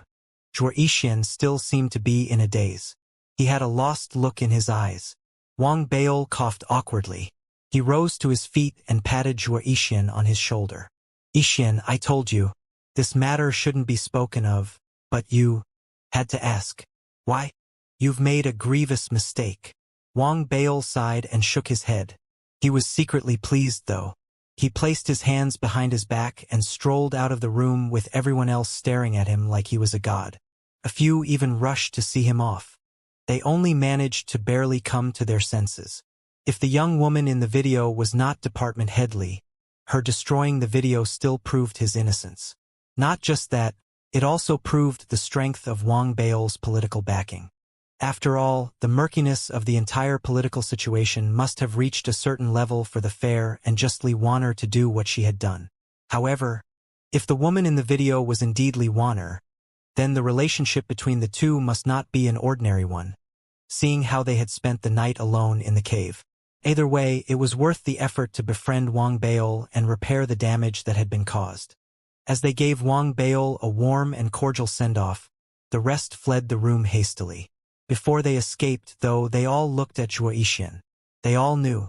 It was highly likely that this was going to be the end of Zhuo Yixian. Li Wanner had clenched her teeth and forced those last words out. The promise of violence in her voice still sent them shivering as they thought back to it. Zhuo Yixian stood alone in the room as everyone left. The confusion in his eyes slowly turned to horror and panic. Beads of sweat started dripping profusely from his forehead. He was soon drenched in his own cold sweat. The others might not have caught a clear look because of where they stood, but he had been standing right in front of the screen. He had seen most clearly what the others had not. The video might have been destroyed by Li Wanner, but as Zhuo Yixian started to recall what he had seen, his face grew paler by the second. He couldn't lie to himself. He had caught a glance at the woman's face in the recording. She was Li Wanner. The worst was what he knew what the others didn't. He knew that Wang Beol had gone missing for the entire night. He had only appeared back in the city in the afternoon the next day. An entire night. Zhuo Yixian shuddered at that thought. His face was drained of blood. He couldn't control the numerous images that flooded his mind. It had been a dark night then. His superior and Wang Beol had spent an entire night together in one room. Li Wanner's outburst was the key. That had been rage fueled by embarrassment. It was clear that there was some unspeakable secret between the two of them. Zhuo Yixian shuddered even more violently at that thought. He was weeping inside. He knew he had done the unforgivable. He had looked into his superior's private affairs. He had looked into her personal, romantic life. There was a loud buzzing in Zhuo Yixian's head. He felt dizzy. He couldn't forget what Li Wanner had said to him and the look in her eyes before she had left. It terrified Xianxia. He understood Li Wanner's character. He knew how vicious she could be. She was cold-blooded and merciless, and backed by a powerful family. She was a strong and powerful fighter herself. She was ill-tempered, and there were many rumors surrounding her. Her father was the leader of the Senate. He was a secondary rank 1 noble. It might seem as if he was the equal of the Martian colony governor, but his authority and power was something even the governor didn't possess. He was, after all, the leader of the Senate.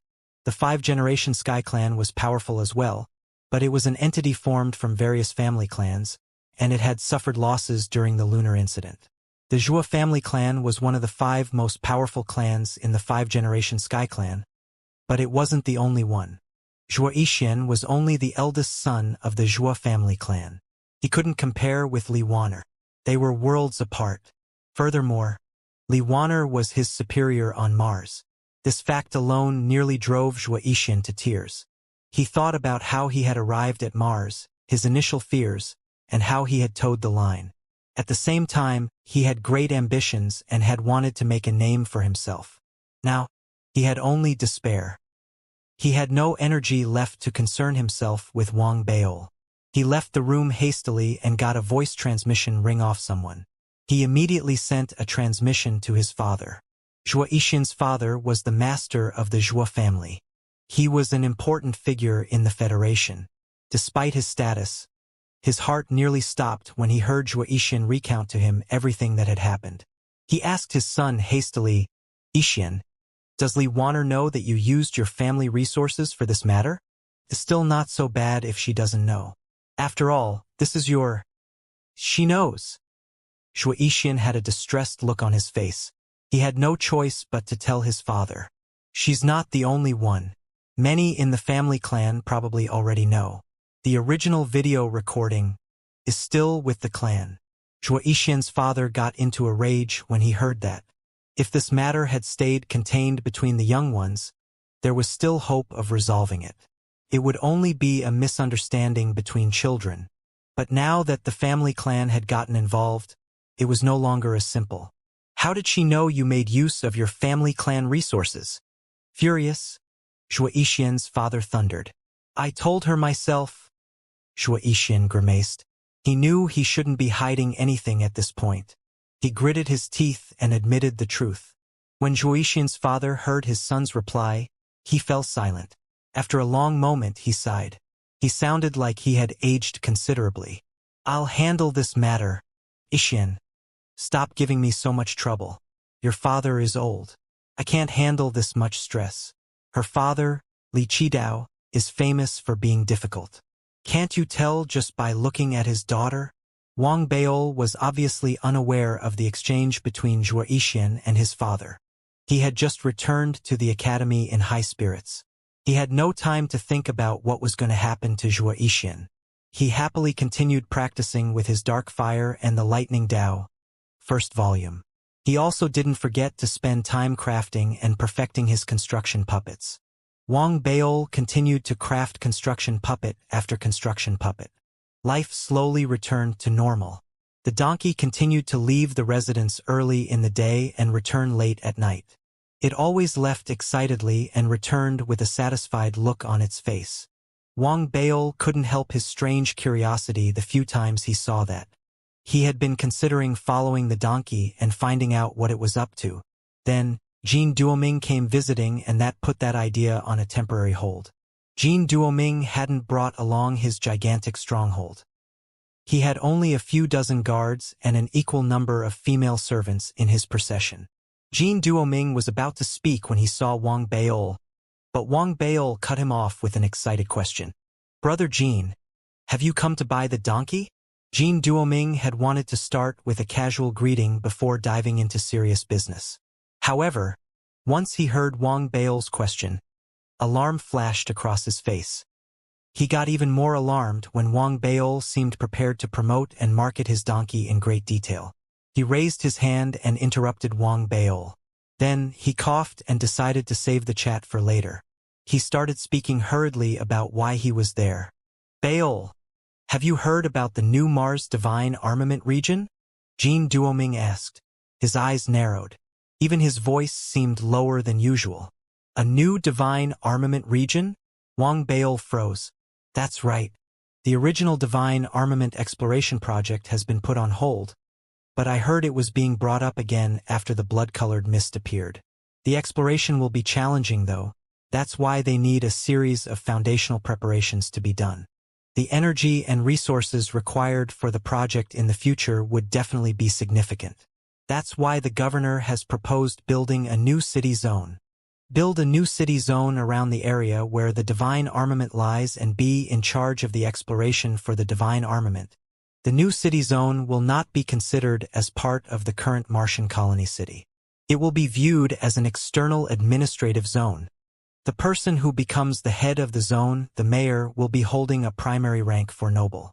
This is a rare opportunity. The competition will be fierce, but I can help you fight for your candidacy. It's just that. Jean Duoming paused and gave Wang Baol a deep, meaningful look. He believed that after saying so much, based on his understanding of Wang Baol's character, the latter should realize what he was trying to say. And that was indeed the case. Once Wang Baol heard what Jean Duoming had said, his heartbeat quickened. He lifted his head and looked at Jean Duoming. The memory of what Lin Tianhao had said, the message his father Lin Yu had wanted him to pass on to Wang Baol, surfaced in Wang Baol's mind. So that's what he meant. Brother Jean, please, speak your mind. Wang Baol pondered for a moment before turning his eyes towards Jean Duoming. He knew clearly in his heart. It wasn't like he was Jean Duoming's father or anything. The guy didn't owe him anything. Besides, the high official's autobiographies also emphasized one thing. He had spent a great deal of time thinking it over and had been rewarded for it. The one thing they always mentioned was, the thing that often cost you the most in this world was the thing that came free. It was clear that while Jean Duoming had come and offered his help to Wang Baol, it wasn't without a price to pay. In fact, Wang Baol would find it odd if Jean Duoming had nothing he wanted in return. First of all, I will do my best to fight for your candidacy. But this concerns the various political powers on Mars. Your competitors will come from all the various political forces. I cannot guarantee a 100% chance of success. If I fail, then, well, that'll be the end of this matter. But if I succeed, I want you to promise me one thing, Brother Baol. What promise? Wang Baol narrowed his eyes and glanced at Jean Duoming. When the time comes, without breaking any Federation laws and regulations, show your favor towards us, the Trillionaris Corporation. Jean Duoming looked straight into Wang Baol's eyes and smiled faintly. Wang Baol pondered for a moment. Then, he said, You have complete confidence in getting me selected as a candidate? Jean Duoming hesitated. Even he didn't possess that kind of confidence. After some thought, he shook his head. There are too many variables. I only have a 50% chance of succeeding. If that's the case, then let's add another condition to the agreement. It has to be something that doesn't go against my own principles. Since you only have a 50% chance of success, I'm going to have to look for someone else to help me with the remaining 50%. Wang Baol sensed a trap in the other's words. That was why he set a trap himself. It didn't matter if it wasn't ever going to be used. What mattered was that it was there. Jean Duoming deliberated over Wang Baol's words and nodded. They stared at each other, then laughed. After Jean Duoming didn't prolong his stay. He was worried that Wang Baol would bring up his donkey again. So he said a few words and then bade his farewell, leaving in a hurry. He left in quite a hurry. Wang Baol shook his head with slight regret. He had wanted to speak more about the donkey, but Jean Duoming left in a hurry before he could. He sighed and shook his head before he returned to his office and immediately called for Lin Tianhao. He got Lin Tianhao to speak to his father about the message he had left him. He needed his help on that. Lin Tianhao didn't know the details, but he knew that this must be something important for his father to speak of it so seriously. He immediately sent a voice transmission to his father. Lin Yu got Lin Tianhao to inform Wang Baol that he would do his best to help Wang Baol, but he said the same thing that Jean Duoming did. This was a big deal, and he didn't have a 100% chance of succeeding either. Wang Baol thought it was enough, though. He had both Jin Duoming and Lin Yu helping him, after all. It might not mean that he was guaranteed success, but there weren't many things in life that were guaranteed. He set the matter aside and looked forward to seeing how it would turn out. In the meantime, Wang Bao's life returned to normal. He continued cultivation and crafting more and more construction puppets. The donkey continued to leave early in the day and return late at night, and the frequency of such occurrences increased. Wang Bao had been observing it for a while and finally couldn't contain his curiosity. One morning a few days later, he noticed how the donkey was more animated than usual. It seemed really excited. He watched the donkey race out early that morning. It rolled around in the school's pool as if it was taking a bath. That surprised Wang Bao. Something must be going on. Wang Bao recalled the donkey's behavior during the past weeks. Initially, there had been slight changes to its behavior, and the changes had grown more and more obvious. It was acting completely out of the ordinary today. It was as if it had been planning for something for a long time, and today was the day it was finally going to execute its grand plan. Wang Bao blinked. The look on his face grew serious as he left the school hastily and followed the donkey secretly. The donkey had reached the 4th level of the True Breath realm. Its cultivation had improved vastly, and it wasn't far from the 5th level of the True Breath realm. Its speed had also increased significantly. It didn't take the common, wide roads but instead chose to sprint through the small alleys. It was like a black lightning bolt snaking through alleys and the occasional underground canals. This shocked Wang Bao. He realized he had been neglecting the donkey. He didn't know the creature had become so familiar with the city. If he didn't have the ability to sense the donkey's location, and he had been someone else instead, he would have had to spend a lot of trouble and effort to keep up with the donkey. An error in judgment might result in him losing its trail. This ass is definitely up to no good. Wang Bao's curiosity grew. He relied on his speed and innate senses and followed the donkey secretly. The donkey didn't seem aware of Wang Bao's stalking as it snaked out from the underground canal and reappeared in Zone 27. It seemed familiar with the area and raced towards the beast station located in the zone. There was a beast station located in Zone 27.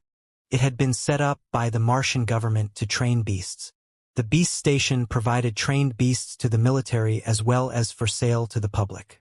It was like the beast taming pavilion in the Ethereal Tao College, except it also bred beasts instead of just cultivation and taming them. The donkey drew nearer to the beast station and snaked into the underground canal again. Wang Bao stopped where he was. His senses told him that the donkey had snuck inside the beast station. This gave him another shock. He had no idea how the donkey had found out about this place. What's it doing here?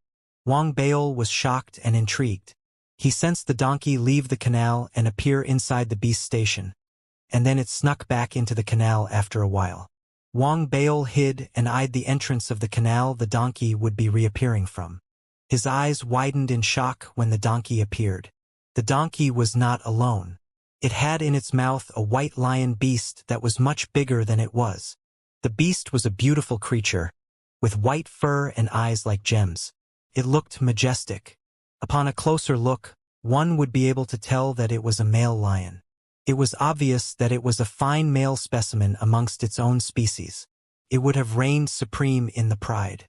Its cultivation was also at the 4th level of the True Breath realm. Despite that, this fine beast was cowering before the donkey. Its eyes shone with fear, and it shuddered violently. It seemed like it was about to whine and cry for mercy, but the donkey snorted a few times fiercely, and the lion instantly lost all fight in it. There was despair in its eyes. What's it trying to do? Wang Bao went from shock and straight into a daze. He stared, stunned, at the limp lion that had stopped struggling and at his donkey. The latter picked the lion up with its teeth and dashed out of the underground canal. Then, with another startling burst of speed, it raced into another canal and sped away. This time, it was headed towards Zone 36, where the military base was. Wang Bao tried to recover from his shock. He followed them all the way to Zone 36. He saw his donkey appear in a corner outside the military base while carrying the lion. His timing was impeccable. It seemed to know the timing of the shift duties very clearly. The timing it had chosen to appear was when the base seemed most empty of people. It had also made a deliberate choice of where to appear. It had appeared at a small back gate which wasn't normally used. The donkey seemed to grow more cautious as it neared the gate. It flung the lion at the entrance and growled at it in a threatening manner. The lion trembled and growled back. It seemed to be stating its refusal. The donkey grinned and opened its mouth wide, sinking its teeth into the curb beside them. With a loud crunch, it bit off a huge chunk of the curb. Then it turned and stared at the lion. The lion shuddered, and terror colored its eyes. It lowered its head in submission. Wang Baol watched incredulously as the pleased donkey sped away. It hid in the bushes nearby. As it folded its legs and sprawled on the ground, the fur on its body shifted colors. It transformed and blended perfectly into its surroundings. Wang Baol's eyes widened when he saw that. The donkey's presence vanished in the same instant. It had concealed itself perfectly. Wang Baol was once again shocked by the discovery. He realized that the donkey was somehow changed after it had eaten the gray mosquito. He didn't have time to ponder further, though. The lonesome lion started howling outside the back gate of the military base. Its voice filled with anguish. This howling wasn't loud. It was as if it were summoning something. The faint howling continued for a while. Before long, the back gate, which was hardly unlocked, creaked open a crack. A white donkey stretched its head out. It seemed to recognize the lion, and there was a strange light in its eyes. "What's that all about? A honey trap?" Wang Baol's eyes almost popped out of his head. He muttered in confusion. Wang Baol was lost and trying to figure out what was going on. The white donkey stood behind the gate, its head peering out. It had a strange look in its eyes, seemed hesitant, then fearful. It quickly scanned its surroundings, seeming torn over whether it should venture out through the gate. This surprised Wang Baol. The lion started howling quietly again and seemed to be beckoning the white donkey. The lion swayed slightly as it howled, its fur glowing gold under the sunlight. It looked beautiful. One could hardly take his eyes off it. The odd light in the white donkey's eyes brightened. It seemed to have made up its mind. Trotted out and very slowly left the array formation protecting the military base. The white donkey stepped out of the array formation and came to the lion's side. It started nuzzling the lion. Wang Baol stared with his eyes wide open and a dropped jaw as the hidden black donkey dashed out, like a blur of black lightning, so quick that it left an afterimage in its wake, and charged at the white donkey. It was quick and had appeared unexpectedly. The white donkey was equally quick. It widened its eyes at that critical moment and retreated hastily. But it was too late by then. The lion opened its mouth wide and, with a sorrowful look, bit the white donkey. The white donkey looked shocked. It paused and was about to cry for help when the black donkey arrived and, in an instant, sent its hoofs kicking. There was a loud thud as he kicked the white donkey's head fiercely. The force of the kick was boosted by its burst of speed. The white donkey passed out almost immediately. It felt stars spinning around its head and barely had time to scream before it passed out. It fell to the ground with a thud. Wang Baol watched, stunned, as the overly excited black donkey approached and sank its teeth into the white donkey's ear. It started to run as it dragged the white donkey away. It didn't forget to turn around and level a glare at the lion. The expression on the lion's face turned from anguish into awe instantly. It seemed to realize it had been given permission to leave. It trembled and then raced off with its tail between its legs. The black donkey ignored the lion. Its eyes shone with excitement. With the unconscious white donkey in its mouth, it fled away hastily. It was gone in an instant. It seemed to be extremely excited and kept snorting happily as it ran. A shocked Wang Baol witnessed the entire scene. This was the first time he had been so shocked by a donkey. The black donkey had seemed like such a stupid creature. Who would have thought it would know how to set a honey trap? The lion had looked so meek and oppressed, like it had been the frequent target of the black donkey's bullying. It seemed like it couldn't disobey the donkey's commands and had been coerced into seducing the white donkey. From the white donkey's earlier reaction, Wang Baol could vaguely sense that the black donkey had spent some time and done its research. He had a crazy thought. Could it be that the white donkey and the lion had been a couple previously? Wang Baol thought. His eyes widened. Setting aside the question of how the two might get together, if this was indeed true and his guess was correct, the black donkey would have had done something really horrible. This is like kidnapping someone's boyfriend, then getting the boyfriend to trick her out into the open, and then hitting her on the head and dragging her off. Wang Baol smacked his forehead. He immediately extended his senses and tried to find out where the black donkey was headed. He soon sighed. He had a taste of the donkey's ability to hide its presence. At present, its presence had completely vanished without a trace. It would take a lot of effort to try to locate it again. Whatever. Wang Baol smiled wryly as he shook his head. He thought he might be overthinking things. He left hurriedly and returned to the academy, but he couldn't help thinking about this entire incident. The donkey was absent the entire day. Wang Baol was finally able to stop thinking about it late that night. He had sunk into silent meditation when suddenly, his eyes opened, and he stared at the door. The donkey was prancing merrily in the distance. It raced back and entered the residence with a satisfied look in its eyes. The excitement radiating off it was that of finally having gotten what it had wanted. This was different from what it had displayed in the past few weeks. It was as if the prior excitement had arisen out of anticipation. Today, however, it had reached a milestone in the donkey's life. Couldn't contain its smug look when it saw Wang Baol. It started braying. Wang Baol's head started throbbing. He stood up abruptly with a stern look on his face. Then, he grabbed the excited donkey's ear swiftly before it could even react. "What have you been up to all day? Come on. Spill it out," Wang Baol thundered. His stern expression seemed to threaten violence. The donkey froze. There was shock in its innocent eyes as it stared in confusion at Wang Baol. It didn't seem to understand why Wang Baol was scolding it again today. "Don't try to look innocent in front of me. You think I don't know what you're up to? Continue the bluff, and I'll make sure you can't open your mouth for a whole month." Wang Baol glared. The donkey shuddered when it heard that. It withdrew the look of confusion and innocence hastily and tried to appease Wang Baol by nuzzling him. This was while Wang Baol was still gripping its ear tightly. "You?" Wang Baol was about to say something when he noticed something on the donkey. Its close proximity resulted in his notice of the white fur on its body. There was quite a lot of white fur. At a closer look, he could see white fur everywhere on the black donkey. Wang Baol sighed. He realized there was no need for further questions. It was clear that whatever had happened between the two donkeys had been extremely physical.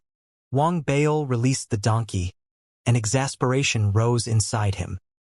He didn't understand how someone as amazing as he was could be stuck rearing such a perverted and filthy-minded donkey. "Just be more careful and make sure you don't get found out. You sick little donkey. How did I manage to get stuck taking care of you? My greatest regret is hatching you. Look at other families' donkeys. They are all born. You came from an egg.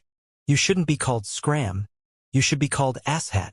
Wang Baol sighed in exasperation and shrugged. The donkey had rendered him completely speechless. The donkey watched as Wang Baol released him. It seemed to vaguely understand what Wang Baol was saying, but it didn't seem to care. It gave Wang Baol a pleased look and returned to a corner of the room. It sprawled onto the floor and narrowed its eyes, reliving the day in its mind. Once in a while it would grin and bob its head.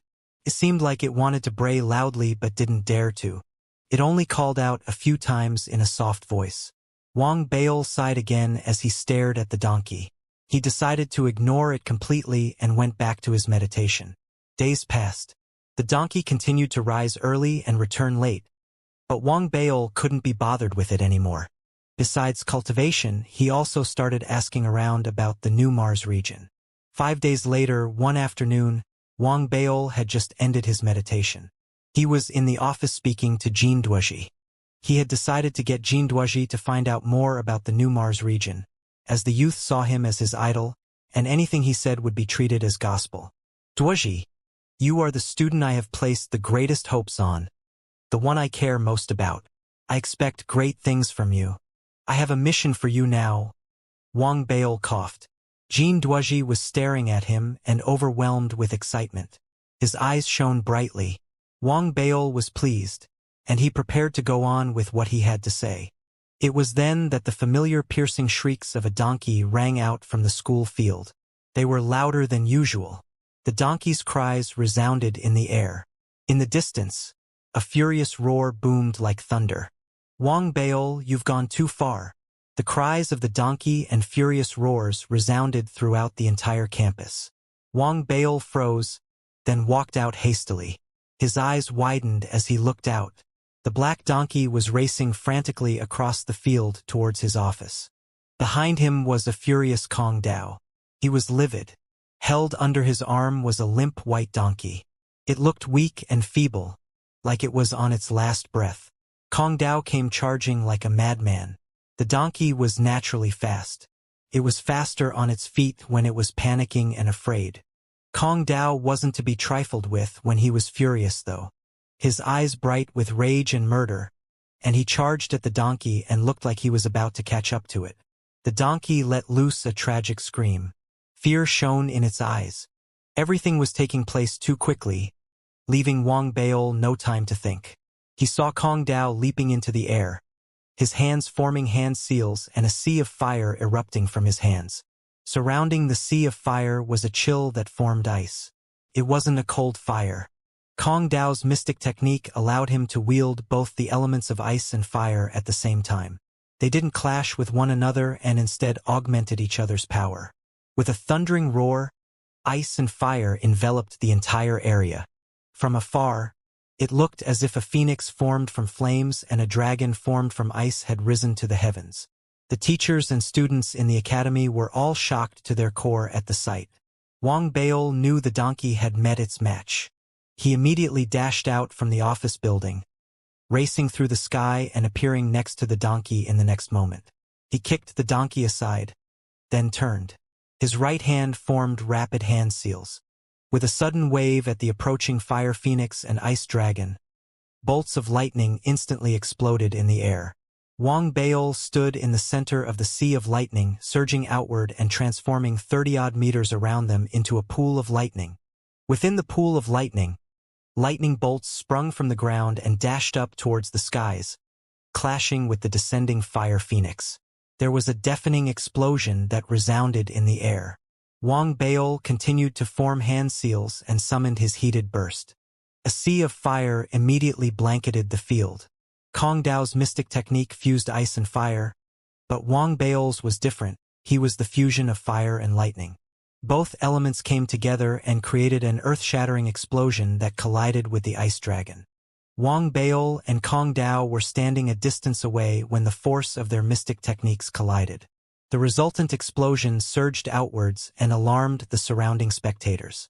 Their breathing all quickened as they witnessed the fight.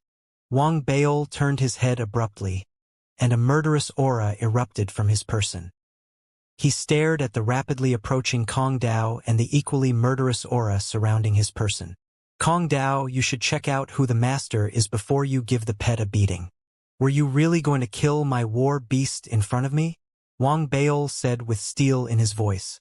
He could tell that Kong Dao was also in the mid-stage of the Foundation establishment realm. He knew that Kong Dao was different from the other 100 seedlings.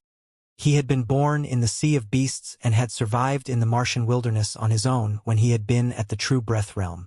Violence was in his blood. Kong Dao was clearly skilled in hunting and killing beasts, and in surviving in the wild, he had been the one who had discovered the location of the Martian divine armament. It was clear how exceptional an individual he was. He had an equally extraordinary family background. He was the godson fostered by the Federation President Duan Myuk and was the star military officer in the Martian military. Even Zhuo Yixian couldn't compete with him. Only a person like Li Wan'er could possibly stand on equal ground with Kong Dao. Wang Baol knew all that. Even though he disliked Kong Dao, they never had any major conflicts. There was that minor dispute when they had been in the cultivation camp for the 100 seedlings, but Wang Baol thought that a small matter. Kong Dao clearly thought otherwise. His attitude towards Wang Baol had been hostile since then. Wang Baol, on the other hand, was the sort of annoying character who would make use of any opportunity to piss off the people who found him annoying in the first place. The resultant series of encounters led to the current hostility between both of them. It would have been fine if there hadn't been something to spark off another round of conflict. Unfortunately, their donkeys ended up in a similar tense situation. At present, Kong Dao was furious. His eyes were cold with rage. He set his white donkey down and charged at Wang Baol. They had bullied his war beast, and he couldn't just take that lying down. As he approached, he flung his fist out and attacked with the supernova. There was a sudden explosion as a tornado erupted before Wang Baol. His fist flew towards Wang Baol. Wang Baol raised his eyebrow, snorted, and stepped forward with an identical supernova. The fists of the two young men collided, and a loud explosion thundered in the air.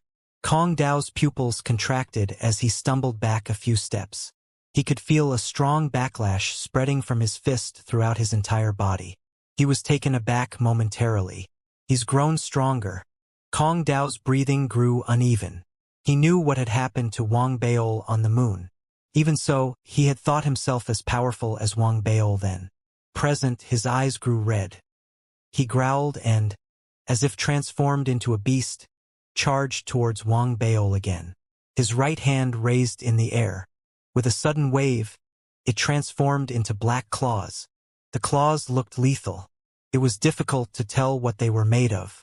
The murderous aura exuding from Kong Dao grew stronger when they appeared.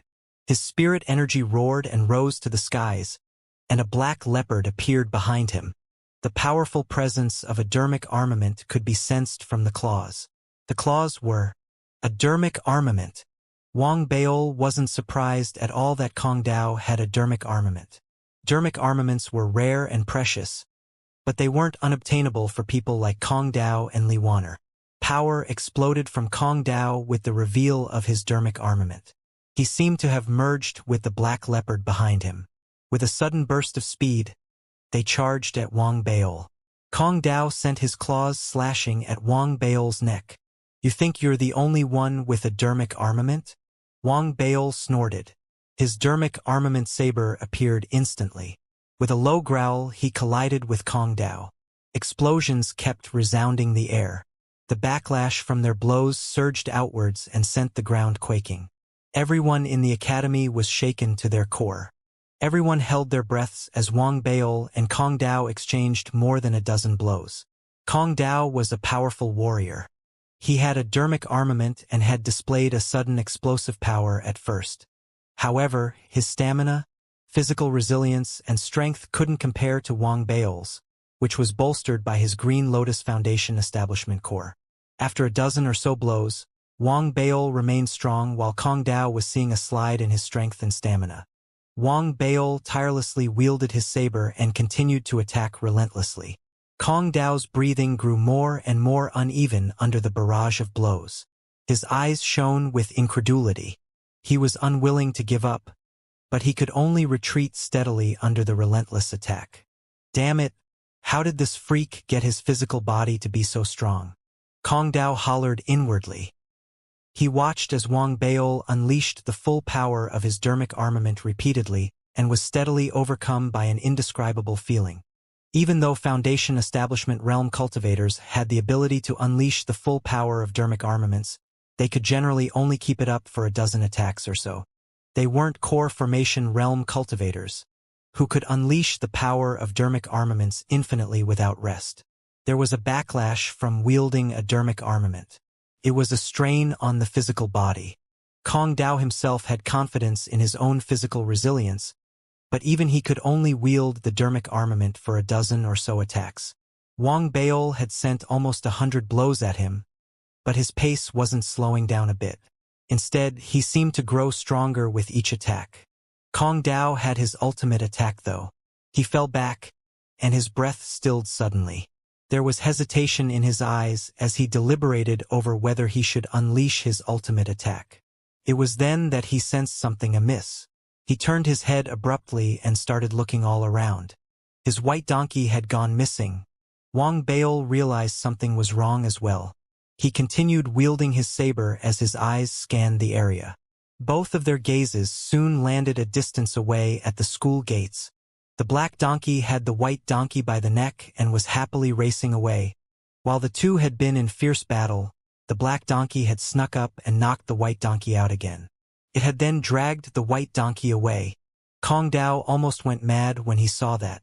He howled and ignored Wang Baol, turning and racing towards the black donkey. Wang Baol had a strange look on his face, one intermingled with a sense of exasperation. "I'm here cleaning up after the trouble you've made, while you seem to be enjoying yourself. This is just... what an ass." Wang Baol simmered in frustration. He sighed as he watched Kong Dao chase after the donkeys and had half a mind to watch them go. But in the end, he stomped his feet and went after them. The black donkey seemed to realize the seriousness of the matter, and with great reluctance, it dropped the white donkey and wormed into an underground canal, making its escape. Kong Dao was no longer in the mood to fight Wang Baol. He glared at Wang Baol, as if he was searing this grudge deep in his heart, before forcing his anger down and bringing his white donkey away. What the hell was all that about? Wang Baol was furious as well. He stared at the direction his donkey had escaped, then smirked. He returned to his residence and waited for the donkey to come back. The donkey didn't return the entire night. Wang Baol wasn't in a rush. Even though his extended senses couldn't tell him where the donkey was, he knew that it was still alive. He trained while he waited. He was going to give it 3 days. If the donkey hadn't returned by then, he would issue a command and seal its mouth shut. The donkey might have sensed the impending threat. 3 days later, late in the night, the donkey snuck back. It had a pill bottle in its mouth as it ran back. As soon as it got through the door, it dropped the bottle and kicked it towards Wang Baol. It had a look on its face like it was being an obedient child trying to appease its parent. It was of no use, though. As soon as Wang Baol opened his eyes, he grabbed the donkey and gave it a thrashing. The donkey cried out in pain. Wang Baol finally gave it one last angry kick. "Tearing the house down just because you haven't had a beating in 3 days. Say, are you stupid? Don't you know there's this thing called silencing others once you're done? You stupid ass. You should learn how to clean up after yourself." Wang Baol glared at the donkey, like a teacher furious with his unrepentant student, and kicked it again. The donkey didn't cry out this time. There was a considering look in its eyes. The look on its face turned serious a moment later. It seemed to think what Wang Baol had said was right. It turned its head in the direction of the military base and glared with violence in its eyes and snorted a few times. Wang Baol couldn't be bothered with the donkey. He gave it another round of verbal lashing before picking up the pill bottle and opening it. He didn't know what the pills in the bottle were, but they smelled all right. The donkey must have found it somewhere. He snorted, kept the bottle, and yelled at the donkey again. "If you're gonna be an ass, you should at least try to be a smart ass. If you do this again, I'll cook you for dinner." Wang Baol shrugged. He could feel his anger dissipate. He decided to go back to his meditation. The donkey might have been screaming like a pig earlier, but it was still a beast. Its cultivation had advanced, and its physical body had grown stronger. The earlier cries had mostly been a pretense. The donkey saw Wang Baol ignoring him and climbed to its feet sturdily. There were no signs of it being abused. It was as if it had grown used to such beatings and hadn't even felt any pain. There was a look of deliberation in its eyes, though. It gazed in the direction of the military base again, as if considering the possibility of silencing its accomplice. It was clear that while the idea seemed pretty straightforward, its execution wasn't as simple as it seemed. The donkey might be quite stupid, but it still had some self-preservation instincts. It knew that it would invite more trouble and might have to run for its life if it really executed the plan. It sighed and snorted through its nose, deciding to give up on the idea. However, it kept the idea of silencing its accomplices after doing the deed in its mind. At that thought, the donkey snuck a glance at Wang Baol. There was an inkling of human emotion in its eyes. It was idolization. It truly felt that its master was an amazing person. He had taught it all these important principles which had all turned out to be true. He had told it that it should retaliate. That's what it had done. Now the white donkey trembled in fear whenever it saw it. The donkey grew pleased with itself at that thought. Time passed steadily as it continued to sneak glances at its master. Half a month passed in the blink of an eye. During this period, the donkey had become more obedient. It still left the house early in the day and returned late at night, but it seemed like it was no longer visiting the military base. Wang Baol was too busy to keep a constant eye on it anyway. He was busy refining his construction puppets. He had perfected the design. What was taking up his time now was the mass production and modifications. He had also been keeping track of news about the new Mars region. Through the many channels he finally pieced together quite a complete picture of the situation. His excitement grew as he brainstormed over how to increase his chances of success. He didn't bother with the donkey. It ran wild, seeking its own food and saving Wang Baol from having to buy too many snacks. The news about the plans to create a new Mars region slowly spread within a select circle these 2 weeks. The various political forces in the Federation soon began to place great importance on the initiative. They started to compete with one another. Everything was eventually finalized. The Martian government soon issued an announcement. There was going to be a new city zone built on Mars. The new city zone would be built in a designated location in the wilderness. It would be larger than any of the city zones in the current Martian colony city. The initial plans showed that the size of this new city zone would be 1/10 of the current city. It was clearly a big-scale initiative. A new city zone would naturally need its own branch of administration that followed the Federation structure, and the person in charge of running the new city zone would be designated a primary rank 4 noble. Regardless of who became the person running the new city zone, his office would be promoted to a primary rank 4 noble. A primary rank 4 noble was the level grand elders of the various pavilions in the 4 Dao colleges possessed. Most at that level would be core formation realm cultivators. There were those who were at the foundation establishment realm, but they were few. Every one of them had immense political clout. Based on the normal rate of career progression, Wang Baol knew that he would require some time before he could rise from a secondary rank 4 noble to a primary rank 4 noble. That was even if he made significant contributions. His cultivation would have to be at a certain level as well. However, the creation of a new city zone presented a great opportunity. As long as he could be recommended to the job, he would shoot through the ranks. He not only would rise to become a primary rank 4 noble, but he would also control an entire city zone. Thinking about the extent of power he would possess at that point excited him, and his eyes shone with anticipation. He had dug out quite a bit of information from various channels during this period of time. He had pieced together quite a clear understanding of what the new city zone meant in the grand scheme of things and knew that it was key in the continual excavation of the divine armament. The person who controlled the new city zone would have a great advantage in the future excavations for the divine armament. None of the political forces would be able to resist such temptation. They fought viciously in private and eyed the prize with hungry eyes. Wang Baol might not see the fight going on, but he could imagine it in his mind. After all, this would be the second divine armament to appear in the Federation. No political force would give up the chance to possess it. It would be hard for the Federation to monopolize the divine armament as well. If it didn't handle the matter properly, it might spark a fierce fight. That was why the plan for a new city zone had been concocted. On the one hand, it served the needs for further Martian colonization. On the other, it gave the various political forces in the Federation a chance to pit themselves against one another in a setting with enforced rules and regulations.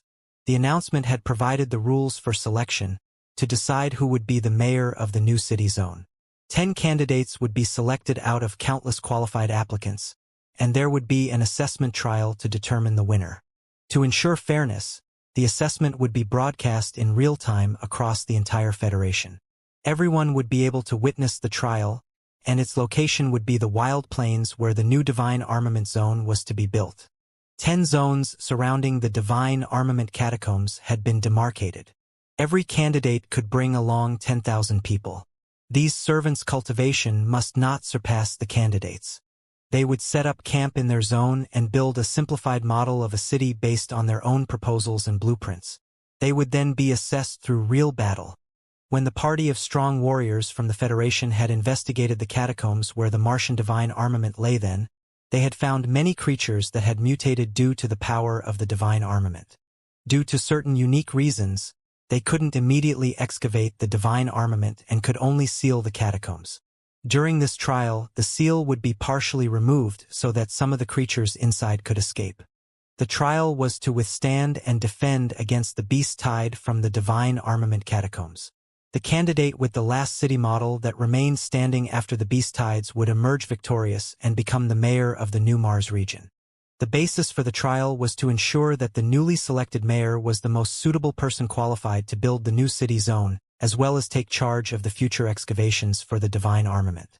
He or she must be skilled in the planning of the city zone and its defense. The first round of selection was to select 10 candidates. Every applicant would have to submit a proposal detailing how he or she planned to build the city zone. They would have to describe and draw their plans out.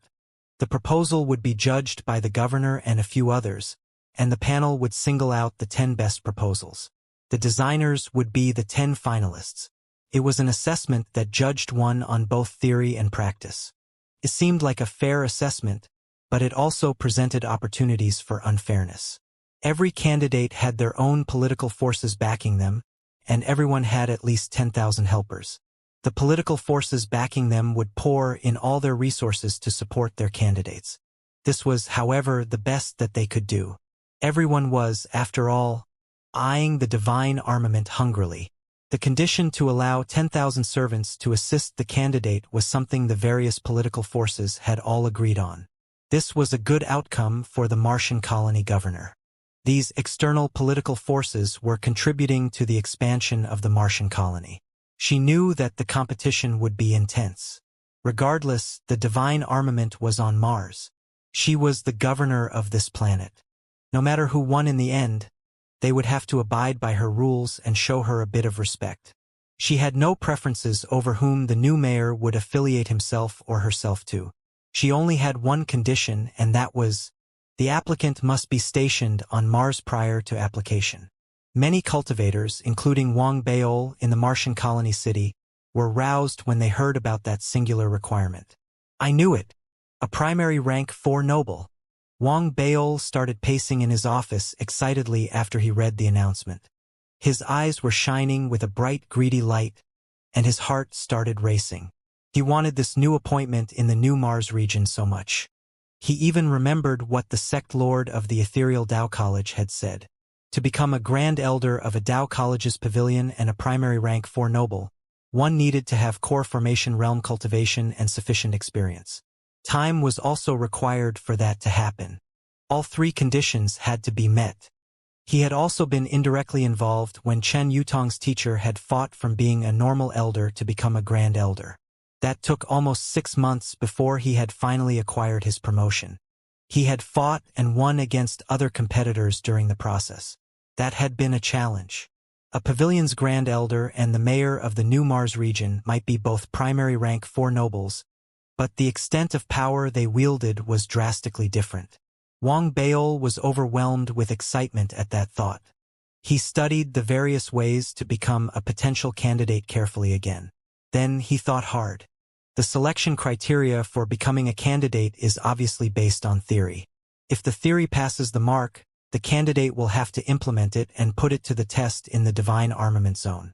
This will be broadcasted live across the entire planet. This means that baseless grand plans won't work. Even if one got through and became a candidate, if their theory can't be put into practice, they won't be able to rise to become the new city zone's mayor. What kind of proposal should I submit? Wang Beol narrowed his eyes. He thought for a long while. Then his eyes flashed. A bold idea popped into his head. Since we're going to implement this, why don't I use my Eternal Fortress blueprints, which I've worked so long on, as the proposal? Wang Beol's breath quickened at that thought.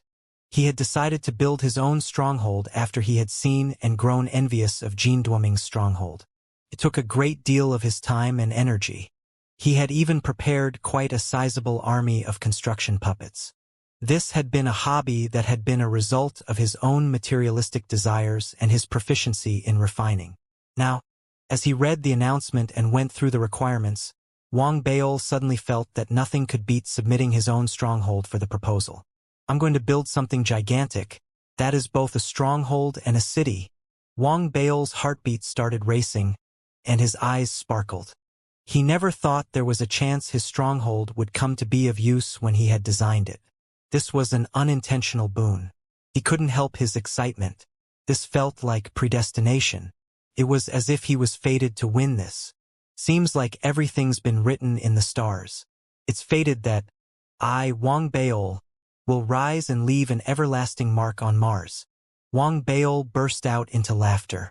He quickly pulled out the blueprints of his stronghold and made some modifications. He made up his mind. He was going to become the new mayor of the new city zone. As Wang Baol went about his preparations, Kong Dao, Zhuo Yixian, Li Yi and the rest were also making their own preparations. They were all tempted by the newly created post for the new Mars region and the important role it would play in the future. The political forces supporting them had also done their homework and were excited about their representatives becoming a candidate and potentially emerging as the new city zone's mayor. This was true of the dominant political forces in the Federation as well. Even the Galactic Dusk Sect, which had been punished during the Mystic Lunar Realm incident, decided to join in the fight. It had already started preparing so that it might emerge victorious this time. The various political parties began their politicking and infighting.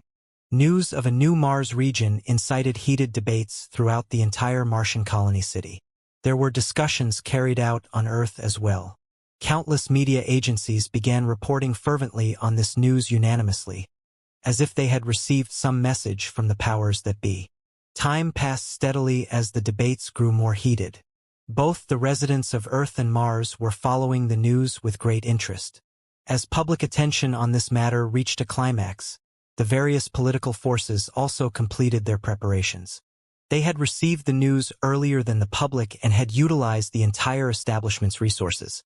The structure and theory the proposal would be based on should be fairly sound, without any major flaws.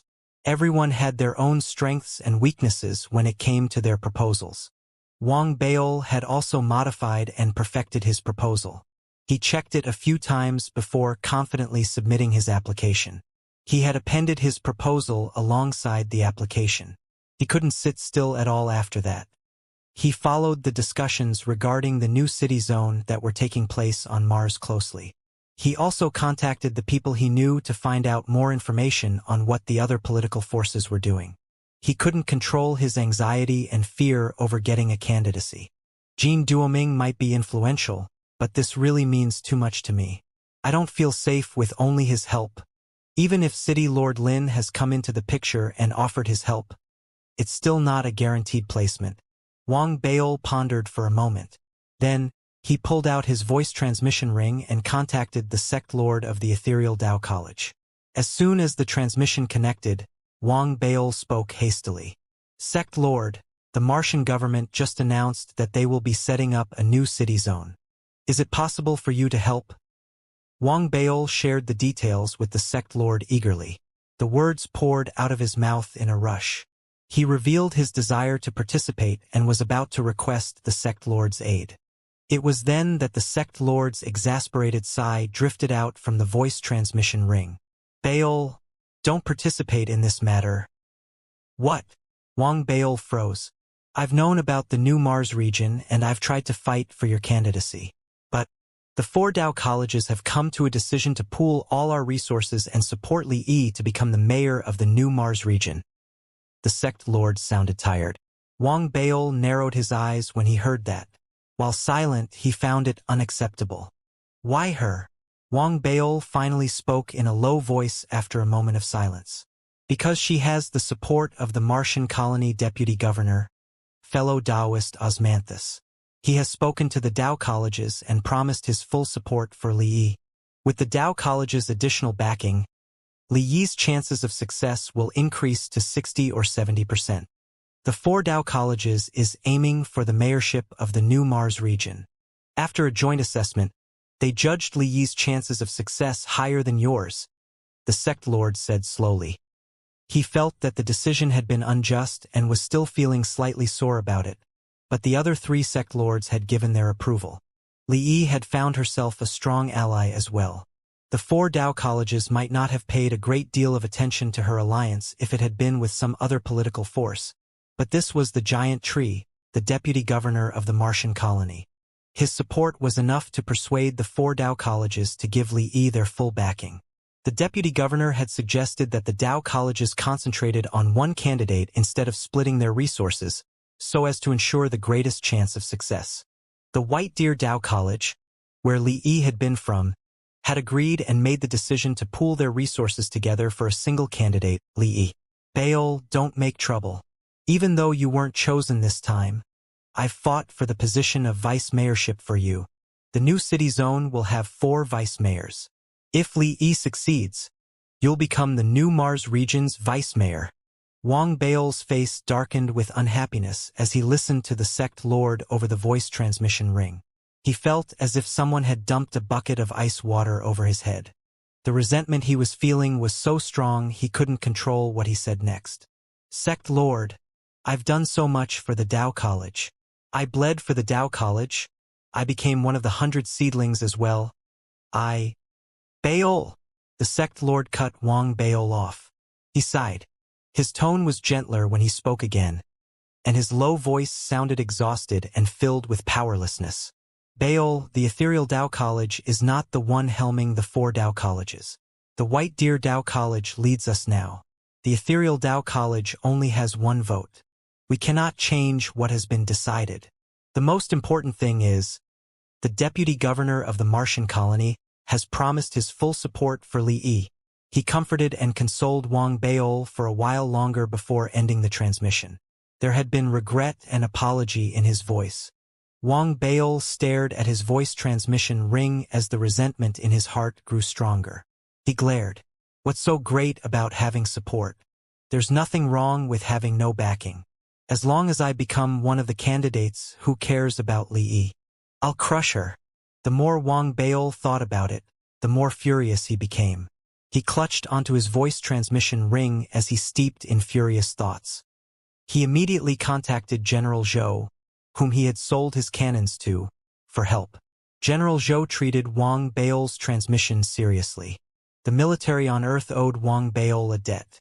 After he understood what Wang Baol needed from him, he thought for a long while, then informed Wang Baol that while the military was unable to help him with the final trial in the Divine Armament Zone, they would be able to help him obtain a place in the list of 10 candidates.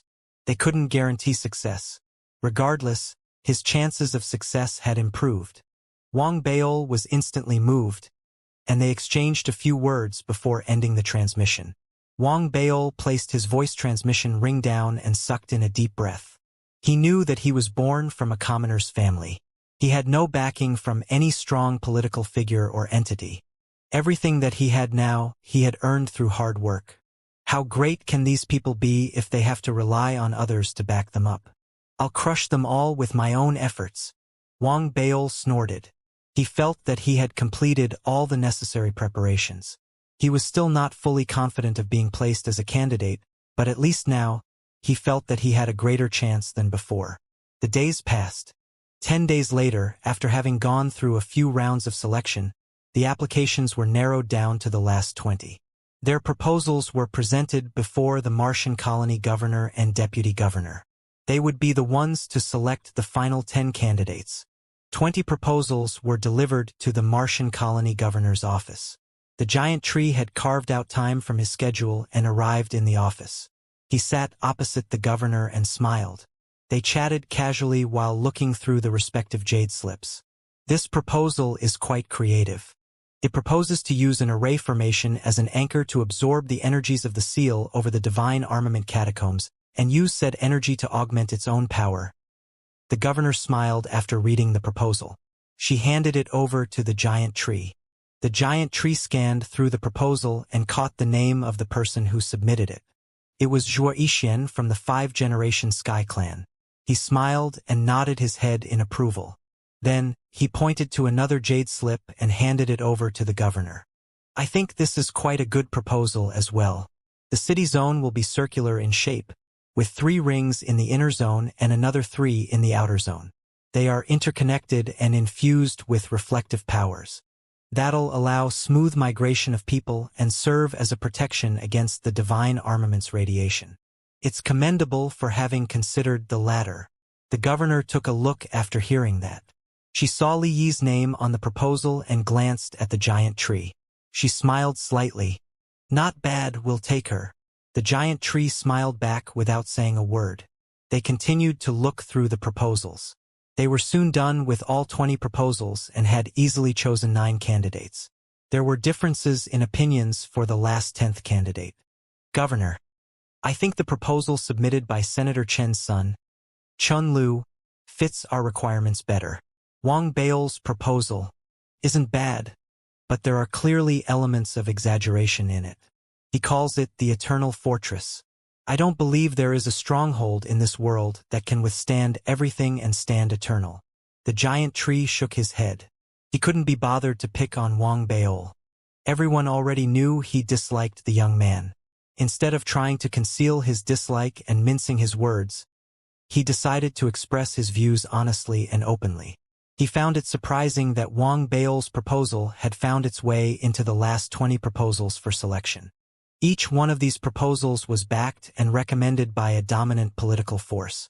That was how they had successfully made their way through the earlier rounds of selection that had eliminated countless other applicants and gotten themselves into the last round, presented before himself and the governor. There were many who hadn't made it into the top 20 and had been eliminated in earlier rounds. They were all applicants who came from powerful political entities. Wang Bao had succeeded when they had not. Clearly, this must have been the result of a great deal of work on his part. So what? This eternal fortress seems like a good idea, but it's too wild an idea. Even if there is someone backing Wang Bao, it won't do. The giant tree sneered inwardly and looked at the governor. The governor didn't speak. She held Wang Bao's proposal up and looked at it in detail. There was a deep, considering look in her eyes. She seemed to be weighing her decisions. She was deliberating. The Trillionaires Corporation and Lin Yu had both said good things about Wang Bao. Even the sect lord from the Ethereal Tao College had spoken to her a few days ago. It was already an incredible feat getting 3 parties to provide varying degrees of support. She had even received a voice transmission from her partner yesterday. The military had contacted him. This Wang Bao really has quite a few tricks up his sleeve. The governor's eyes were cold. She wasn't opposed to such tactics. However, she herself found Wang Bao's proposal impractical. She agreed with the giant tree. She was about to place Wang Bao's proposal aside when her voice transmission ring sounded. The governor lowered her head. A smile appeared on her face instantly. She rose to her feet and walked away. A shield came up around her before she started the transmission. The giant tree sat in his seat, unmoving and expression unchanged. He had noticed the look in the governor's eyes. He was confident that Wang Bao wouldn't be selected as one of the finalists. This was a small matter. He didn't put too much attention on it. He picked up Li Yi's proposal and read through it carefully. He had promised the 4 Tao colleges his full support and had provided some advice for the proposal. The more he read it, the more pleased he became. The governor soon ended her voice transmission. She returned and sat down. She deliberated for a while before finally smiling and pointing at Wang Bao's jade slip. Let's pick Wang Bao as the last candidate. Surprise flashed across the giant tree's eyes when he heard that. He lifted his head and stared at the governor. There was a considering look on his face as he recalled the earlier voice transmission. Confused and still uncertain what had happened, he nodded and agreed without giving away his thoughts. The 10 candidates were finalized. The list was announced the next day throughout Mars and was broadcast in the Federation as well. The candidates immediately became the center of attention. Kong Dao, Li Yi, and Zhuo Yixian made up 3 of the 10 candidates. The other 6 candidates came from the Galactic Dusk sect, the Plume Manifestation Khanate sect, as well as the Senate. They weren't well known. One of the requirements for candidacy was that the candidate had to be stationed on Mars. Most of these candidates were only chosen as representatives of their political institutions. Who they were wasn't important. What was important was the political entity backing them. As for the Senate, Their candidate turned out not to be Lin Tianhao. Lin Tianhao had fulfilled the requirements, but after some discussion with his father, he had decided not to go ahead with his application. There was also a candidate from the Trillionaires Corporation, but it wasn't Jin Duoming. As for the last candidate, it was Wang Baol. The oblivious masses wouldn't have found it surprising that Wang Baol's name appeared in the list. His reputation and abilities were well known, and he was from the 4 Dao colleges. Those qualifications were sufficient to make him a candidate. The knowing few were surprised when they saw the list. The White Deer Dao College had contacted the Ethereal Dao College immediately when they saw the list of candidates. Their words to the latter had been stern. They were afraid of creating any misunderstanding between the Dao colleges and the giant tree. The sect lord of the Ethereal Dao College was furious when he received the stern message from the White Deer Dao College. He had exploded in a rage then. They ended up disagreeing violently with one another, without any resolution in the end. Li Yi grew immensely annoyed when she saw Wang Baol's name. Mindful of her cultivation, she pushed aside her disdain and annoyance and sent a saccharine voice transmission to Wang Baol to congratulate him on his candidacy. Wang Baol didn't bother replying to Li Yi's voice transmission. He was beyond excited when he saw that he had been selected. He quickly sent his thanks to Jin Duoming, Lin Yu, as well as the military. After thinking for a moment, he sent a voice transmission to the Ethereal Dao College sect lord as well. The sect lord had found out about the name list. He smiled wryly and said nothing. After that, Wang Baol spent all his time furiously refining construction puppets. He knew that his candidacy was only the first step. He had no advantages over the other candidates whatsoever in the final trial. It was a completely unfair fight as everyone was allowed to bring 10,000 servants. Wang Baol had no means of doing that. He might be able to achieve it if he brought his students along, but this was not a practical solution. He had done his research. The trial had an element of danger, and the Martian colony city wouldn't provide any protection for the servants. Only the candidate would be given a jade slip. He or she could shatter the jade slip and activate the inscriptions on it to establish a connection with the Martian city's array formation. Then, the candidate could be teleported back to the Martian colony city. To activate the array formation required immense resources. It was impossible to fit everyone with a jade slip. That was why only the candidate possessed the ability to teleport out. Of course, the various political forces had their own resources. They clearly would have made their own preparations and contingency plans to ensure that the servants were given the greatest degree of protection. Wang Baol's fighting spirit remained strong in spite of everything. It's a battle of wits. I have to be prepared. Wang Baol geared himself up and started his preparations. He even bought some wood and made a few statues. He modified his megaphone and created an enlarged version. He did other similar preparations. When he was finally done, he could feel himself all fired up and ready to go. Then, the day of the assessment arrived. Wang Baol rode on his donkey and arrived at the Martian port. He stared in shock at the mass of crowds around him and was stunned. 10 large cruisers were parked in the vast port, scattered across the entire port. Every cruiser had enough space around it for 10,000 people. Out of the 10 cruisers, 9 were surrounded by a crowd of people. The remaining cruiser was surrounded by a vast empty space. Wang Baol stood alone beside it.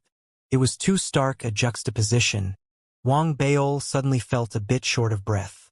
He saw Li Yi and the 10,000-strong army of cultivators behind her. The weakest one amongst them was at the peak of the ancient martial realm. There were quite a few at the True Breath realm and even a number of Foundation Establishment realm cultivators. More than 100 of them. Many were from the Ethereal Dao College. They had noticed Wang Baol. The looks on their faces were unnatural. They seemed slightly sheepish. Wang Baol didn't notice their guilty looks. He was reeling from the strong presence of Li Yi and her army of cultivators. The fighting spirit in his heart wilted as he sucked in a breath. He took a look at Kong Dao Zhuoxian and the other candidates.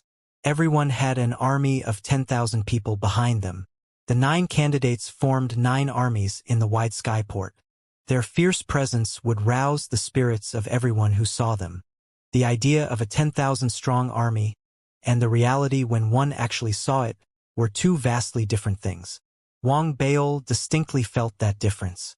He hadn't realized it earlier, but now his eyes stared widely. The look on his face had transformed. He stared at the 9 troops and looked back at himself, where he stood, and the wide empty space around him. He lowered his head and saw the donkey huddling between his legs, obviously terrified. He couldn't help the rising fear in his heart. His entrance had drawn the attention of the other parties. It was impossible not to notice him. The others had all made their grand entrances. Their people crowded around them. Only Wang Beil stood in his wide empty lot, alone with his donkey. The vast emptiness inspired a certain special tragic loneliness. Everyone, be it Li Kongdao or the other candidates, all had a strange look on their faces. A few even started laughing openly. So what? One of me can take all of them, right, Scram? Come, tell me, what do you call them?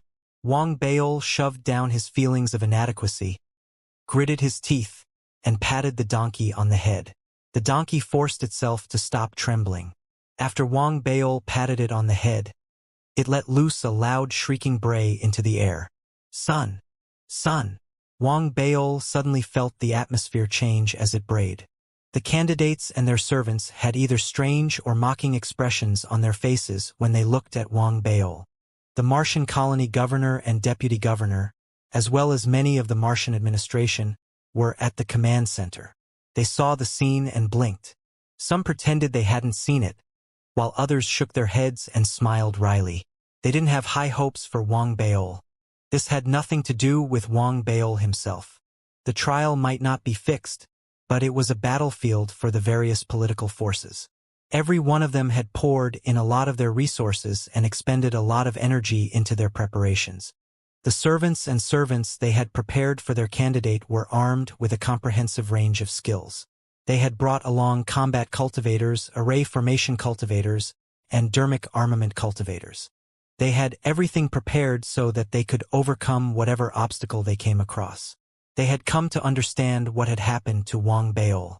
The other political entities had also dug up what had happened. They knew that Wang Beil had made the decision to go against the arrangements of the 4 Dao colleges. He had unilaterally applied for candidacy. Everyone had the same assessment regarding his decision. Wang Beil had no one supporting him. Even if he had been chosen as a candidate, what awaited him was a tragic failure. There was no need to compare oneself with him. He was but one man. His resources were paltry compared to the other candidates. The main objective of this trial was to set up a line of defense in the short span of time available before the beast tide descended upon them. As they held the beast tide back, they had to fight against time and construct the base for the new city zone so that they could defend against stronger waves of beast tides and remain standing at the end. Wang Beil was a one-man party with no resources. He was going to shatter his jade slip and teleport out after making a brief appearance in the entire trial. He was going to be eliminated from the selection. He's still young. This is a fight between the various political forces. It's not possible for a lone candidate with no support to win. There's no chance. This Wang Beil is being quite foolish here. This is a farce. That's right. I heard the White Deer Dao College was furious. The college actually openly criticized the ethereal Dao College. While everyone was sighing in the command center, the giant tree remained expressionless. He had a faint sneer on his lips as he stared at the distant figure of Wang Beil. In his opinion, Wang Beil had overestimated himself this time. Does he think this is the mystic lunar realm? They were either deep in discussion or shaking their heads. The governor couldn't bear to see this continue, so she issued a command. Get the cruisers to take off. The trial will commence as soon as the cruisers reach the divine armament zone. All 10 cruisers in the port immediately roared to life as soon as the governor issued her orders. They were ready to take off any time. Li Yi and the other candidates received the notification and immediately raced for their cruisers. As Li Yi boarded her cruiser, she gave Wang Beil a sweet smile. Then, she entered her cruiser. In the privacy of the cruiser, with no one else but her around, condescension and disdain shone clearly in her eyes. "That pig!" she cursed. Li was extremely pleased at the moment. She imagined that once she became the new zone's mayor, she might not have to continue with the heartless willow art. After all, her status would be changed then. She could no longer stand to flirt with Wang Beol. She not only found that disgusting but shameful as well. While Li was deep in thought, Zhuo Yixian had boarded his own cruiser as well. He had a sneer on his face the entire time. He didn't hide the hostility in his eyes as he stared at Wang Beol. His thoughts were similar to Li Yi's. He was scornful and proud. "You're only one of many graduates from the 4 Dao colleges. Without their support, you're just trash." Kong Dao didn't display his disdain and enmity as openly. However, he had never held any friendly feelings towards Wang Beol. His views of him had worsened because of what had happened to his white donkey. He gave Wang Beol an icy stare, then ignored him entirely. The other candidates did the same. Some didn't hide their mockery as they shook their heads and laughed at Wang Beol. They looked at him as if he were a clown. They didn't pay him any further attention and boarded their own cruisers. Wang Beol didn't see some of these looks directed at him. The others he caught clearly. They made him angrier. "So what if you have status and your family backing you?" "I'm my own backing." Wang Beol shoved his annoyance down. He clenched his teeth and headed for his cruiser. He and his donkey boarded the cruiser that could seat 10,000 people. He stared at the wide space before him and thought it felt great. At least he had space. The 10 cruisers lifted off and dashed away at full speed. They sped across the Martian wilderness, reaching their destination in 6 hours. Wang Beol's excitement grew as they approached. This was the first time he had been so far away from the colony city. The travel had taken such a long time. Their progress was slow because there was strong, disruptive radiation surrounding the periphery of the divine armament zone. It was like an electromagnetic force that dragged the cruisers down. They had no choice but to slow down. There were loud collisions heard outside the cruiser. The 10,000-seat cruiser rocked turbulently as it flew. However, if one were to take a look outside, one would see clear skies and nothing else. Wang Beol was shocked by the sight. As the cruiser flew ahead, the ground slowly turned from snowy white plains to lands with exposed patches of red earth. The nearer they got to their destination, the more startling and exposed the red earth was. The entire land looked like it was drenched in fresh blood. It was a disturbing sight to everyone who was seeing it for the first time. Another hour passed. The 10 cruisers finally made their way steadily across the blood-red lands. Mountain ranges began to appear before the passengers' eyes. Their breathing grew uneven. Finally, they reached their destination, the divine armament zone. This was the center, the belly of the Martian planet. It stood far away from the Martian colony city, and mountains covered the lands. The catacombs in which the divine armament was hidden was amongst the mountains. There was a vast plain amidst the towering peaks. From afar it looked like a valley. This plain was where the new Mars region was going to be built. There was a gigantic catacombs in the middle of the plain, and a colorless, glowing seal blanketed the whole. It ensured that everything in the catacombs stayed inside. One could see numerous gruesome-looking beasts headbutting the seal. The seal shone every time anything collided into it. Its blinding light colored the skies. One could hear the faint, frustrated growls of beasts ringing out from inside the sealed catacombs. They resounded in the air. The 10 cruisers approached steadily. Everyone on board immediately saw the 10 zones spread out around the catacombs on land. The 10 zones bordered one another, and there was a clear boundary between each zone. Inside each zone was a vast land empty of buildings, though some areas were blanketed in strange plant life. The cruisers soon landed. As soon as the engines were killed, Li Yi and the other candidates leaped off their cruisers. They led their servants and rushed for the various zones. They seemed to have spoken to one another earlier and had claimed a zone for themselves. Everyone made their way forward in an orderly manner. It took but a few moments before everyone found the zones they had decided upon earlier. There wasn't a moment's delay as they issued commands swiftly. Their servants immediately pulled out countless resources from their storage bracelets and started construction rapidly. This was what Wang Bail saw when he got out of his cruiser. In 9 of the 10 zones, servants bustled around, pulling out various building materials and ingredients. Even though Wang Bail had mentally prepared himself for this, he couldn't help salivating at the sight. "They're so rich," he muttered, then sighed. He saw the last abandoned zone that no one seemed to care for. It was covered in dead weeds and rotting trees. Seemed more barren than a desert. Unwilling to call it quits, Wang Bail rushed forward and decided to start with weed removal first. After the first few yanks, he found out that the weeds were really sturdy. It would have been fine if he had more people with him, but if he was the only one doing this, it would take a long time before he could clear such a large area of all its grass. "That's too much. They didn't even discuss with me before leaving me the worst piece of land." Wang Bail felt aggrieved. He had half a mind to pull out his construction puppets, but it wasn't the time to reveal them yet. He turned towards the donkey. "Asshat, eat." Wang Bail coughed. The donkey took one bite and almost threw up. Before it could do that, it saw the hostile look Wang Bail was giving it, and it cowered instead.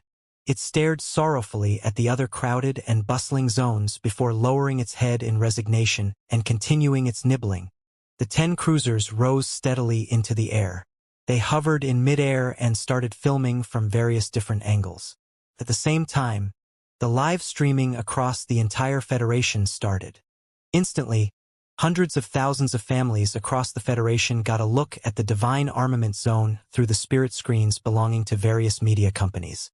They saw Li Yi and the others busy with construction in the 9 zones.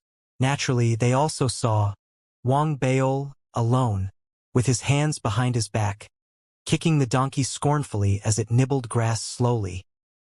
His lonesome figure immediately and forcefully captured the attention of countless stunned viewers. "What's going on? Is that fatty Wang Bail? Is this what a legendary hero looks like? He must be it. There's no other way to explain why he's alone, while others have a 10,000-man setup. And that donkey. I remember a legend that begins with a donkey." Every viewer in the Federation was shocked. The difference in resources in this trial was simply too striking. Compared to the bustling zones crowded with countless people, Wang Bail had only himself and a donkey. He immediately caught everyone's attention. Commotion spread across every city. Many from the 4 Dao colleges were also following the live stream. They were all stunned when they saw the scene. Those from the White Deer Dao College immediately showed their disdain. A few even started to joke mockingly. "Pandering to the masses. He doesn't know his own limits." The reactions of those in the Ethereal Dao College were completely different from those in the White Deer Dao College. Lu Daobin and the others had been stunned when they saw the sight of Wang Bail and his donkey, but Lu Daobin had reacted swiftly. He eyed the silent crowd and immediately cheered. "That's what I call the greatest senior brother our Ethereal Dao College has ever seen. Did you guys see that? The fearless attitude. As if proclaiming that he alone can take on 10,000 others." Lu Daobin tried his best to pull together some semblance of speech and spoke loudly. As soon as his words rang out, many in the crowd immediately responded positively. They looked at Lu Daobin with respect in their eyes. It was quite a feat he had achieved, stringing together such a pretty speech. The sect lord of the Ethereal Dao College was watching the live streaming as well. He smacked his forehead. He was speechless. At the same time, his heart ached for Wang Bail, but he could only sigh. Zhuo Yifan and Zhao Yaming were watching the live stream at different locations too. There was exasperation on their faces, but no hint of surprise or shock. They were already used to Wang Bail's antics. The residents of Earth and Mars were in an uproar. All the teachers and students in the Dao Mountain Mist Academy were tuning in. Jin Duoji's voice was the loudest, but compared to Lu Daobin, what he said sounded slightly less polished. He had focused on the heroic figure that Wang Bail was displaying. Wang Bail had stolen the limelight and drawn all eyes to him, but he was oblivious to it all.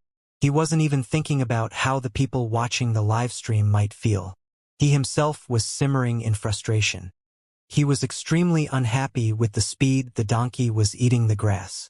He observed the 2 zones sandwiching his. One belonged to Zhuo Yixian, another to a candidate from the Martian military. The latter was shameless. Each one of his servants was equipped with 10 Baal cannons. When the 100,000 Baal cannons lined up together, they created a majestic sight. That wasn't the end of it. Xianxia was even more infuriating. In a short span of time, his servants had gone to work like madmen and built a towering city wall. The wall was made of metal and black in color. His 10,000 servants carried out numerous fire god cannons, as well as other large Dharma artifacts as the construction progressed. It was clear that his city model was going to possess considerable offensive and defensive capabilities. This was only the basic framework. The other candidates had done something similar as well. The most impressive model was not from Xianxia or the candidate from the Martian military, but Li. Li had gotten her 10,000 servants to set up an array formation. From afar, lines of light crisscrossed one another where she stood, forming a gigantic disk that gave off an immense, powerful spirit chi. Its glowing seemed to resonate with that of the seal over the divine armament catacombs. That was truly an incredible feat. Luckily, I was prepared before I came here. Wang Baol cheered for and consoled himself. He tried to ignore the elaborate construction taking place in the 9 zones around him, but he couldn't help sneaking a few glances at them. He saw how the basic structure of their city models steadily formed under the help of their respective 10,000 helpers and couldn't control his emotions. His eyes felt watery, and his heart ached with bitterness at the sight. He turned and saw the donkey slacking. Furious at its unrepentant attitude, he kicked it. "Quick! Get to work!" The donkey turned and gave Wang Baol a sad look, as if it had been abused without cause. It continued to nibble listlessly at the grass. Time passed steadily. An hour went by. The entire Federation watched in real time as Li Yi and the other 8 candidates continued their work in their respective zones. Their work had shown some results, and it was clear that what they had built was capable of holding up against the beast tide. They had numbers on their side. Everyone knew there was no time to waste and spared no time as they worked frantically. Sounds of explosions and clashing rang in the air as the zones bustled with activity. The city structures in the zones looked sturdy and impressive. In Wang Baol's zone, there remained him alone and a donkey. The donkey kept trying to steal breaks to the point of staging a revolt in the end. Despite multiple kicks from Wang Baol, it stopped working. Instead, it sprawled on the ground and snorted. It wouldn't get back up to its feet and instead started rolling around in the grass. The residents of the Federation watched with strange looks on their faces. Wang Baol sighed. He stared at the vast expanse of his zone and its barren land. Then he walked over to a spot he had found earlier.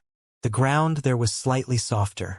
The patch of land had been covered in weeds. The donkey might be lazy, but it had started its weed extermination on that patch of land. That was why it was relatively clean of grass. After taking a few steps, Wang Baol sighed again.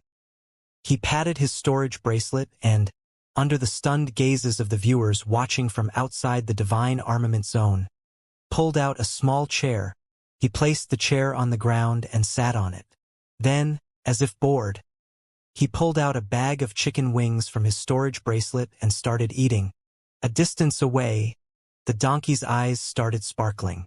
It dashed over and crouched before Wang Baol. It stared unblinkingly at the wings and began to drool.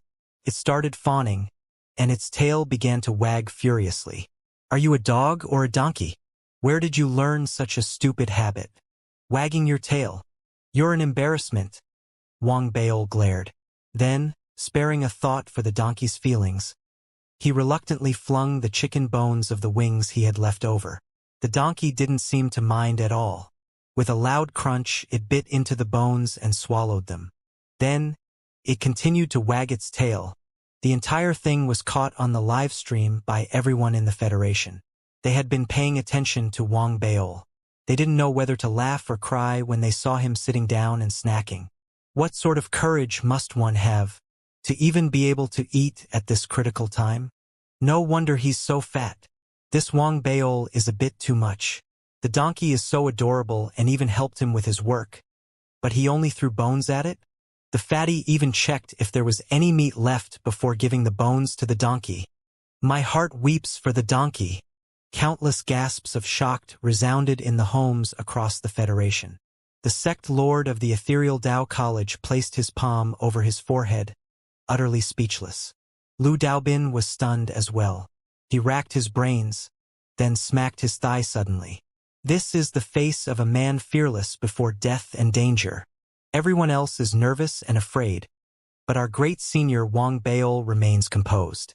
You may think he's eating, but in truth, he is showing the world that he's calm and untroubled by the challenges he is faced with. He has been gifted with wisdom. He has a plan. The students heard what Lu Daobin had said, and their admiration and respect grew. Not for Wang Baol, but for Lu Daobin. Lu Daobin felt he had reacted quite quickly as well and felt pleased with himself.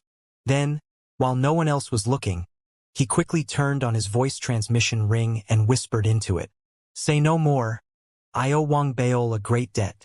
Even if the odds on Li Yi are 3-1 and his are 1,000-1, I'm still going to bet 10 spirit stones on Wang Baol. Help me place 1,000 spirit stones on Li Yi too.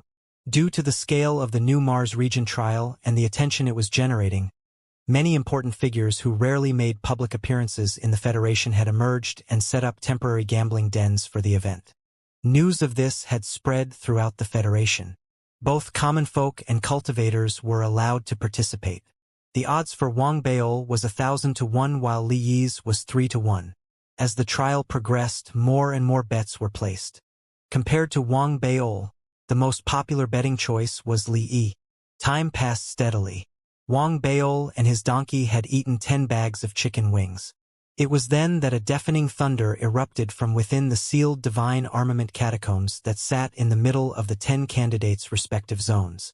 It was deafening like thunder. As it resonated in the air, a somber expression appeared on the faces of Li Yi and the other candidates. They barked out orders, and a portion of their people separated from the rest and prepared for battle. They all knew that the real trial had just begun. Wang Baol lifted his head and glanced over as well. At that precise moment, the seal over the divine armament catacombs thinned considerably. Openings appeared in the seal. Instantly, the howlings and roars of beasts erupted from the catacombs. Gruesome-looking beasts, seemingly in the state of partial decomposition, crawled out of the catacombs through the openings. Madness and violence colored their eyes. They surged out swiftly like violent waves. At this moment, regardless of whether it was on Earth or the Moon, all the people within the area of the Federation held their breaths. The frightening looks and screams of the ferocious beast, though a distance away and seen and heard through a live stream, were still extremely shocking to the people. Therefore, everyone grew solemn. With even them reacting this way, the response of the people within the new Mars region could be imagined. The ferocious beasts looked ugly, a look of madness in their eyes. They were immensely imposing, and rather than charging out from a particular direction, they were under the deliberate control of the seal and emerged at high speed from 10 different directions. Their goal, the zones where the 10 candidates were. Even though it wasn't accurate to a point, the number of ferocious beasts charging towards each zone were about the same, and it was fair to a certain extent. The assessment looked at which candidate could persevere to the end. Furthermore, the surge of the beast tide wasn't a one-off continuous stream. The force of the seal would be in control, resulting in waves coming continually, with some time given for consolidation in between. In this first wave of the beast tide, even though there were numerous ferocious beasts that emerged, most of their combat capabilities were of an ordinary level, specifically in the ancient martial realm. Under the restrictions of the seal, there were even some true breath realm ferocious beasts, but they weren't in large numbers. Even so, the sheer number of beasts was shocking.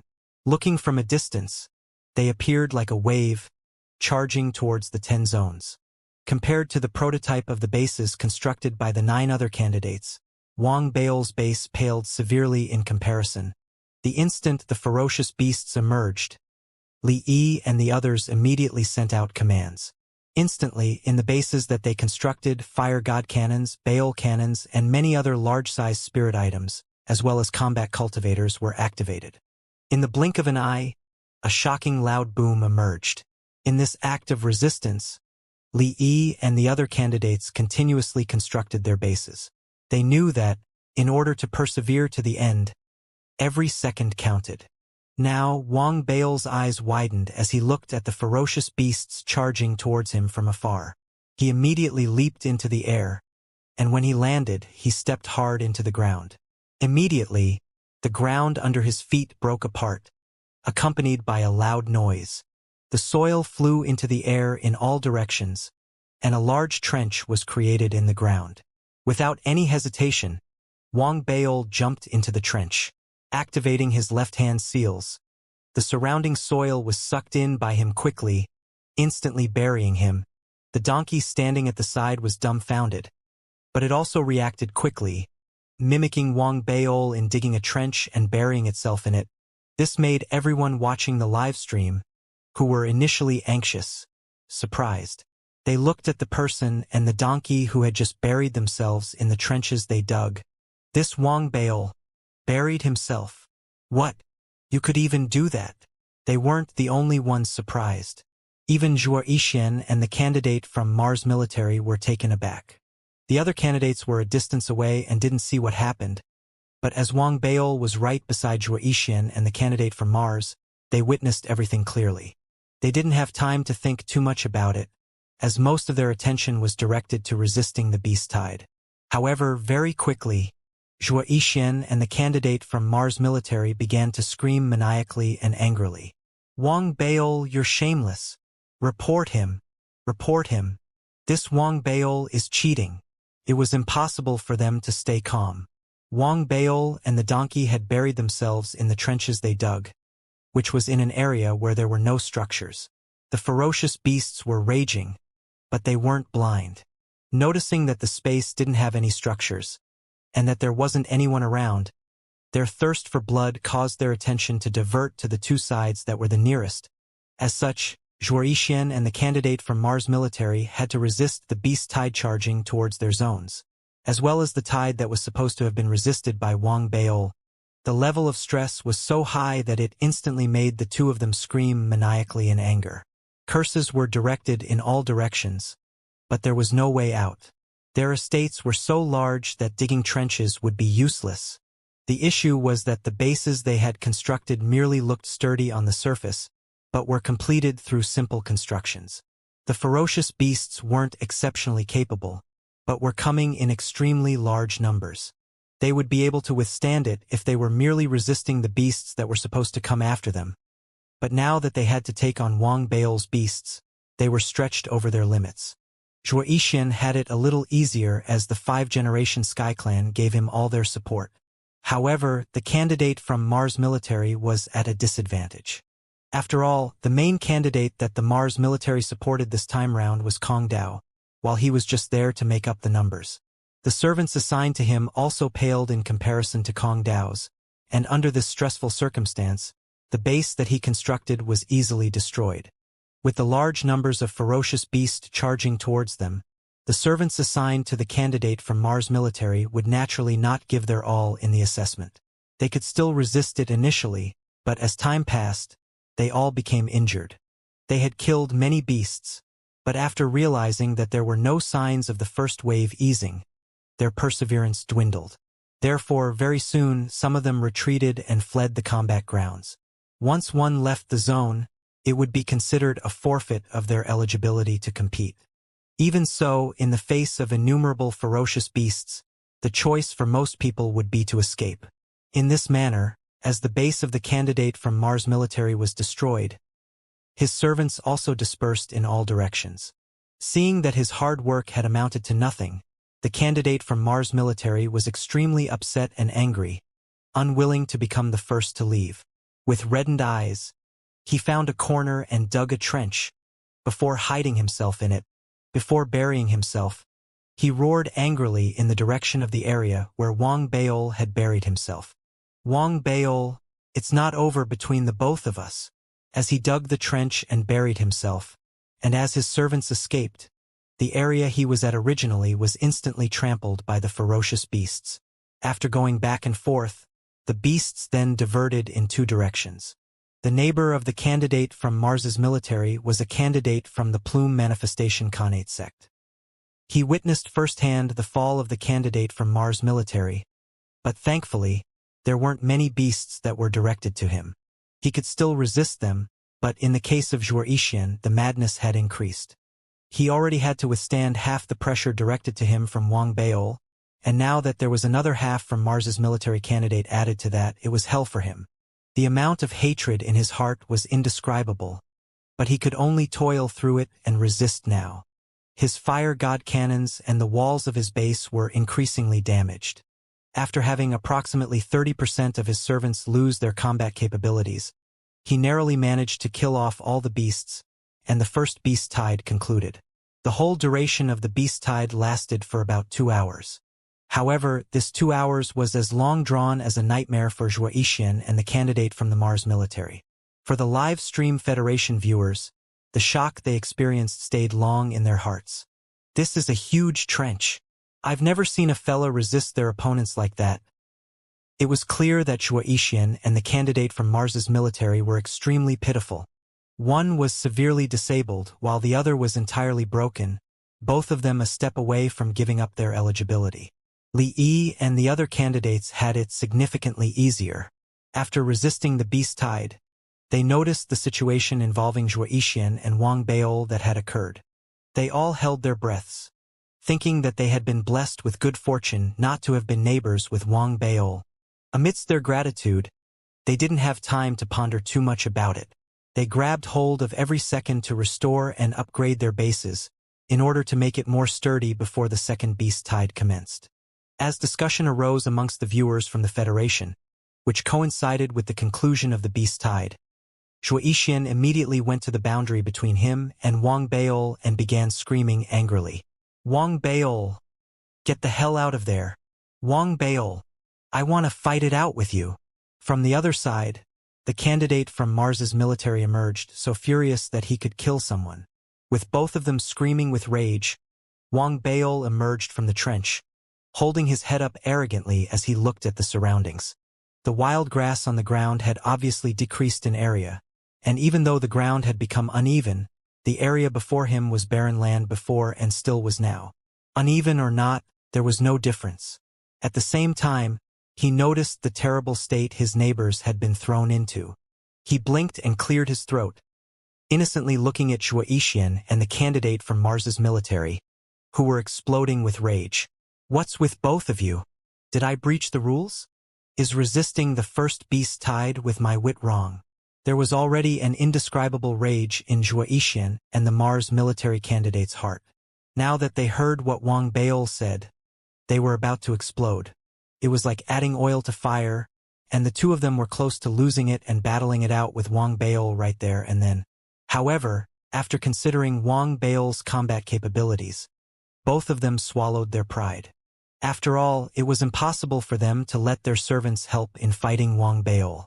There were also rules, though few in numbers, for this assessment. The most basic of them was that there was to be no internal fighting. Furthermore, it was difficult to consider what Wang Beol did as an act of killing his peers. After all, he wasn't that capable, and it wasn't exactly wrong for him to hide and play dead. However, that made Xianxia and the other candidate even more indignant. After staring furiously at Wang Beol, Xianxia wasted no time, making use of whatever he had left to restore and upgrade his base.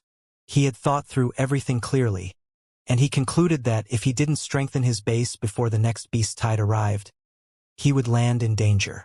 At the same time, under this tense busyness surrounding the area near Wang Beol, which was also where Xianxia put the most effort in building, the candidate from Mars military lowered his head and looked at his tattered base, then back at Wang Beol.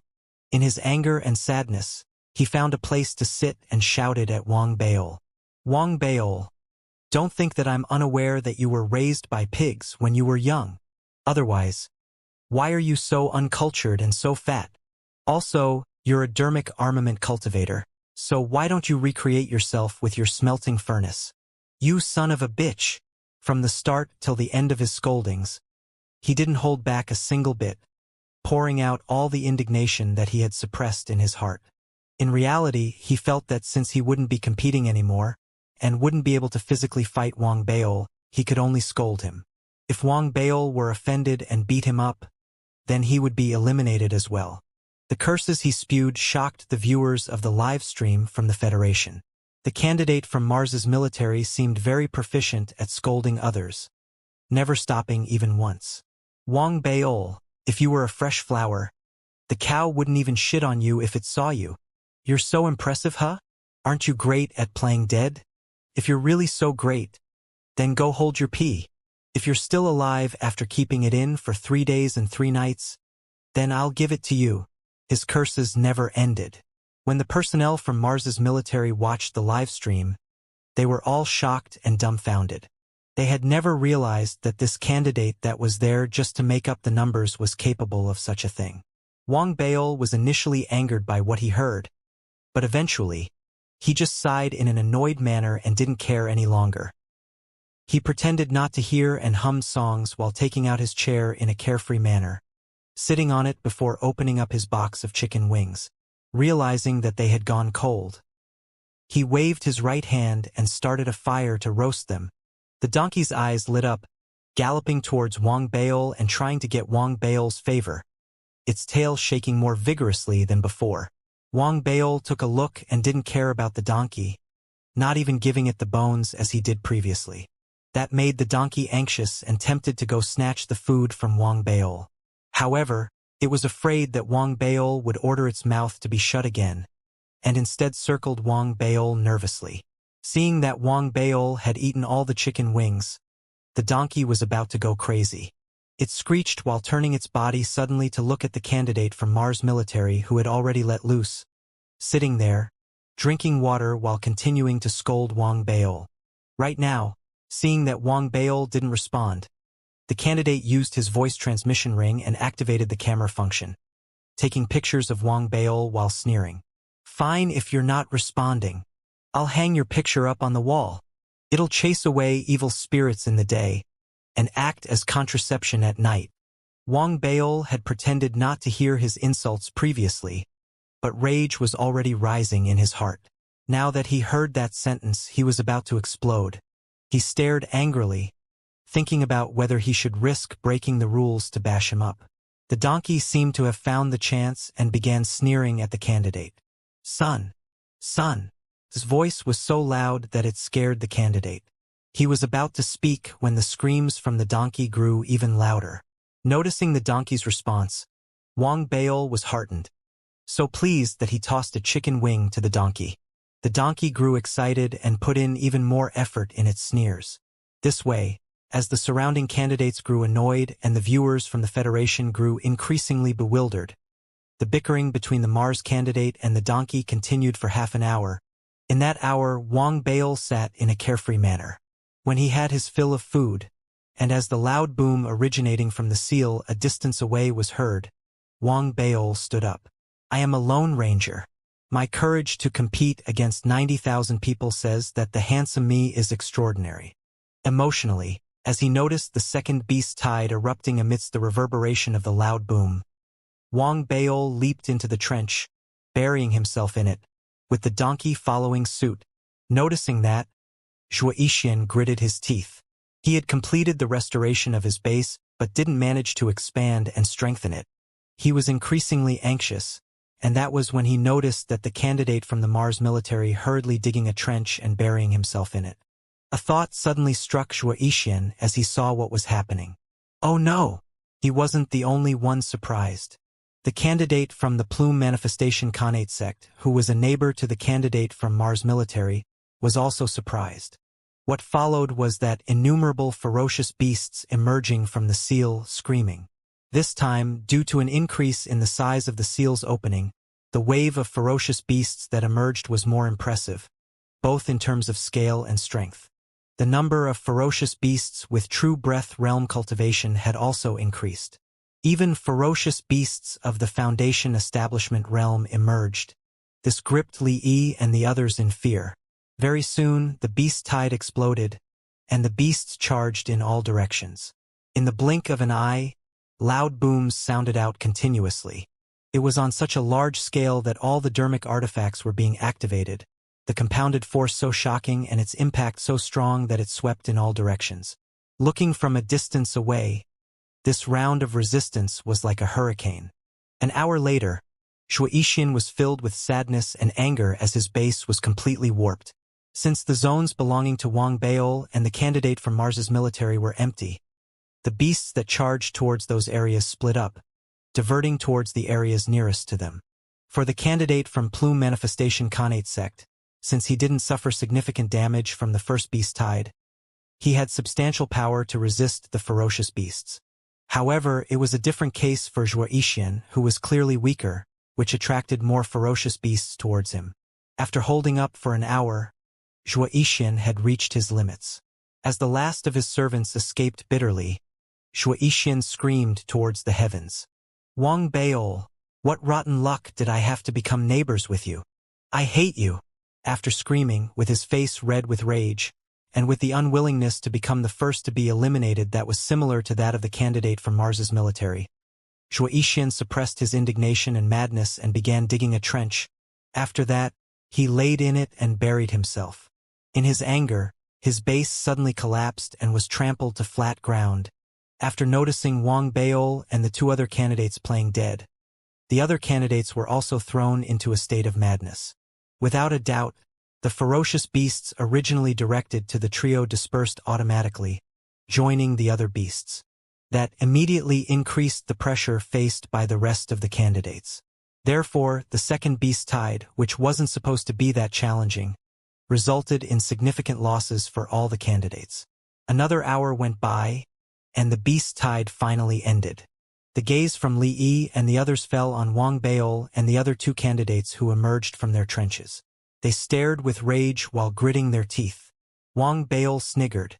He felt that if he wanted to become the Federation president, being thick-skinned was a skill that he had to master.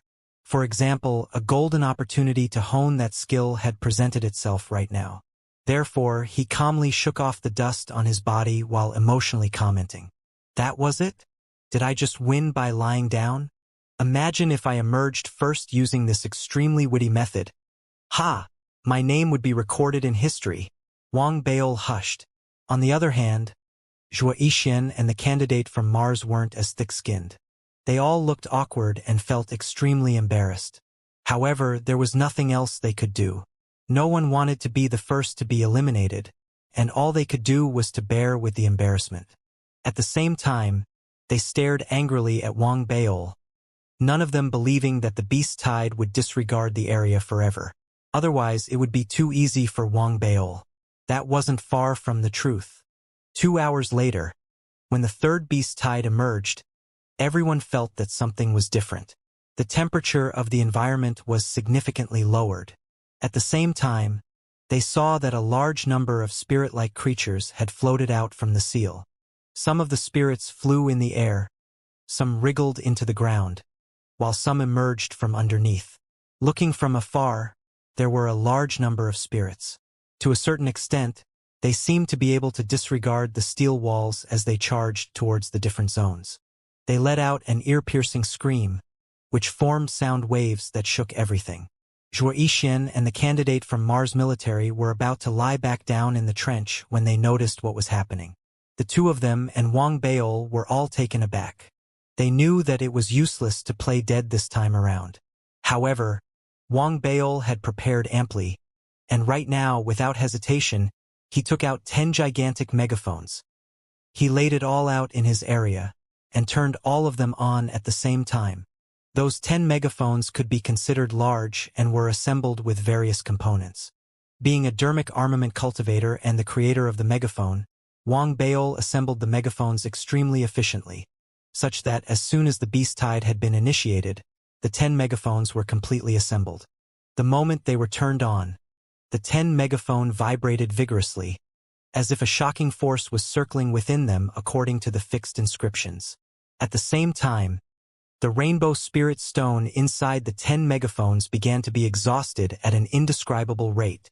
Amidst this exaggerated rate of exhaustion, Wang Beol first hurriedly took out and put on a helmet which he had refined, before grabbing hold of the donkey, kicking it hard, and looking sternly at it before roaring at it. "Scream! The donkey snorted, looking at Wang Baol and then at the 10 megaphones. It seemed to have understood the situation, and it opened its mouth and began screaming with all its might. Son! Son! The donkey's screams, being of a high decibel, were already ear-piercing on their own. Now that it put in all its effort and its screams were boosted by the 10 megaphones, the pitch of the donkey's screams became frightening. It was so scary that it could rent the world asunder. It was loud, much louder than thunder, and was immediately transformed into a sonic boom. Looking at the area in front of the 10 megaphones with the naked eye, one could see that the area had been warped. Layers of scary-looking, translucent waves seemed to be able to contort everything as they spread forward frighteningly. As the screams erupted and spread, it directly vaporized the weeds that were in front of the megaphones. Even the ground cracked under the force of the sound waves, such that Xianxia and the candidate from Mars military, despite being buried in the ground, were also physically and emotionally shaken. At the same time, in the zones where the other candidates were at, they were all deafened as the loud noise reverberated.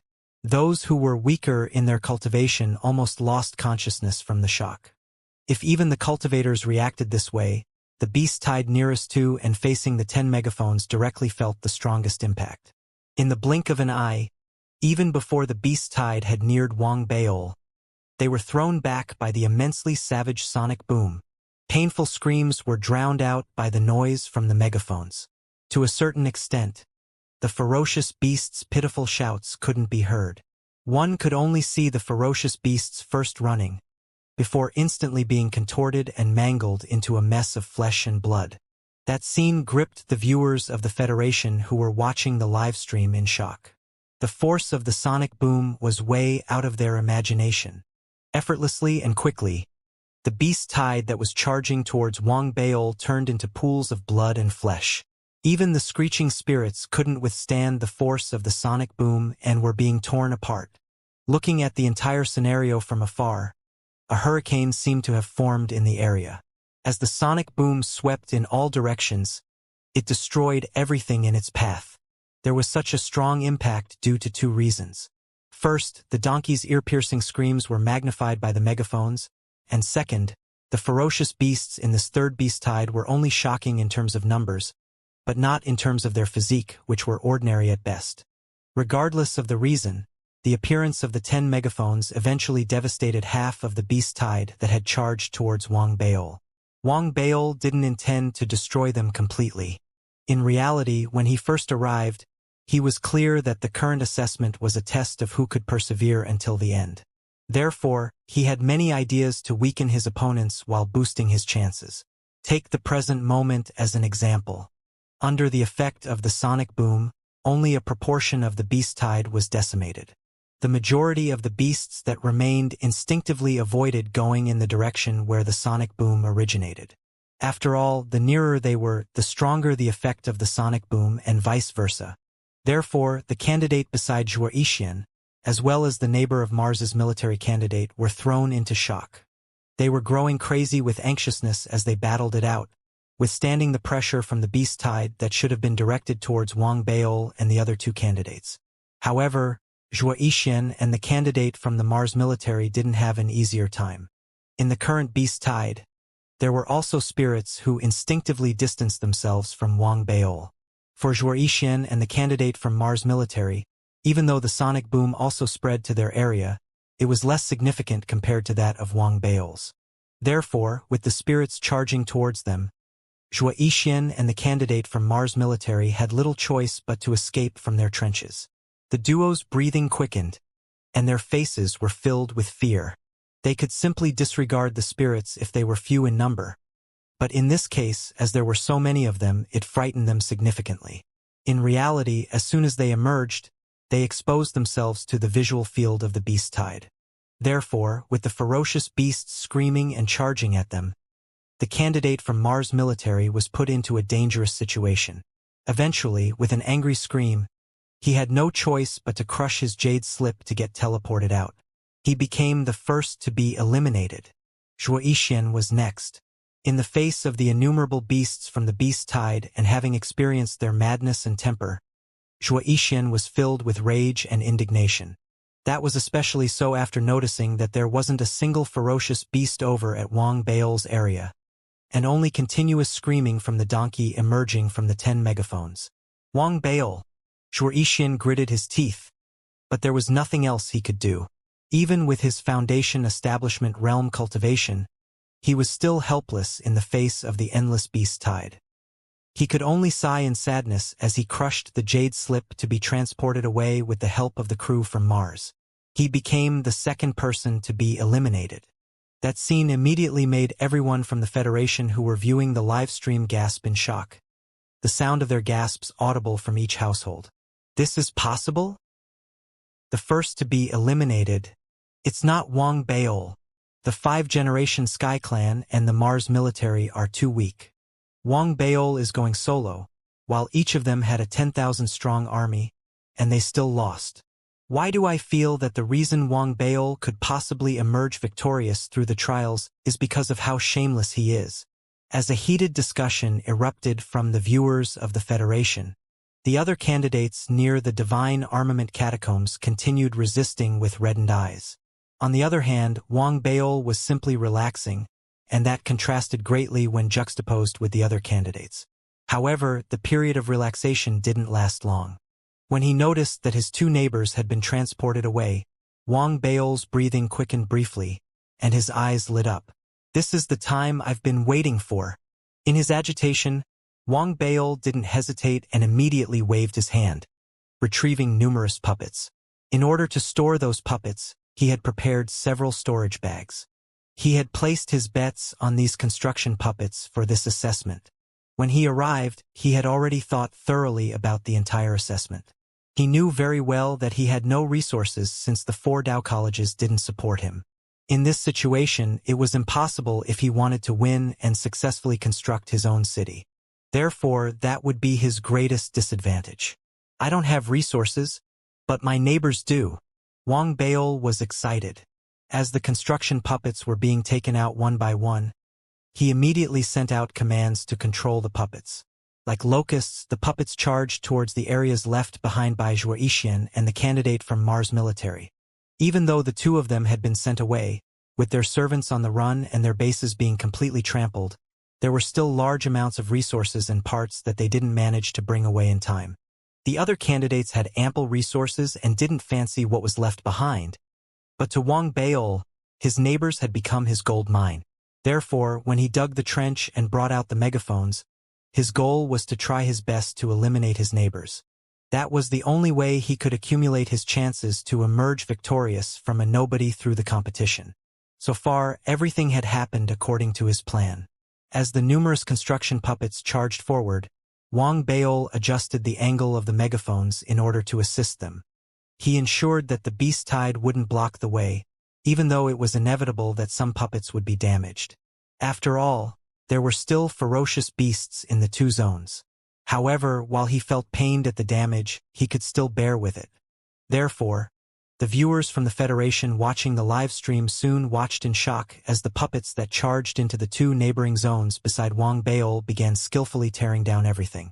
Like locusts, they cleared out everything they came into contact with, regardless of whether they could still be used or not.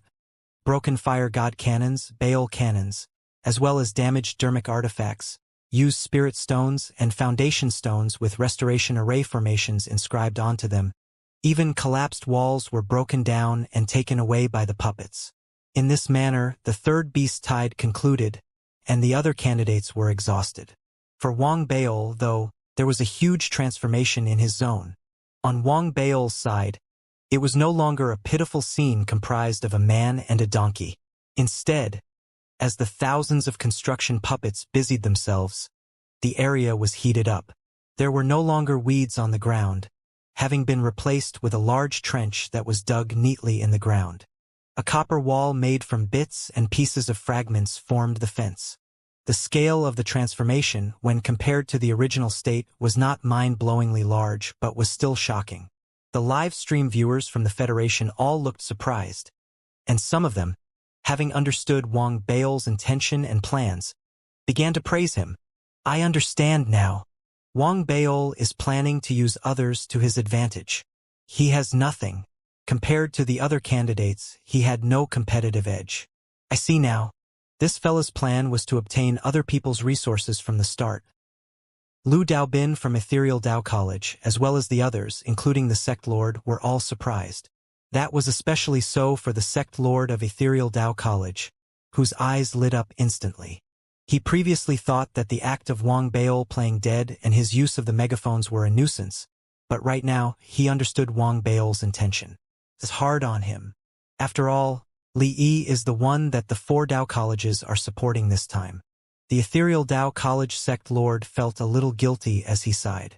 Even though he had high hopes for Wang Baol, he knew that it would still be difficult for him to win if that was all he had. Unless there is something special about the city he wants to construct. As the Ethereal Dao College sect lord sank deep in thought, there were many people on Mars who were watching everything unfold with shock. The Martian colony governor curled her lips into a slight smile, while the giant tree furrowed its brows without saying much. On the other hand, the Mars military was annoyed yet amused. If it was someone else and not Wang Baol behaving this way, they would have sternly reacted. However, in Wang Baol's case, he had just come to assemble the Baol cannons for them not long ago, passing on all his knowledge without withholding anything. That made the Mars military indebted, and they gave in to him. For Xianxia, regardless of whether it was him or the other family clans, they were unable to stop whatever was happening. Even though they gritted their teeth in annoyance, they could only watch as the puppets emptied their territory right in front of them. At the same time, Wang Baol, who had received a large amount of resources, was both excited and delighted. He controlled the thousands of puppets and began constructing his own base. Even though he was late to the game and was short-handed, his advantage lay in that he had already ruminated over the design of his eternal fortress for over a year. He had pondered over and perfected everything, be it the internal structure of the base, the combination of inscriptions, and every other detail. It could be said that he had already built the stronghold in his mind and knew the ins and outs extremely clearly. What he lacked were the resources. The other candidates were clearly less confident than Wang Baol. Therefore, right now, as he built the stronghold, Wang Baol's train of thought was sharp and fast. The thousands of construction puppets were like 1,000 pairs of hands being controlled by him in an organized manner. There was no mess, and very quickly, when the 4th beast tide appeared, there was already a prototype for Wang Baol's base being made, its foundation already built in the trench in the ground. On the foundation, there was a large frame that was still in its initial stages of construction. Its eventual appearance couldn't be seen yet, which made it difficult to imagine how impressive it would be. However, the construction work done continuously by the thousands of puppets surprised everyone who saw it. Even the other candidates directed their attention to what Wang Baol was doing after they were done making restorations to their own bases. Some grew solemn, while others sped up their restoration process. As for Kong Dao, a chill flashed across his eyes. He didn't care much, instead, focusing on the construction of his own zone. Amongst the candidates, the most popular Li Yi was indeed rather capable, especially with the full support of the giant tree and the 4 Dao colleges. That made her city one of the most sturdy and well-constructed ones out of all the candidates. Even though it wasn't completed, it looked extremely imposing, especially as the model of the city she wanted to construct was focused mostly on the array formations. Looking at it from a distance, light rays intersected each other, forming a 3-dimensional figure. The light rays were blinding. At the same time, the candidates also began to dedicate part of their resources and manpower to defend against and respond to Wang Baol. The megaphones were the subject of most interest. There were no complex technicalities involved for the megaphones, and very quickly numerous megaphones were constructed by the candidates who had adequate resources and manpower, forming a part of their defense against the beast tide. There was no real need to use the megaphones. After all, the effect of chasing the beasts away only existed if only one person possessed the megaphones. However, if everyone had megaphones and turned them on, it would only make the ferocious beasts even crazier and nothing else. Therefore, their goal of making the megaphones was simply to control Wang Baol. Seeing that others had constructed megaphones of their own, Wang Baol was unhappy. This is a breach of copyright. This is an act of copying. Wang Baol sneered but was helpless. He knew that the megaphones had lost their function. In addition, he also realized that even after obtaining the resources from his neighbors, it was still insufficient to construct the perfect eternal fortress that he had in mind. The resources were clearly lacking, and that severely reduced the speed of construction. That made Wang Baol somewhat frustrated. He uncontrollably threw glances at the zones belonging to the other candidates, with a look of greed appearing in his eyes. As he pondered about his next move, a loud boom from the divine armament catacombs emerged, signaling the commencement of the fourth beast tide. The fourth beast tide was clearly on a bigger scale than the last. With the loud boom reverberating, numerous ferocious beasts screamed as they emerged. There were even more true Breath Realm ferocious beasts, and the number of Foundation Establishment Realm ferocious beasts also increased. There were also 10 ancient corpses covered with black armor. Each of the 10 ancient corpses was over 20 feet tall, appearing like a small fleshy mountain with the stench of rotten flesh emanating from them. Taking a closer look at them, one could see that they were each made from the assembly of individual corpses. Some had 3 skulls, while some had one which was covered with eyes. Some didn't have a head but instead had mouths filled with sharp teeth all over their large hands. The 10 ancient corpses were like the leaders of the beast tide. They charged out while roaring, leading the beast tide towards the different zones at high speed. As they charged, the ground shook. The candidates in each of the zones were taken aback, but they still put in all their effort to resist it. Wang Baol was extremely troubled now. He noticed that there were 2 of those ancient corpses heading in his direction. Even though he knew that it was because his 2 neighbors were gone, he still felt frustrated. That was especially so as his base was still in a nascent stage that couldn't withstand trampling. Once the ferocious beasts entered the compound, all that had been constructed would be reduced to nothing. Therefore, Wang Baol gritted his teeth, and with anger in his heart, he thought of a method that could perhaps delay some time for him. Wang Baol wasn't a timid person. Right now, a chill flashed across his eyes. Determined, he quickened his breathing and leaped into the air as he grabbed the donkey, who was following a puppet around while chewing on his leg. The donkey was behaving suspiciously ever since the puppets began to move the large amount of resources. Wang Baol's viciousness resulted in a traumatic experience for the donkey, and if not for that, the donkey would have eaten all the resources long ago. Now, it didn't dare to eat anything, but it was still craving food. Could only lick.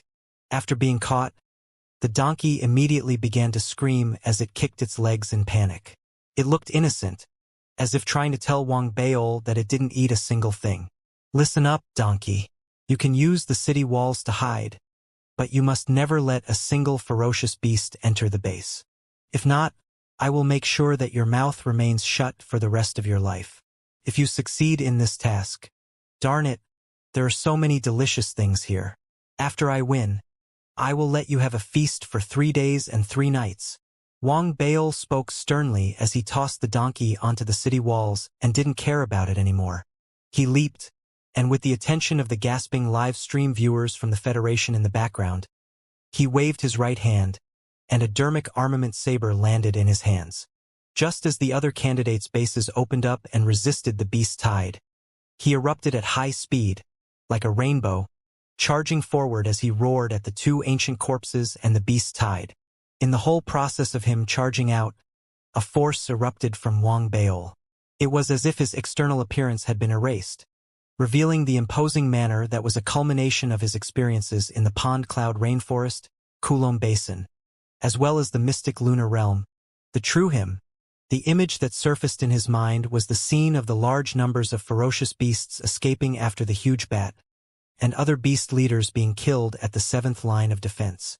To survive this ordeal, the only way is to kill the beast leader and scare the other ferocious beasts away. Wang Baol looked extremely vicious, and his voice was like thunder, reverberating in all directions. Kill! That scene shocked all the viewers from the Federation. In their eyes, right now, Wang Baol was like a sharp sword that had been removed from its sheath. He was so imposing and so frightening that it contrasted significantly from how he had been behaving previously. It was a complete transformation. Some were even confused as to who the true Wang Baol was. Was it the laid-back, shameless fellow who kept showing off previously? Or was it the one wielding a saber, his body like a dragon and his force so imposing, the one going head-on with the endless beast tide while remaining ferocious and determined? The contrast was so huge that the live-stream viewers from the Federation, as well as people from the Mars colonial city, were gripped with shock. Sounds of their hasty breathing and gasps of shock emerged endlessly. Right now, in the new Mars region, Wang Bao's speed was so fast that he was like a sharp dagger, charging directly into the crowd of beasts.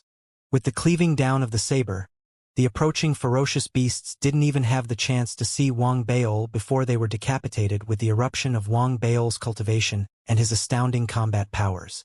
Their limbs were torn off their bodies, and their bodies turned into a mush of flesh and blood as a result of Wang Bao charging towards and killing them viciously. Snarls and painful screams reverberated, and Wang Bao's top was dyed red through this brief encounter with the ferocious beasts. The stench of blood hit one in the face and was a smell that not everybody could get used to. However, Wang Bao took a deep whiff without any signs of him being unaccustomed to it. There was even an indescribable feeling that he experienced. It was as if he had suppressed himself too much these days, resulting in his intention to kill building up. Right now, that intention seemed to have been uncontrollably released, making the chill in his eyes even more apparent. His body didn't stop, and he continued charging forward. In all the areas that he passed, the black glow of the saber shone, and a sonic boom reverberated. Another 7 ferocious beasts charged head-on towards him, and even before they had landed, they were turned into a pool of flesh and blood in midair. As their crimson-red blood spurted in all directions, Wang Bao appeared to have been transformed into a bloody figure as he weaved through the crowd. His goal remained the same throughout, and the destination he wanted to reach was one of the 10 ancient corpses, which was less than 1,000 feet away. The skull of the ancient corpse was extremely large, and its hands were filled with gigantic mouths, which were collectively making a noise that was similar to countless people screaming together at the same time. It seemed extremely bad-tempered, and now, as it sprinted, it grabbed the ferocious beasts in its way, the mouths on its hand tearing the ferocious beasts apart. It was completely savage. Seemed to have noticed Wang Bao. It suddenly turned its body, and its vicious and imposing manner became extremely significant. However, it didn't retreat and instead charged towards Wang Bao while screeching loudly. 1,000 feet wasn't a short distance for cultivators, but now that both Wang Bao and the ancient corpse picked up speed, the live stream viewers from the Federation saw the duo near each other in an instant, in the blink of an eye. The instant they neared, a hurricane erupted.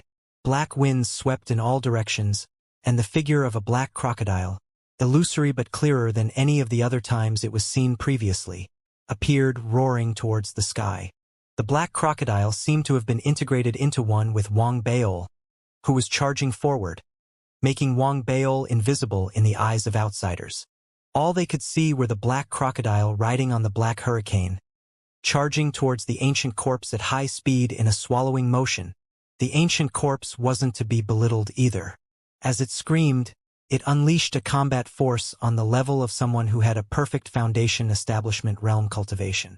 Right now, with both its hands raised, its arms began to swell. In just a blink of an eye, they turned gigantic, similar to 2 huge millstones carrying an astounding and indescribable physical force as it went after Wang Bao at high speed. Looking at it from afar, it was a battleground that was extremely frightening. It became the focus of everyone's attention, and the spectators watched on without blinking. Even before they could react emotionally, the ancient corpse's 2 millstone hands neared in that instant, and Wang Bao was left with only 2 options. One was to dodge it before slashing it with his saber. The other option was to disregard the ancient corpse's physical strength and to slay it immediately. However, he couldn't disrupt his force. From the beginning to now, he had been storing that force. Therefore, without a doubt, he chose the latter option. As the intention to kill grew stronger in his eyes, he didn't even bother to look at the ancient corpse's big hands, and he hollered, "Kill!" His words were being drowned out by a shockingly loud boom. He wielded his saber, and the surroundings vibrated vigorously.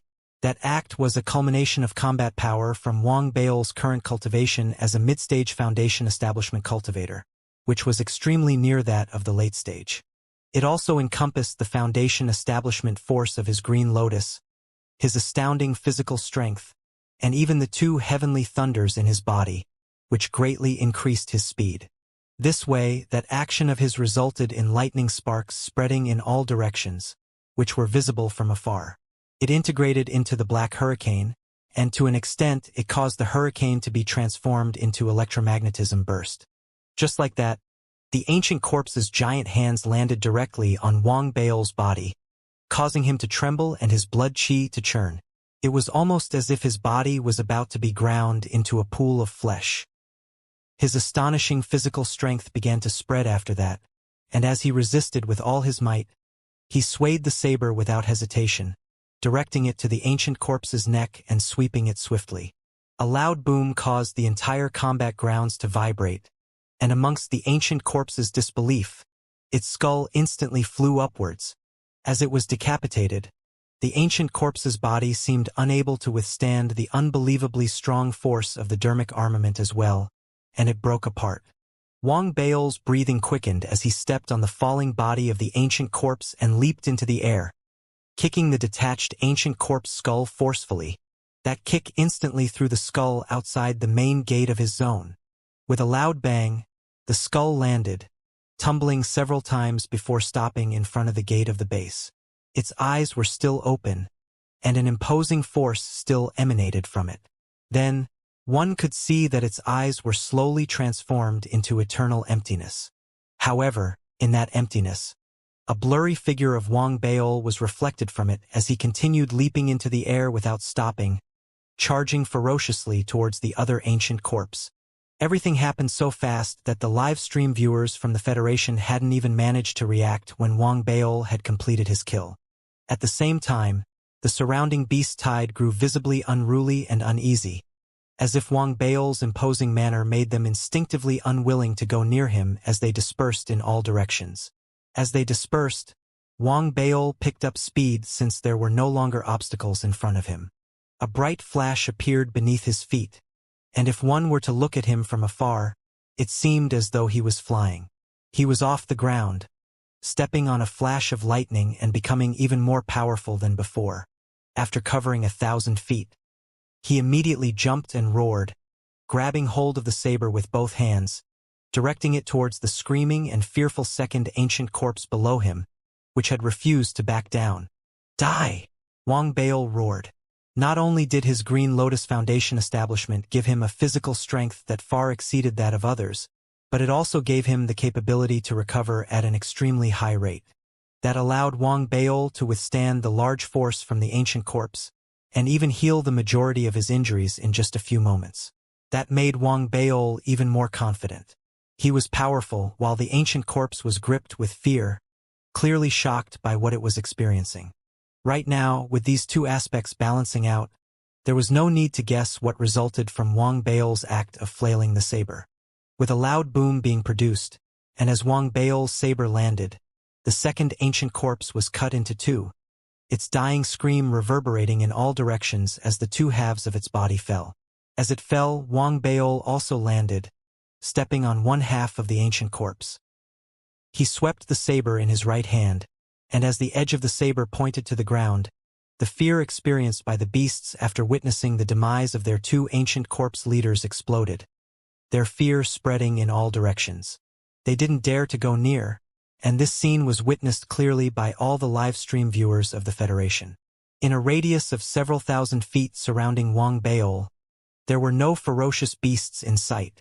That instantly made everyone hold their breaths, frightened. He didn't get possessed, did he? This is Wang Baol? Amidst the people's shock, loud cheers erupted from Ethereal Dao College after a brief moment of silence. Lu Daobin was extremely agitated, and a countless number of students grew excited. At the same time, Ethereal Dao College's sect lord, as well as the grand elder of each pavilion, were moved. They looked at Wang Baol and nodded their heads approvingly. Through this battle, they knew that Wang Baol had really matured. Even though Wang Baol was even more vicious on the moon, not many people were able to witness it then. It was more hearsay and was nothing compared to witnessing it with their own eyes. Slaying the two ancient corpses who had perfect foundation establishment realm cultivations as a mid-stage foundation establishment cultivator. This power isn't held by any other foundation establishment realm cultivator in the entire Federation. The ethereal Dao College sect lord laughed heartily, extremely happy and relieved. After all, White Deer Dao College's choice to support Li Yi instead of Wang Baol was something that he couldn't protest against, and that had already made him unhappy. However, he didn't mention it as he didn't want to create trouble. However, right now, looking at Wang Baol from his own Dao College showing such capabilities, his smile was even more hearty, and his confidence in Wang Baol grew several folds. At the same time, the scene of Wang Baol slaying the two ancient corpses who had perfected foundation establishment realm cultivations created a commotion within the other Dao colleges. Of them, White Deer Dao College remained silent, while the sect lords of the Holy River Dao College and White Deer Branch College looked on curiously, with a gut feeling that if Wang Baol's power continued to grow at such a rate, there could perhaps be a transformation in the future workings of the four Dao colleges. If this chap were to reach core formation realm, as the four Dao colleges remained surprised, other factions of the Federation were experiencing the same feelings too. The people from the Galactic Dusk sect all gnarled their teeth, as the one they hated the most was indeed Wang Baol.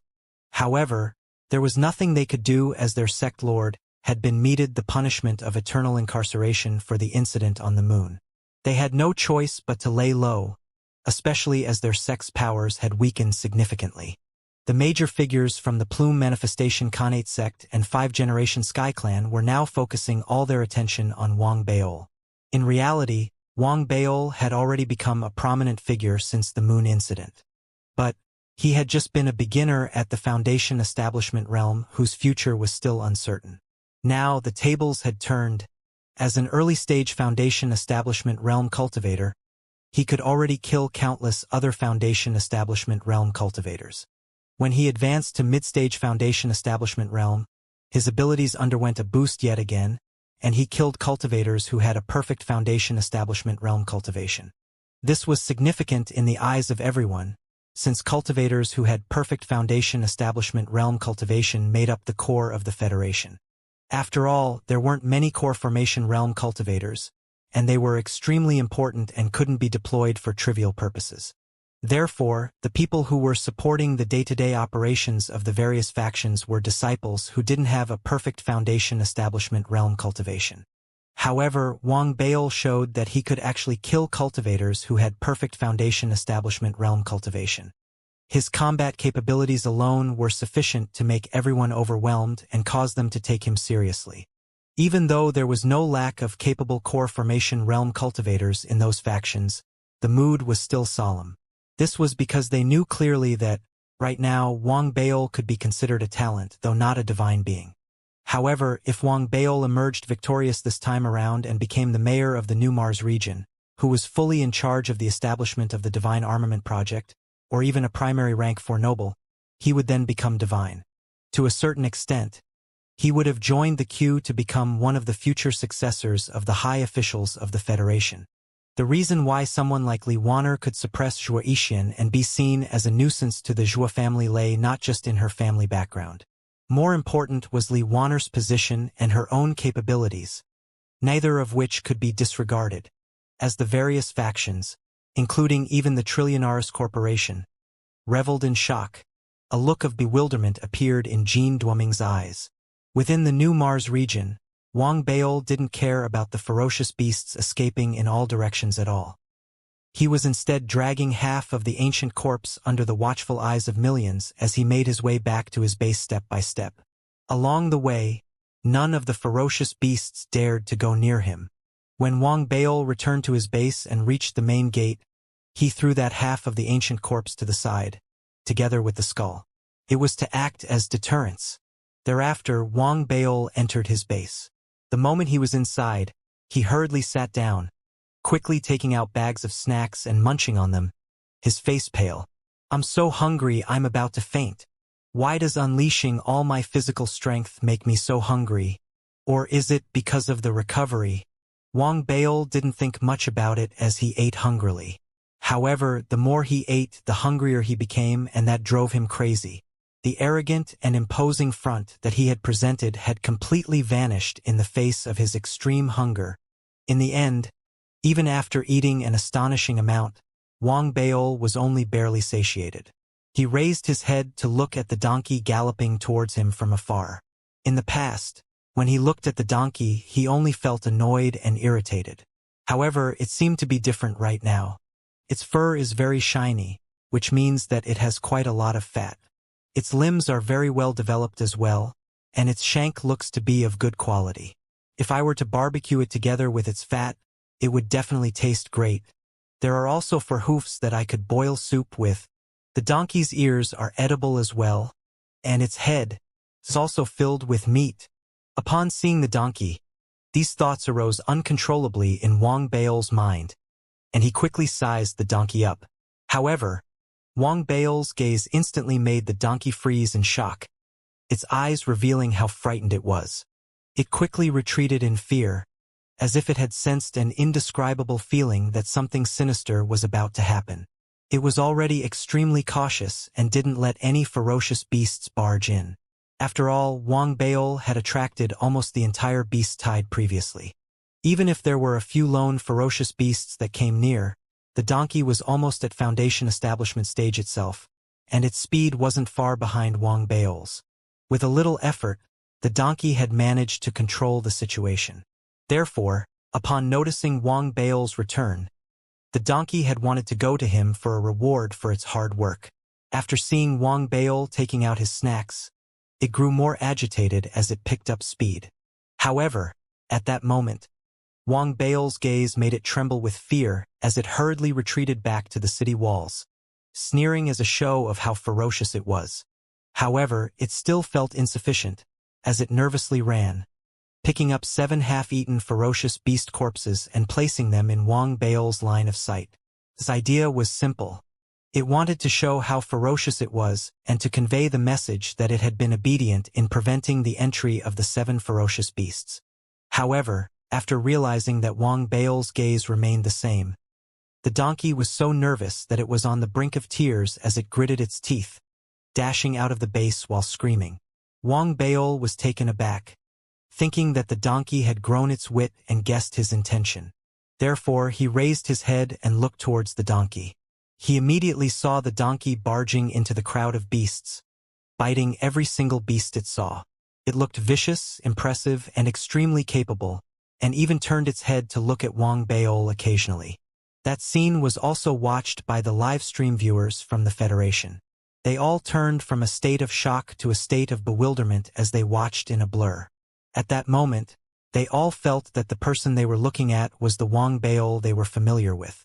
At the same time, they empathized with the donkey's actions. My heart aches for the little donkey. I bet that, in less than 3 years, the donkey would be killed and eaten by Wang Bail. As the crowd discussed amongst themselves, Wang Bail continued munching on his snacks before satisfyingly patting his stomach. He then commanded the donkey, who was weaving within the beasts, to go over to him. Come back now. Don't think that I'm unaware that you're trying to get in their good books by telling them that you're one of them. The donkey's ears stood upright. When it heard Wang Bail's command, it was shocked as it felt a little guilty. It also felt that Wang Bail was an extremely unpredictable person. Therefore, it gave up on the thought of escaping. After noticing that Wang Bail seemed to have satiated his hunger, it hurriedly ran back. On the battleground right now, 2 distinct scenarios were playing out. On Wang Bail's side, there was almost no beast tide, while in the other zones, ferocious beasts were overflowing. Even though they copied Wang Bail and slew the ancient corpses, none of them could do it alone. A few of them had to work with each other. With Wang Bail having made the first attack, the ferocious beasts, though still shocked, were clearly more afraid of Wang Bail. However, the 4th beast tide still passed eventually. The consequences were huge, and with the exception of Wang Bail, none of the remaining 7 candidates could withstand the impact. As the beast tide subsided, they were also sent away and eliminated. At the instant the beast tide dissipated, Wang Bail quickly took action. releasing thousands of puppets as they charged towards the zones left behind by those eliminated. In reality, he had been eyeing those zones for a long time, and under his command, the thousands of puppets went forward like lunatics and began dismantling and moving the items. The other factions didn't stand and watch either, as they also took action, snatching the items. After all, after experiencing the battle, they were all tired, having exhausted many of their human resources, which made them lose out compared to the thousands of professional puppets. Therefore, with everyone snatching the items, Wang Beil still managed to obtain the majority of the share. After bringing the resources back, a look of anticipation appeared in Wang Beil's eyes, as he once again began the process of constructing his perfect eternal fortress according to his blueprint. Very quickly, with the ample resources that he had obtained, his base had become a huge rectangular block when seen from afar. This block enveloped Wang Beil's base, such that outsiders couldn't see its interior. They could only see the golden exterior of the structure made by different pieces of material. They were like a colorful collage and were made of good quality materials, which made them extremely sturdy. At the same time, within the huge block, sounds of construction emerged continuously, which piqued the curiosity of the live stream viewers from the Federation. What is it that Wang Beil is trying to construct? I understand now. Each successive round of this assessment is tougher than the last.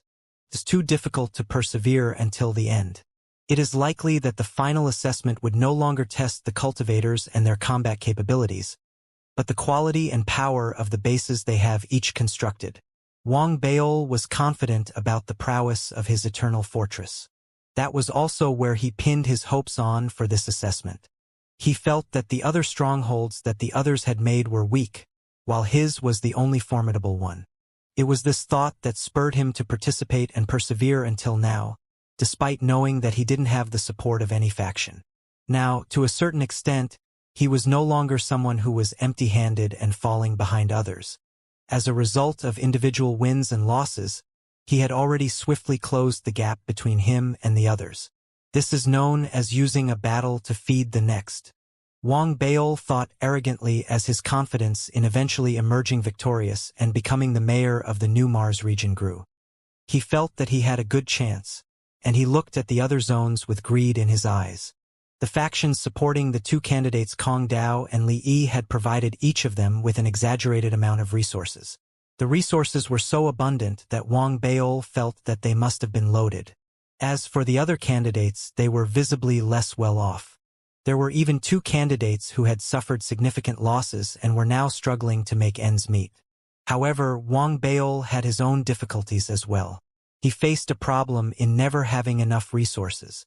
He made a rough estimation and concluded that in order to perfectly create his eternal fortress, he needed to own 2 or 3 families' worth of resources by himself. That, however, didn't seem very practical or possible, as once someone was eliminated, people would definitely jump in to get a share of their resources. Forget it. I'll go according to the original plan to fight. Even if I can't possess everything by myself, whatever they take away would still belong to me eventually. Wang Beil was in good spirits as he looked at the thousands of puppets who were busy at work, thinking about how he wouldn't have to fight so hard for the next beast tide. His stronghold was imperfect now, but it would definitely be ready for combat by the time the next beast tide arrived. I feel good.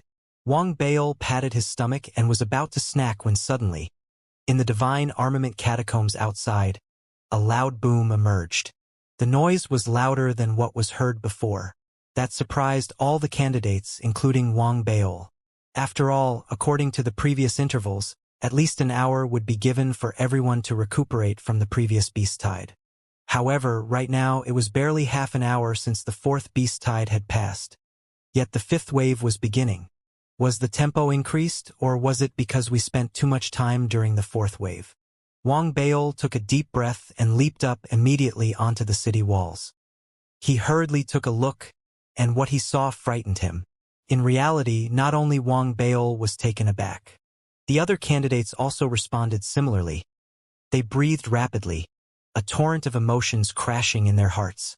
Not only had the present beast tide arrived sooner, but there were also 10 death beasts with cultivations on the level of early-stage core formation realm in the crowd. They were in various sizes, and all looked distinct from each other.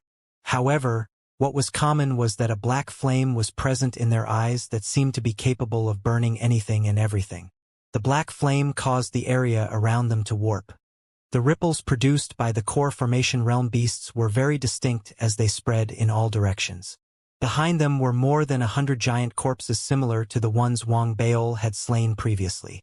The smell of rotting flesh emanated in all directions, inducing one to puke while freezing them in fear. There were also numerous combat vehicles and birds that were flying in the sky, screaming shrilly. That scene made Wang Baol, the other candidates, and even the live stream viewers form the Federation freeze with fear, and noisy discussions erupted. What a huge leap in difficulty! How are they supposed to resist it? Gosh! There are actually such frightening, ferocious beasts on Mars. What level of cultivation do they have? As the people from the Federation erupted in commotion, Wang Baol and the rest of the people in the new Mars region looked extremely solemn. Without hesitation, Li Yi and Kong Dao gave up on trying to tidy up. They disregarded the consequences and turned their efforts to build the best defenses instead, as they knew clearly that this current beast tide would very likely lead to the elimination of several candidates. Right now, there were only 7 candidates remaining. Just as everyone was locked in a state of seriousness, and Wang Baol was breathing rapidly, a ferocious beast in the form of a giant winged bear that seemed to be rotting on the exterior, yet equipped with the combat power of a core formation realm cultivator, suddenly flew into the sky at high speed. Even before anyone could react, it crashed into the zone belonging to one of the candidates like a shooting star. Everything happened very quickly. That candidate and his servants were still in the midst of tidying up.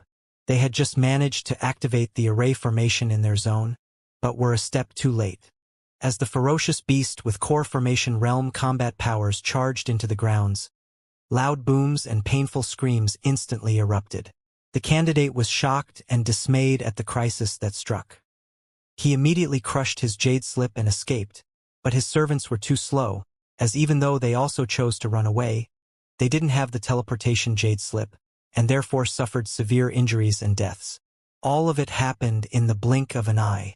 The 5th beast tide had just arrived but had already eliminated one candidate. That gripped all the remaining candidates with fear, and even Wang Baol grew nervous. He saw how scary the current beast tide was, and knew clearly that he had underestimated the beast tide this time around. If he had half an hour more, his stronghold would be equipped with greater levels of power. But it was a fact that the current wave had come earlier than expected, and that made Wang Baol extremely troubled.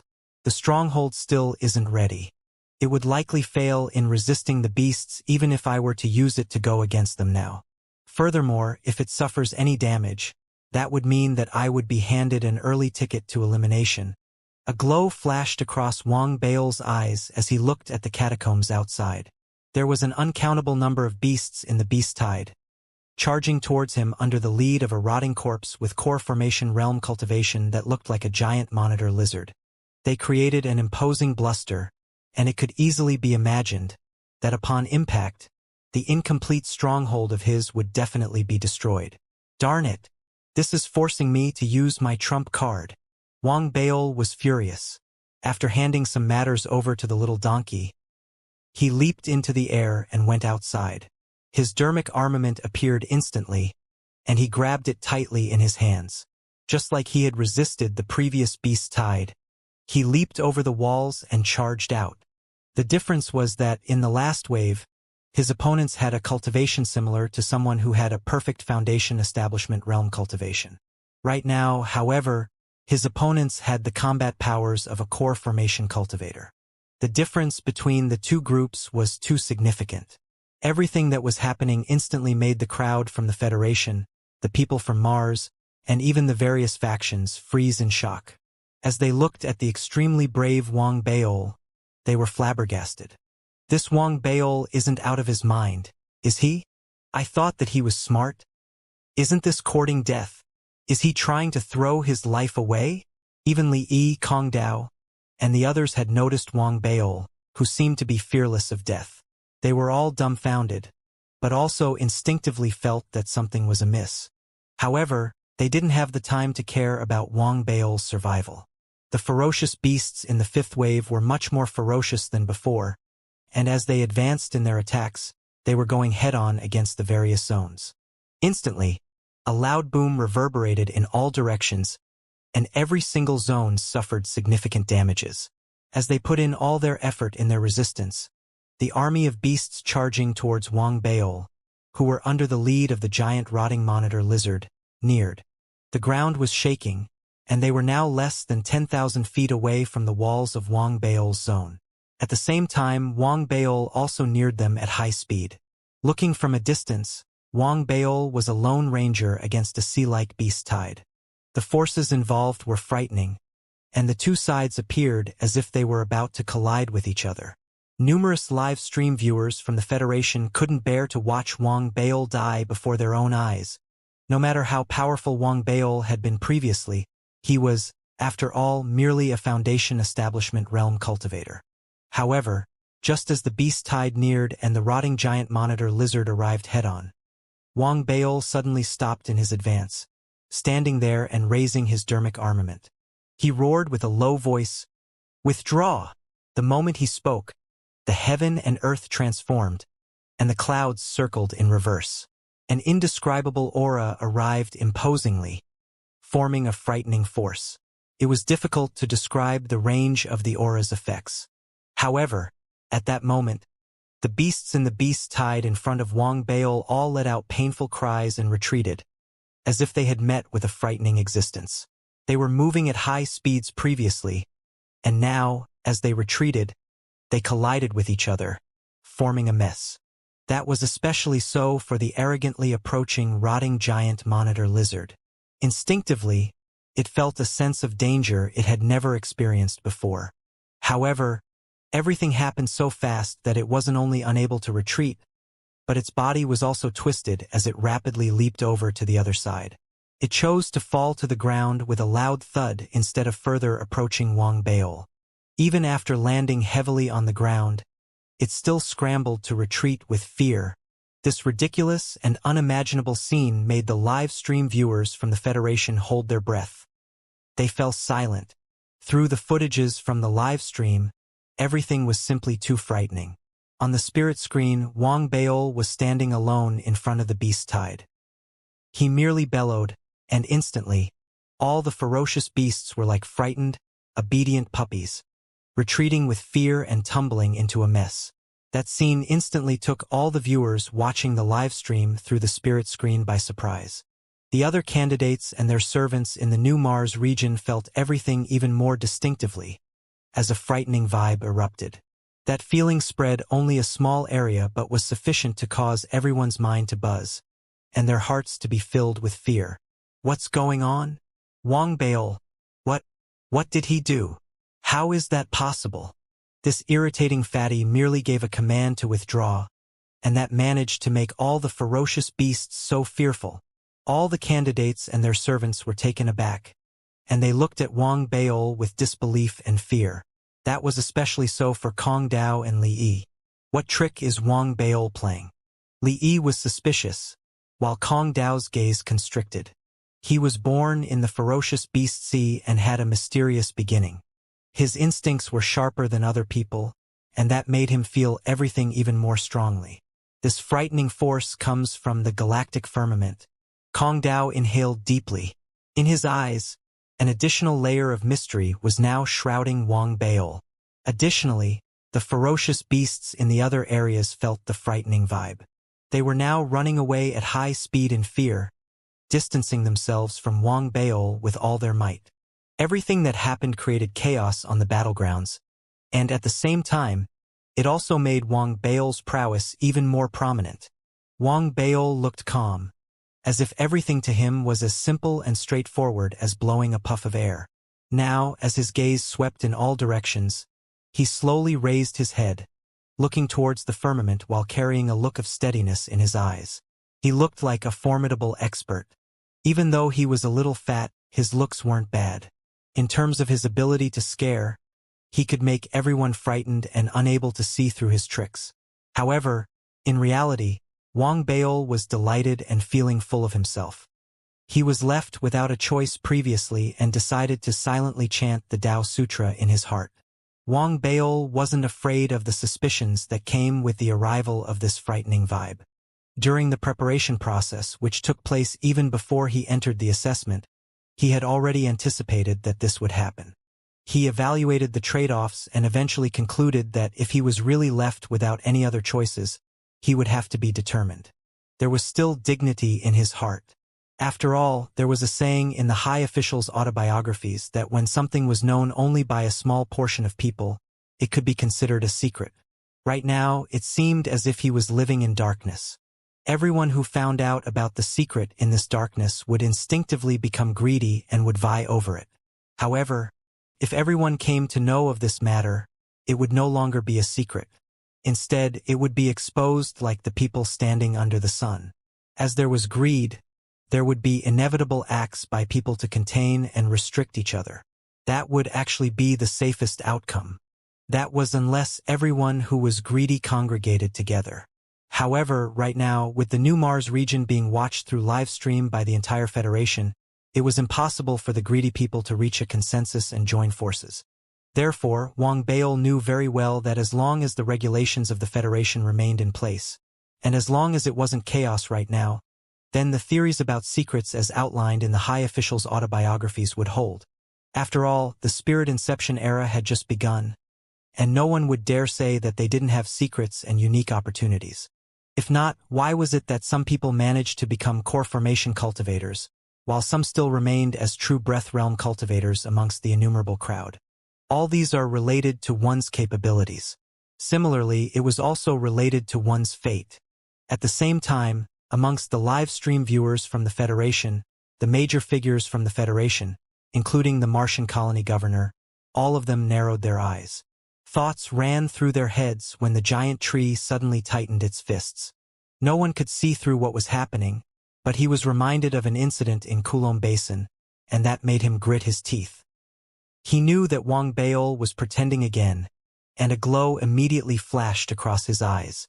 Instinctively, he wanted to speak up about it, leveraging on this incident to make Wang Baol a hated individual, and at the same time, making himself the subject of jealousy and fear. However, just as he was about to open his mouth, he frowned slightly and thought about it. He merely cursed Wang Baol for being sly under his breath, and helplessly gave up the thought of causing a ripple effect. The giant tree was the only one who knew those thoughts. It was without question that the others had no idea what he was thinking about, but at this moment, numerous major figures of the Federation looked bizarrely at Wang Baol through the spirit screen. They were all clear that Wang Baol must be holding on to some sort of special tool. Amongst them, there were some whose first thought was to find out what that unique tool was. However, they soon hesitated. Wang Baol was gradually becoming more powerful and would become a primary rank for noble once he successfully became the mayor of the New Mars region, which would make him a high official of the Federation. To a certain extent, as the zone he would be in control of was a critical area, he would hold a power similar to those who were primary rank 3 nobles. Even if Wang Baol didn't become the mayor of the New Mars region eventually, the thought of revealing his secrets in public still made those who carried the intent hesitate. After all, no one who achieved their current position was a fool. Even if they were momentarily consumed by ridiculous thoughts, they soon got a grip of themselves. The reality was that there was an entirely different meaning to finding out the secret through one's own effort and revealing everything in public. Everyone wanted to be in possession of the secret, and that made it difficult for everyone to join forces. The matter should never be exposed, even if a consensus was reached, or if there was an agreement for someone to act. Otherwise, it would become an indelible mark if people from the Federation were to know about it. This was a matter that people of higher status, cultivation, and dreams should never get themselves involved in. Furthermore, Wang Baol had quite a background. To a certain extent, it could be said that once he became the mayor of the New Mars region, those who had the intention to risk it would have no choice but to give up on their plans. In reality, Wang Baol also knew well that he was taking a risk this time around. However, through his evaluation, he concluded that nothing was certain in life. Therefore, there was no harm to risk it during certain crucial turning points in life. If I win, I would have made a giant leap towards becoming the mayor of the new Mars region. If I lose, I will just quietly return to the Tao College and suck up to the Grand Supreme Elder. On the battleground, Wang Baol lifted his head and looked in all directions.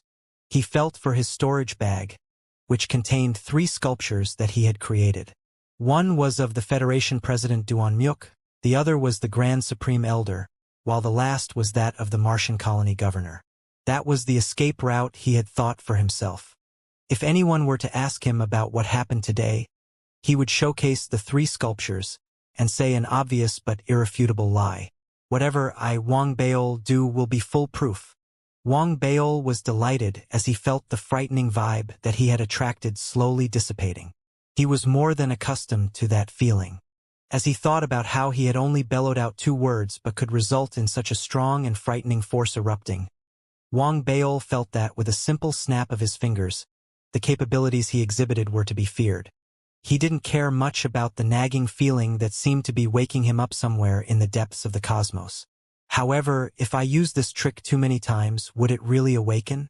Wang Baol, who was in a state of delight, suddenly harbored this thought. He got a shock, but when he thought of little Missy, who was always accurate and truthful in her words, telling him that everything was fake, he slightly heaved a sigh of relief. However, he was still fearful and planned to confirm the theory with little Missy after the assessment concluded. Otherwise, every time I chant the sutra, it would be like slapping an asleep person before running away, then returning to slap them again. The more Wang Baol thought about it, the more nervous he grew, and he decided not to ponder over the matter anymore.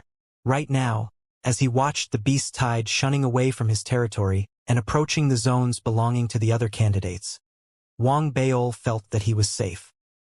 He kept his dermic armament and calmly and arrogantly walked back to his base, his hands behind his back. The moment he returned, he immediately activated some of his puppets and directed them towards the bases of the eliminated candidates, furiously tearing down and moving their belongings as others watched on. At the same time, Li Yi's shock was slowly transformed into hatred as the beast tide arrived, and as she watched Wang Baol shamelessly tearing down everything. However, she was helpless and could only try to resist with all her might. The beast tide this time, however, was extremely powerful. Very soon, the base of one candidate was destroyed, and he had no choice but to crush the jade slip and get transported away. Wang Baol grew agitated as he witnessed what happened. He activated some puppets again to continue the process of tearing down and transporting the resources. In order to prevent the beast tide from interrupting the puppets, Wang Baol gave his all and made his way there personally, while chanting the Tao Sutra. Just like this, the entire process was extremely smooth. As others resisted the beasts while cursing under their breaths, Wang Baol successfully emptied 2 bases and began to construct his own base furiously. Until now, there were only half of the original 10 candidates left resisting the beast tide. Amongst them, other than Li Yi, Kong Dao, and Wang Baol, the remaining 2 were finding it hard to withstand it. Eventually, one of them could no longer hold on, and even before Wang Baol could send his puppets to the base, and even before the current beast tide ended, the 6th beast tide suddenly began. In the loud boom, within the divine armament catacombs, more ferocious beasts emerged, covering a larger area than before as they roared. It was at this moment that Wang Baol had finally gotten sufficient resources to construct the stronghold that was suitable for combat. As loud clanging noises reverberated within the base, this gigantic block-like stronghold suddenly let out loud booms. It was in operation. Wang Baol was revitalized. He raised his right hand and pointed towards the incoming beast tide in the distance. Eternal Fortress. Suppress them.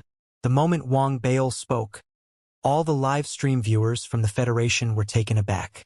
That was because, at that moment, the base that Wang Baol had constructed in the form of a gigantic block suddenly underwent a shocking transformation. The block seemed to have been cut horizontally into layers. However, taking a closer look, perhaps it was already constructed layer by layer, just that it wasn't the focus of people's attention, its overall appearance making one think that it was a solid block. With the appearance of the layers, it could be seen that the topmost layer was like a cover that was being lifted backwards. Looking at it from afar, the block seemed to have become a book, and the layer that was lifted was its cover. This was the essence of Wang Bao's design, the unique feature of the Eternal Fortress. What he had constructed was indeed a book. With the cover of the book lifted, the first page was revealed.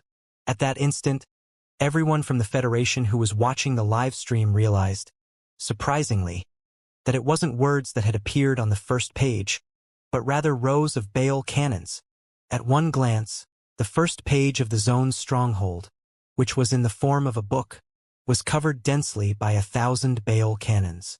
Right now, as they all came into view at once, a shockingly loud boom was produced. As the noise reverberated, light rays instantly appeared above Wang Baol, as if they were occupying the sky, towards the incoming beast tide that was roaring as they approached. The frightening loud boom instantly shook the heavens and earth, and as the Baal cannons fired all at once, the ground appeared to be on the brink of cracking apart. The cries of the countless ferocious beasts were instantly drowned out as their bodies were visibly pierced and broken apart. As their flesh and blood splattered in all directions, an invisible big hand seemed to have descended from the skies, crushing everything and destroying them. The loud noise frightened the other candidates in the other zones most, resulting in a sense of fear gripping them just as they were in the process of resisting the beast tide. They couldn't help but look towards Wang Baol. Even before they could react, the Baal cannons fired in unison for the second and third time. The noise was even louder, the power even stronger, and the level of lethality was increased significantly. Whatever was happening made everyone from the Federation who was watching the live stream hold their breaths, as the force by which Wang Baol's stronghold had erupted was beyond their wildest imagination. However, the military, as well as those who were familiar with the Baal cannon, knew that even though the force of the collective firing was large, and could, to a certain extent, last longer than the fire god cannons, it was nowhere near being limitless. Resources were secondary. What was more important was that every time the Baal cannons were fired, damage would occur. Therefore, other than having to prepare more Baal cannons, more maintenance specialists had to be hired as well. Even though they saw the 1,000 puppets from Wang Baol, they still felt that it was a challenging task. Li Yi and Kong Dao quickly calmed down from their shock, having reached the same conclusion. He's just acting tough and won't last. Li Yi sneered, seeing that after the 6th firing, the Baal cannons were already glowing red. She laughed, and was about to watch Wang Baol make a fool of himself, but at that moment, Wang Baol, who was standing just beside his stronghold, revealed a glow in his eyes. He knew that whether his eternal fortress had been appropriately named would depend on his following decisions, and on whether the processes of construction and continual perfection would succeed. It has been proven theoretically many times. Now, it's time to see whether it actually works. Wang Baol took a deep breath and raised his right hand seals, pointing towards the stronghold as he fully activated the stronghold so that it was up and running. Turn the pages. The moment he spoke, the seals were activated. Instantly, the book-like stronghold vibrated, and the first page of it, which was filled with 1,000 Baal cannons, was swiftly lifted as if it was really a page of a book. After turning over, it landed, revealing the second page. On the second page, another 1,000 Baal cannons were revealed. They fired in unison again, creating a loud bang that continued to shock the heavens and earth. Soon, the second page was lifted, revealing the third, fourth, and fifth page. Every page until the 11th page was filled with 1,000 Baal cannons. Every time the cannons appeared, they fired in unison, in an astonishing force that covered a large area. Immediately, a huge contrast was seen between Wang Baol and the other resisting candidates on the battleground. It was clear that even if the other candidates fired in unison, they still needed to pause and recuperate.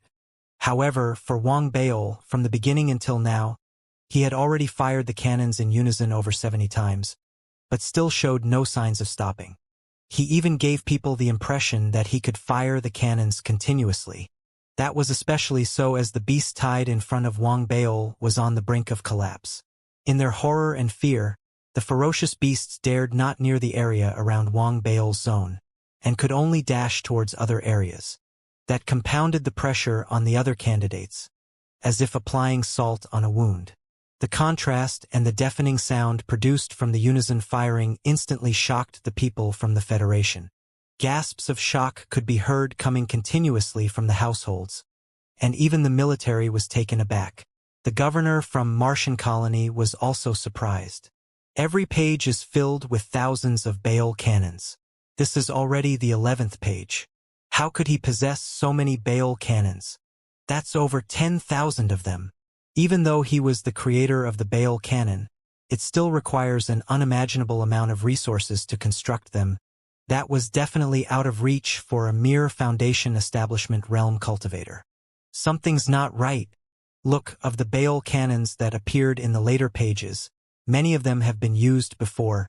I remember one of them was damaged on the exterior cover, and it appeared again on the 3rd page. I understand now. There aren't 10,000 Baal cannons. In reality, there could only be just over 2,000 of them.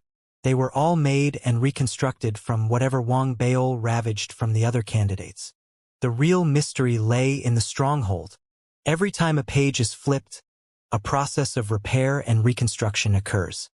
His stronghold must definitely harness a formidable ability to restore the Baal cannons, such that it's instant, allowing the Baal cannons to reappear with every page that's flipped so that they can be continuously reused.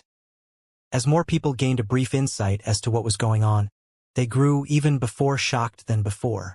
The design of Wang Baol's stronghold evoked strong emotions in them. To them, the essence of the design lay in the ability to repair and reconstruct swiftly. This way, it could allow the stronghold to fire the cannons in unison, in a seemingly unlimited fashion, as long as there were sufficient resources. The giant tree stayed silent as it watched the book turn onto its 15th page but still not show any signs of stopping. He sighed as he looked at the stronghold that was in the process of unison firing, as well as the exhilarated Wang Baol. This was indeed something he had never imagined. Even though he saw the blueprint previously, he never thought that it would come to fruition. As for the Martian colony governor standing on the side, a bizarre look appeared on her face, as she spoke softly in a low voice. So, this is the Eternal Fortress. It does live up to its name. However, I am curious to know whether there are other surprising features of this Eternal Fortress. After thinking about it, the Martian colony governor immediately activated her hand seals and the Great Martian Array formation. Seeing that he had the capability to resist the current beast tide, Wang Baol was delighted. He had even set his eyes on the other candidates, waiting for the moment when they could no longer hold on, which was when he would ravage their territories. The thought had just popped into his head, and his delight hadn't even coursed through all the veins in his body when a loud boom emerged from the divine armament catacombs once again. The 7th beast tide had begun, more powerful than before as it involved even more beasts.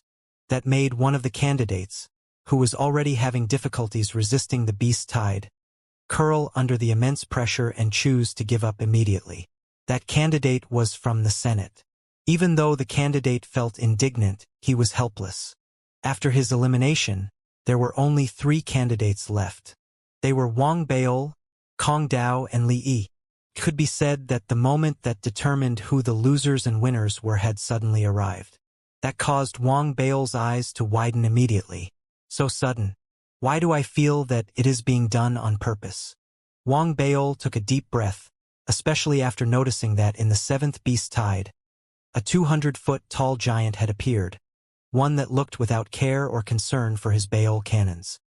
He was like a piece of armor, resisting the Baal cannons, leading the large beast crowd as it charged at high speed towards Wang Baol. Wang Baol shuddered, hyperventilating at what he saw. Second transformation of the Eternal Fortress. With crisis looming, Wang Baol roared, activating his hand seals yet again. As Wang Baol controlled the Eternal Fortress, there were several extremely tall giants outside the stronghold resisting the Baal cannons that were firing in unison. They roared as they approached swiftly. They were huge, and their stride was shocking. Within the time of a few breaths, they were already less than 1,000 feet from Wang Baol. However, a price was paid. One giant's body burst apart due to the continuous firing of the Baal cannons. Despite that, the beast tide was still brought near. Looking from afar, Li Yi and Kong Dao were struggling hard to resist, And as for Wang Baol's stronghold, it seemed as if the current-like beast tide was about to submerge their bases at any moment. At that instant, when the beast tide neared, the ground outside the eternal fortress shook, and a golden wall was erected. That wall was part of the eternal fortress.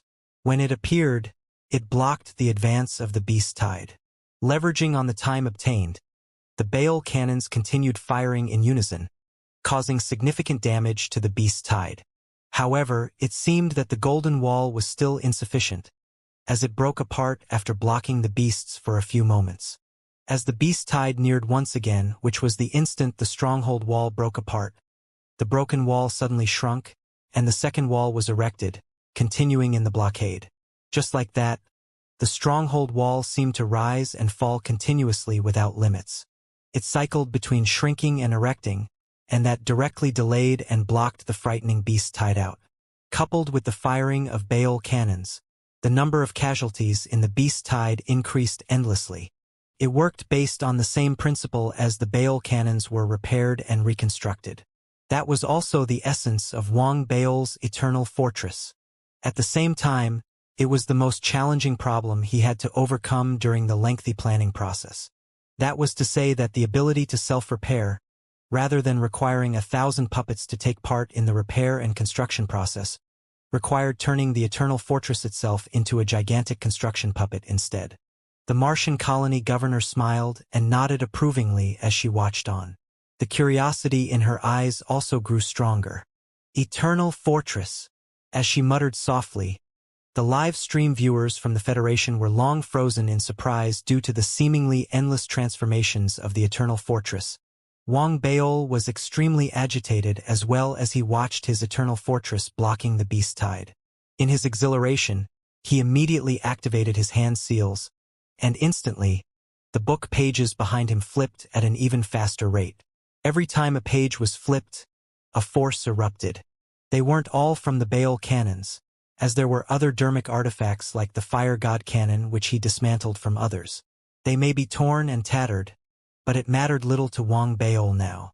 They were activated at full force, and instantly, the loud boom that resulted shook Mars as it reverberated in between heaven and earth. Wang Baol forcefully resisted the 6th and 7th beast tide, and that was the same for Kong Dao and Li Yi. Even though the two of them were well equipped with resources, it was still a challenging battle. After all, the number of beasts that would appear with each beast tide wouldn't lessen with fewer candidates as the elimination process continued.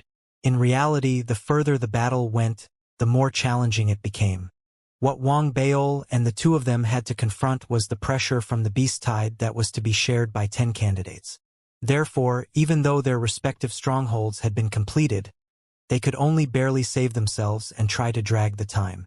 They all understood that there wasn't an obligation to eliminate the beast tides.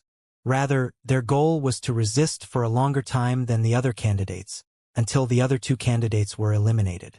The one that remained would naturally be the winner. The idea was good, and the strategy was succeeding. However, in this intense battleground, no one noticed that, beside the divine armament catacombs, a little boy had appeared silently, for an unknown period of time. The little boy had all his limbs, but his body was like an illusion, invisible to everyone. The live stream viewers from the Federation and the Federation elites hadn't noticed the existence of the little boy. He was standing there, looking extremely solemn as a strong death vibe emanated from his body. His gaze was cold and ruthless, as he first looked at Li Yi, sweeping his gaze on Li Yi's array formation stronghold, before looking at Kong Dao, and finally at Wang Baol. However, when he looked at Wang Baol, it sensed the donkey that was hiding in the stronghold. The originally expressionless little boy moved and seemed to be gritting his teeth. After pondering about it, he seemed to be analyzing the situation, before sighing under his breath and charging towards Kong Dao. As he charged towards Kong Dao, he didn't realize that the donkey, who was originally gnawing on a chicken bone happily in the Eternal Fortress, had suddenly raised its head. Its ears perked upright, and it widened its eyes, looking in the direction of Kong Dao's stronghold. The bone in its mouth fell to the floor, along with its unstoppable flow of saliva. The donkey even disregarded the chicken bone, which it loved and couldn't bear to eat. A green glow shone from its eyes, as if it was extremely excited and agitated. However, it was afraid of frightening the delicious food away like it did last time. Therefore, after thinking about it, the scent of its body gradually disappeared. Like a chameleon, it blended into its surroundings, before moving slowly, leaving the eternal fortress and going into hiding. Right now, the little boy was moving at an extremely fast speed, disregarding the beast's tide as well as Kong Dao's stronghold as he burrowed into it without hesitation. When he saw cultivators, he passed through them immediately. In that instant, the cultivators he passed through trembled before collapsing. He was smart and didn't massacre everyone without thought. Rather, he stood at a crucial position and carried out his killings in the stronghold, and that made him more dangerous. Very soon, the people from the Federation watched as Kong Dao's stronghold, which was originally in the process of resistance, gradually seemed to fail, its protective shield breaking apart. Kong Dao was shocked as he hurriedly inspected the situation. He looked awful, having heard the news that there were many of his cultivators standing on guard at crucial locations dying off mysteriously. That was especially so the moment he neared and saw a corpse with his own eyes. He couldn't help but take a deep breath. He understood that amongst the beast's tide, there were a few frightening, spirit-like existences. Of the people that died, there were 2 who had similar cultivation levels as Kong Dao. However, in reality, they were the backup sent by Duan Myuk, and they both had combat capabilities that didn't fall far behind that of Kong Dao's. Most importantly, the 2 of them had trump cards that, once used, would delay time, with the trade-off being one's life. However, neither of them had the chance to use the trump card before they suddenly died. Furthermore, it seemed like both of them had been killed by a single attack, and that made Kong Dao worried. The stronghold was destroyed at this crucial juncture and not during other less important situations. It was a critical moment in the resistance of the beast tide, and as a result of this, Kong Dao's stronghold broke apart. Kong Dao, who looked miserable knowing that he had lost his chance of winning, was indignant but also helpless at reversing the situation. On the other hand, he had a strong sense that something sinister would happen. Instinctively, he told himself that if he continued to stay, he wouldn't be able to avoid the crisis. Therefore, just as the sense of danger grew stronger, he broke the jade slip without hesitation and was instantly teleported away.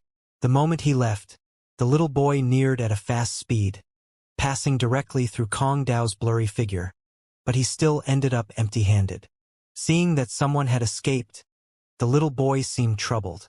Looking at the broken stronghold and the beast tide roaring in all directions, he tilted his head and gazed at Li Yi, who was still persevering, before glancing at Wang Baol. He was just about to go towards Li Yi when he stopped in his tracks, looking at Wang Baol once again. In his eyes, Wang Baol was now standing on the stronghold wall, continuously activating his hand seals and controlling the stronghold to attack the beast tide. The other creature whom he hated, and who was standing nearby, had suddenly disappeared. After the little boy thought about it, a fierce look appeared in his eyes as he felt that the grudges between him and the beasts were too deep, and he didn't want to face it at the moment. He planned to kill the fatty first, as interest. With that thought, the little boy looked even more ruthless, and he changed his direction away from Li Yi and towards Wang Baol at high speed. He passed by numerous ferocious beasts on the battleground and neared Wang Baol. Right now, Wang Baol was taken aback as he watched Kong Dao's stronghold being destroyed, and noticed his departure. That made him bewildered, as according to his previous judgment, even though it was challenging for him to resist the beast tide even with ample resources, he wouldn't cave in so quickly. This Kong Dao, what happened? As Wang Baol grew alert, he turned to look at the Eternal Fortress that was still launching attacks, thinking about whether to activate his trump card.